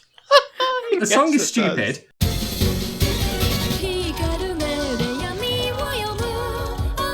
What's actually happening in the opening song? But then the stupidest fucking thing is in it, and I cannot believe that they did this. And I even saw this coming when I first watched the show. And Vorg, your reaction in the Twitter was so telling. Right. So in the second opening, immediately after the episode where we realise that Cal has been taken away by Scythe Master, we see a mysterious blonde-haired figure in a biker jacket. Now, you already know who this is, because of the fact that I've just talked about her. It's Cal. Now, I have 2 questions. 1, you left off with the cliffhanger of Cal being taken by Scythe Master, and it's 2 years later. So that's suspenseful. We want to see what's happened to her. We want to see what she looks like. We want it to be a surprise, a shocking reveal. Why, in the flying blue fuck, have you done an opening where she sat in a cafe bored out of her mind? You've defined it! You've fucking ruined it! Can I say your number 2 thing? What's number 2? Number 2 is... she is portrayed in the opening in a way that is not at all, in the opening she's more carefree, she hangs around stuff. She sticks her tongue out at a child. Yeah, she's not at all like this in the anime itself. So I'm thinking this is like cutscenes from her arc, from her route in the VN. But why have this? Irony, maybe. It's Cal. Cal in the show is brooding. Cal in the show is brooding and stuff, and in the opening she's playing around and laughing and bored at a cafe. Maybe just there wasn't communication, right? Because anime openings have different directors and animators than the series proper. So maybe they just made a thing and turned it in and just we fucking don't have time to redo this shit. Just put it in there. Maybe only the opening director, the directors for the openings, actually played the visual novel. Maybe only them actually played the visual novel. I mean, the thing I was going to say is that you did say that you skipped over the Karma opening, which is fair. But I would have actually been very content if they'd have just left the Karma opening in for the remaining 6 episodes. Oh, they should have. Completely That agree. would have worked. And then save the money and put it... Would have, yeah. And then put it elsewhere. But they want... I think, they wanted to get new music in there to try to generate some more money. But the music was shit. Well, yes. Was it was bad. Was it the music, or was it that they sort of wanted to signify sort of a new chapter for both? Probably that too. But that's how I read it. But the reason it was like dumb. Yes. Well, I think just the reason to like get new songs like this in anime is so that you can make money off the sales of the singles. Ugh. You were saying... Yeah, just going to mention that in spite of what we already said about the opening, I thought the ending was quite nice. The new ending. New ending was okay. Yeah. The three of them coming together at the end was nice. And that's also the only time, I should point out, we see Cal, Drei, wearing a phantom mask in that ending. That's the only time. I skipped that. That's probably for the best. But no, I agree with Yellow. I thought the ending, at least visually, was alright. But didn't care for the music. But again, that's another case, like with the Karma opening, where the ending, the quality of the ending and the quality of the opening do not in any way match what's actually happening in the show. Anyway, I'm done. I've said all my piece about the show that I want to, so continue. Go on. I have so many more things to say before I'm satisfied. Right. So for the sake of time, Vorg, we'll keep it down to just one. How many can I pick? Just one more. Fuck my life. Right, pick something juicy. Why don't you just bullet point them? Why don't you just run through bullet point them? I can't bullet point them. I have to explain why they're bad. I have to explain the entire situation. Right. It's like, for every 5 seconds of this show, I have to spend 5 minutes talking about why it's dumb. Alright, okay. Just pick one. Anyway. Pick one. Doc, go first. Okay, well, it might be weird because mine is about the ending. But, like, I mean, again, I think we've all talked about the problems we have with the show's plot and the structure, and we thought, like, man, there's just something of a good show here. And I very much would have rated this show as a sort of middling, kind of average action show if, like, the goddamn ending was not in it. I mean, my biggest problem with the show, over and above everything else, is the sort of judgmental nature of the writer and how he, like, punishes, in my view, unfairly, Reiji. Because I think you can totally see this show as, and again, this may be giving people too much credit, but I think you can see it as, like, this kind of allegory of how modern man is chewed up by the world, by the machine, loses his identity, becomes a puppet of the system, forced to do these terrible jobs. The people in his life, like the women he cares about, like you can take the various women and put them in different roles of like the mom, the sister, the wife, the girlfriend, whatever, but the various women in his life are pitted against him because of the circumstances he's forced into. And yeah, he makes bad decisions. And yes, like in a lot of ways, he is responsible for what happens to Cal, and he doesn't often say the right things. But I feel like the ultimate culpability is always with Inferno, always with the organization, which is never, ever punished, which continues to exist in perpetuity for all we know. And Maguire continues to hot tub and drink his goddamn wine. That's it. That's the final scene of Maguire. Like, he's had so little presence in the show, but the last thing we see of him when he issues the order to off with their heads is him sitting in the hot tub drinking his fucking Sauvignon Blanc or whatever the piss take he's drinking. And the show just feels empty to me. Like, it would have been this, like, interesting, complex failure with some good moments, but, like, man, just, like, the ending really undercuts everything that I liked about it. And, again, just left me feeling empty and left me feeling like the show was empty. And it just baffles me that Yousuke Kuroda, a man who has done so much anime about criminals, would want to pick this one to drive the message home that crime doesn't pay, when this is the one where you can see, like, that the criminal was in servitude. He was forced into this in so many ways. And Aaron as well. I mean, I didn't even know Aaron was killed in the end, right? I mean, that's a whole nother can of worms. So yeah, that's my biggest problem with the show, is like thematically it is giant pile Yeah, of a lot of horseshit. people would agree with that. A lot of people. I have a few things. I narrowed it down. Okay. Talk about. I'm gonna abridge certain things, but first of all, let's talk about how this director likes to foreshadow things. Oh Jesus! Right before Cal dies, dies in Wait. like I have to quotation marks. Sit back. Yeah, I'm gonna be talking for a while, so if you don't like my voice, why are you here? First of all, every single time someone, one of the primary characters dies, the director, or either dies or has something bad happen to them, the director, like, in the beginning of the episode, opens up with like a bunch of flashbacks. Or even just like 3 minutes before they die, or something bad. 3 minutes before, or 3 minutes before they die, it's flashbacks. It's like flashbacks of how wonderful these characters are. Cal allegedly dies in the apartment, and it's like, it starts out of nowhere, is showing, like, Reiji is running to the apartment to go get Cal so they could leave, and then it starts showing flashbacks. Like when she buys it's the like, dress. oh, look at all this fun with Cal. And it's like, oh, I wonder what's gonna happen. Flag on the field. This happens a lot. This happens like 2 or 3 times, and it's so bad. Let me talk about the apartment scene, okay? Because this is where people, like, where it's sort of divisive. Some, like, Shadon puts blame on Reiji, Doc doesn't. I put blame on the director, because here's why. Reiji goes to the apartment. The apartment blows up. He sees, like, a sort of, a torn bit of a dress that he bought for Cal earlier.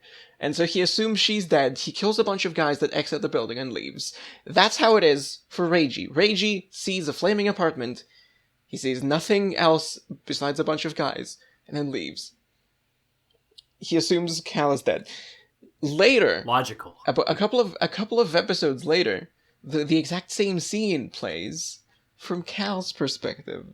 So Cal left the building to go get some movies or something, and no, she fixed the DVD player, the VCR, the cassette that's player, the VCR, and then she went to buy a movie or something. Yeah.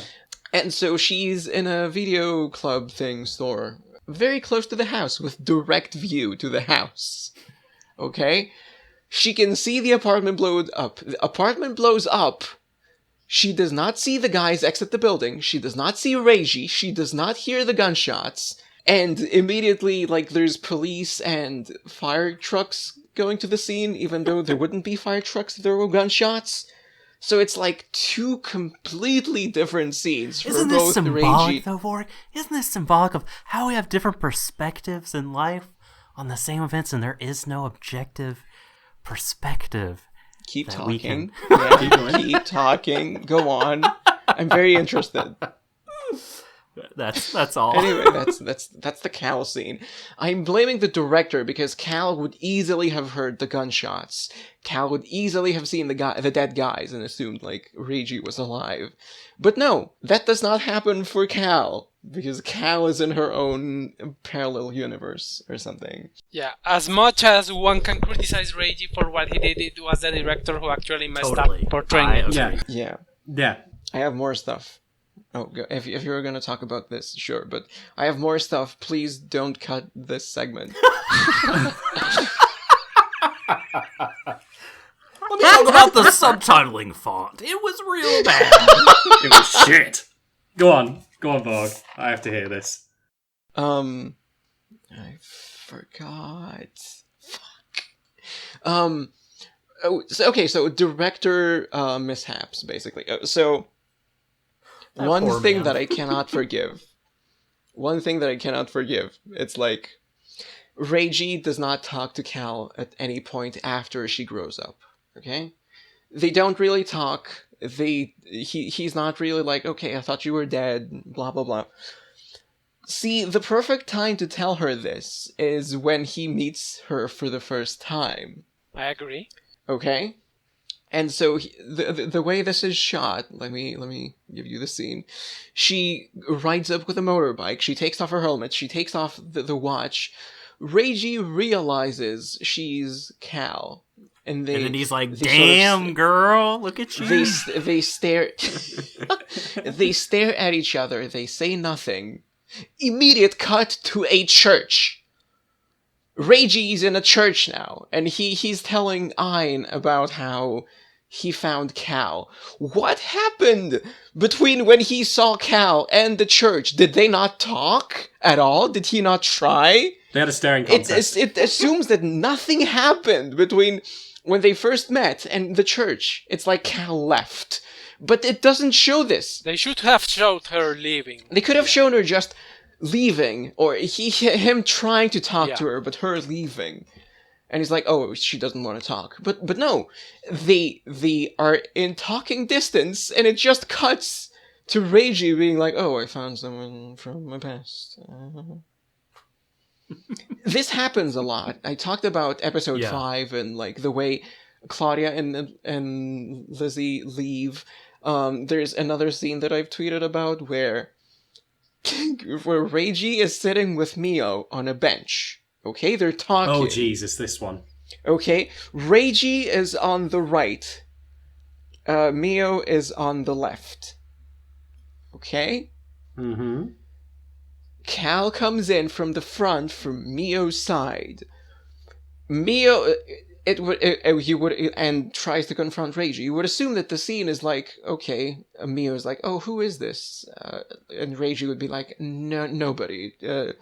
Please leave us alone for a moment. But no. Cal comes in. Mio teleports 10 meters to the side. She just teleports. She left. She does not even ask RWBY. She almost doesn't know that Cal is there. Yep. She turns around to see Cal and then walks another 5 meters towards the opposite direction and hides behind a tree. And then looks at Cal and RWBY, and I'm like, what happened in between those shots? It's not like Cal tried to stop her from going anywhere. She just teleports, and Cal is like right there, confronting them. Mm-hmm. Poor continuity. This brought up another thing. I really love how in this show, the term Aniki is translated to bro. Aniki is like older brother, but an honorific term for like Yakuza higher ups, but not too higher ups. Can I just say that this dub, if it were done today, if this translated today, that would actually not be translated as bro, but would instead be translated as fam. But it's so good when it's like when some guy with glasses is like, bro, I love you from the bottom of my heart. It's so amazing. It's so great. Yeah, a lot of people don't like leaving the honorific terms in. I kind of do for that reason, just because sometimes... Yeah, because you can translate Aniki to English. Depends on context. You cannot translate it. Context. It would actually make more sense in this case because of the fact that they are Japanese. Yes, they are. Yeah, so it would actually make sense for them to do that. It's not like, say... It wouldn't be like, say, for example, if they had a similar conversation between Claudia and Lizzie, where they started using honorifics, because neither of them are Japanese, but you have actually more reasons to put them in because the Gotos are from Japan. So, go figure. One last thing, go on. Last thing, the nail in the coffin for this shitty director and writer. Okay? B-Train killed him. Just a shell of himself. See, okay, so... The scene where... So, right after the scene where RWBY gives her the name Ellen, he gets captured, and he gets captured, she goes back with Scythe Master, and they're like, okay, we gotta attack Scythe Master, and they take them with him to the docks to find Scythe Master, okay? It's an open field.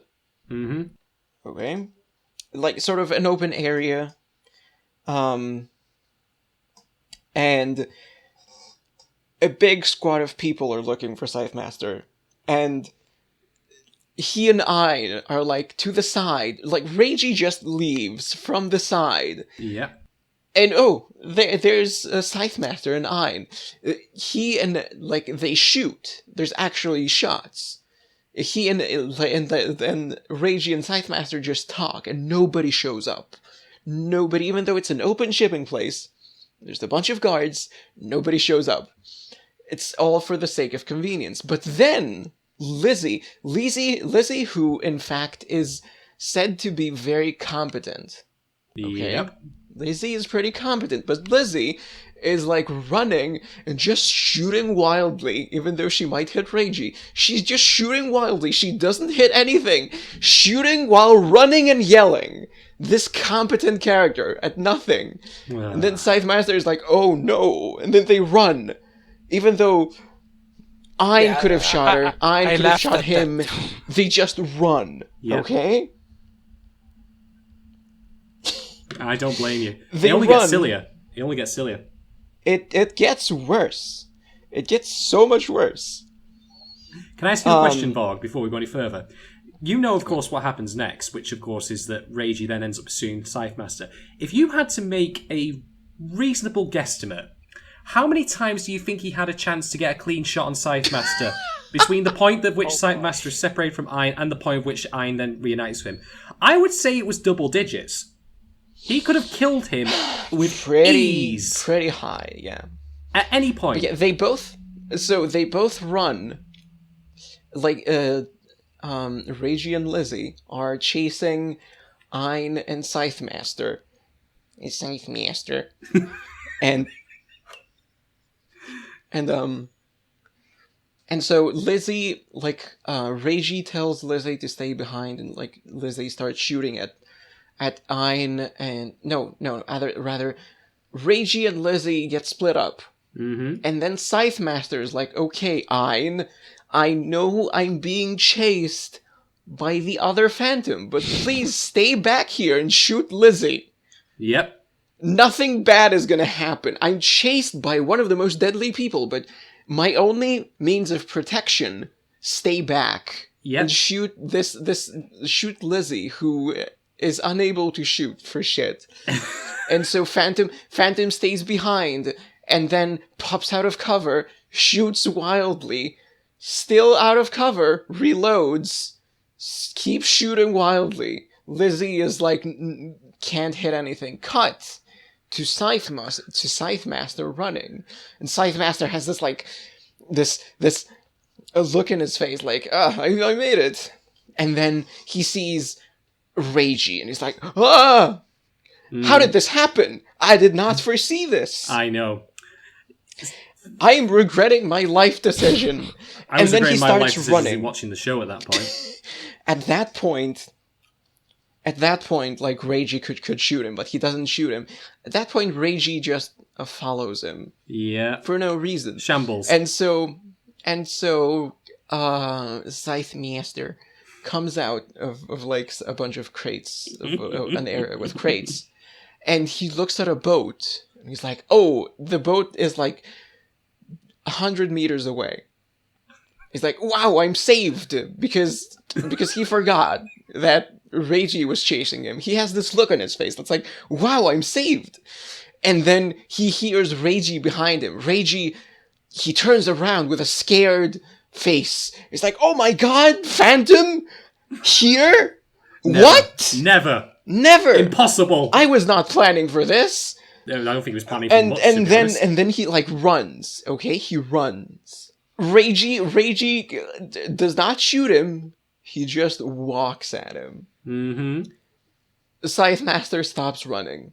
Reiji is 5 to 10 meters away from Scythe Master. He aims his gun at Scythe Master. He screams at the top of his voice.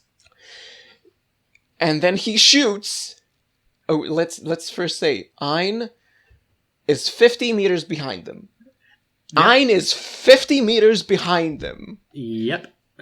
Reiji aims at Scythe Master. He shoots, and then Ein just floats in and takes the bullet for Scythe Master. All the way through this, when I saw it both times, Whitney Houston was playing at full blast in my head.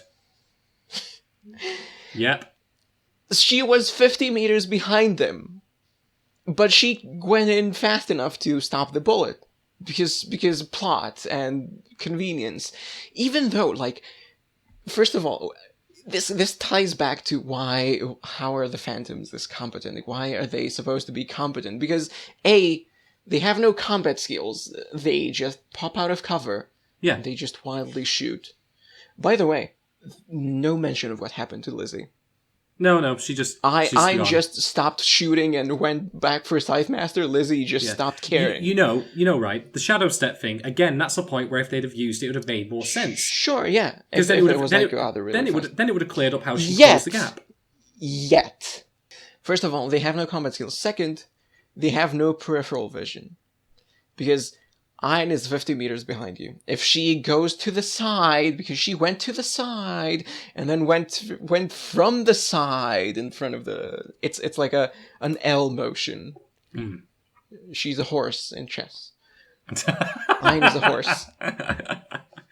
She went from the side to stop the bullet. So, let's say even with the phase walk thing, I'd give her a very good second for Reiji to realize that she's there. Mm-hmm. If he had any peripheral vision, you could argue that he doesn't have peripheral vision. He should have gone Specsavers. No, you could argue that he doesn't have peripheral vision because he's enraged, but seeing her is the one thing that would take him out of his rage.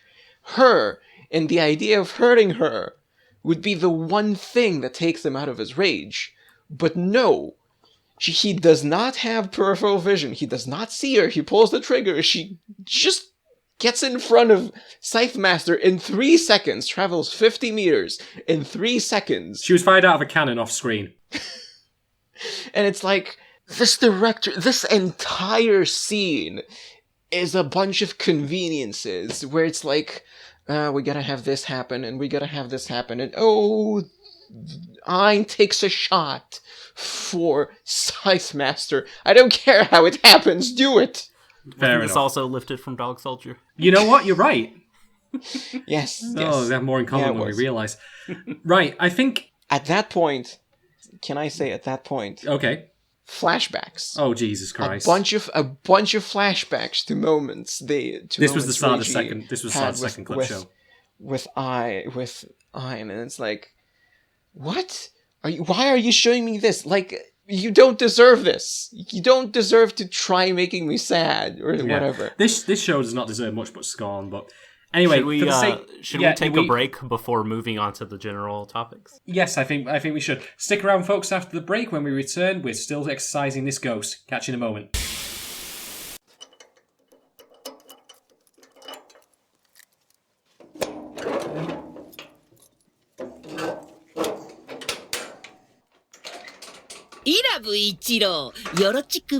RWBY, god damn it, why do you have to have this place as your hideout? I had to cross half the town and try not to get spotted by bloody phantoms stalking the streets to get here.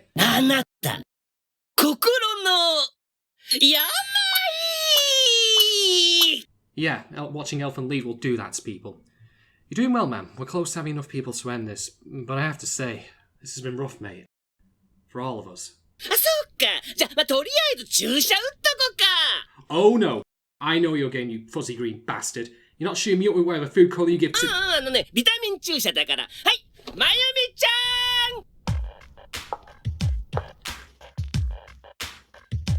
Oh, you've got to be kidding me. Look, Mayumi, was it? I'm sorry if I made jokes about your... hell, if this is what I said about the coochie and I take it back too, just give me a...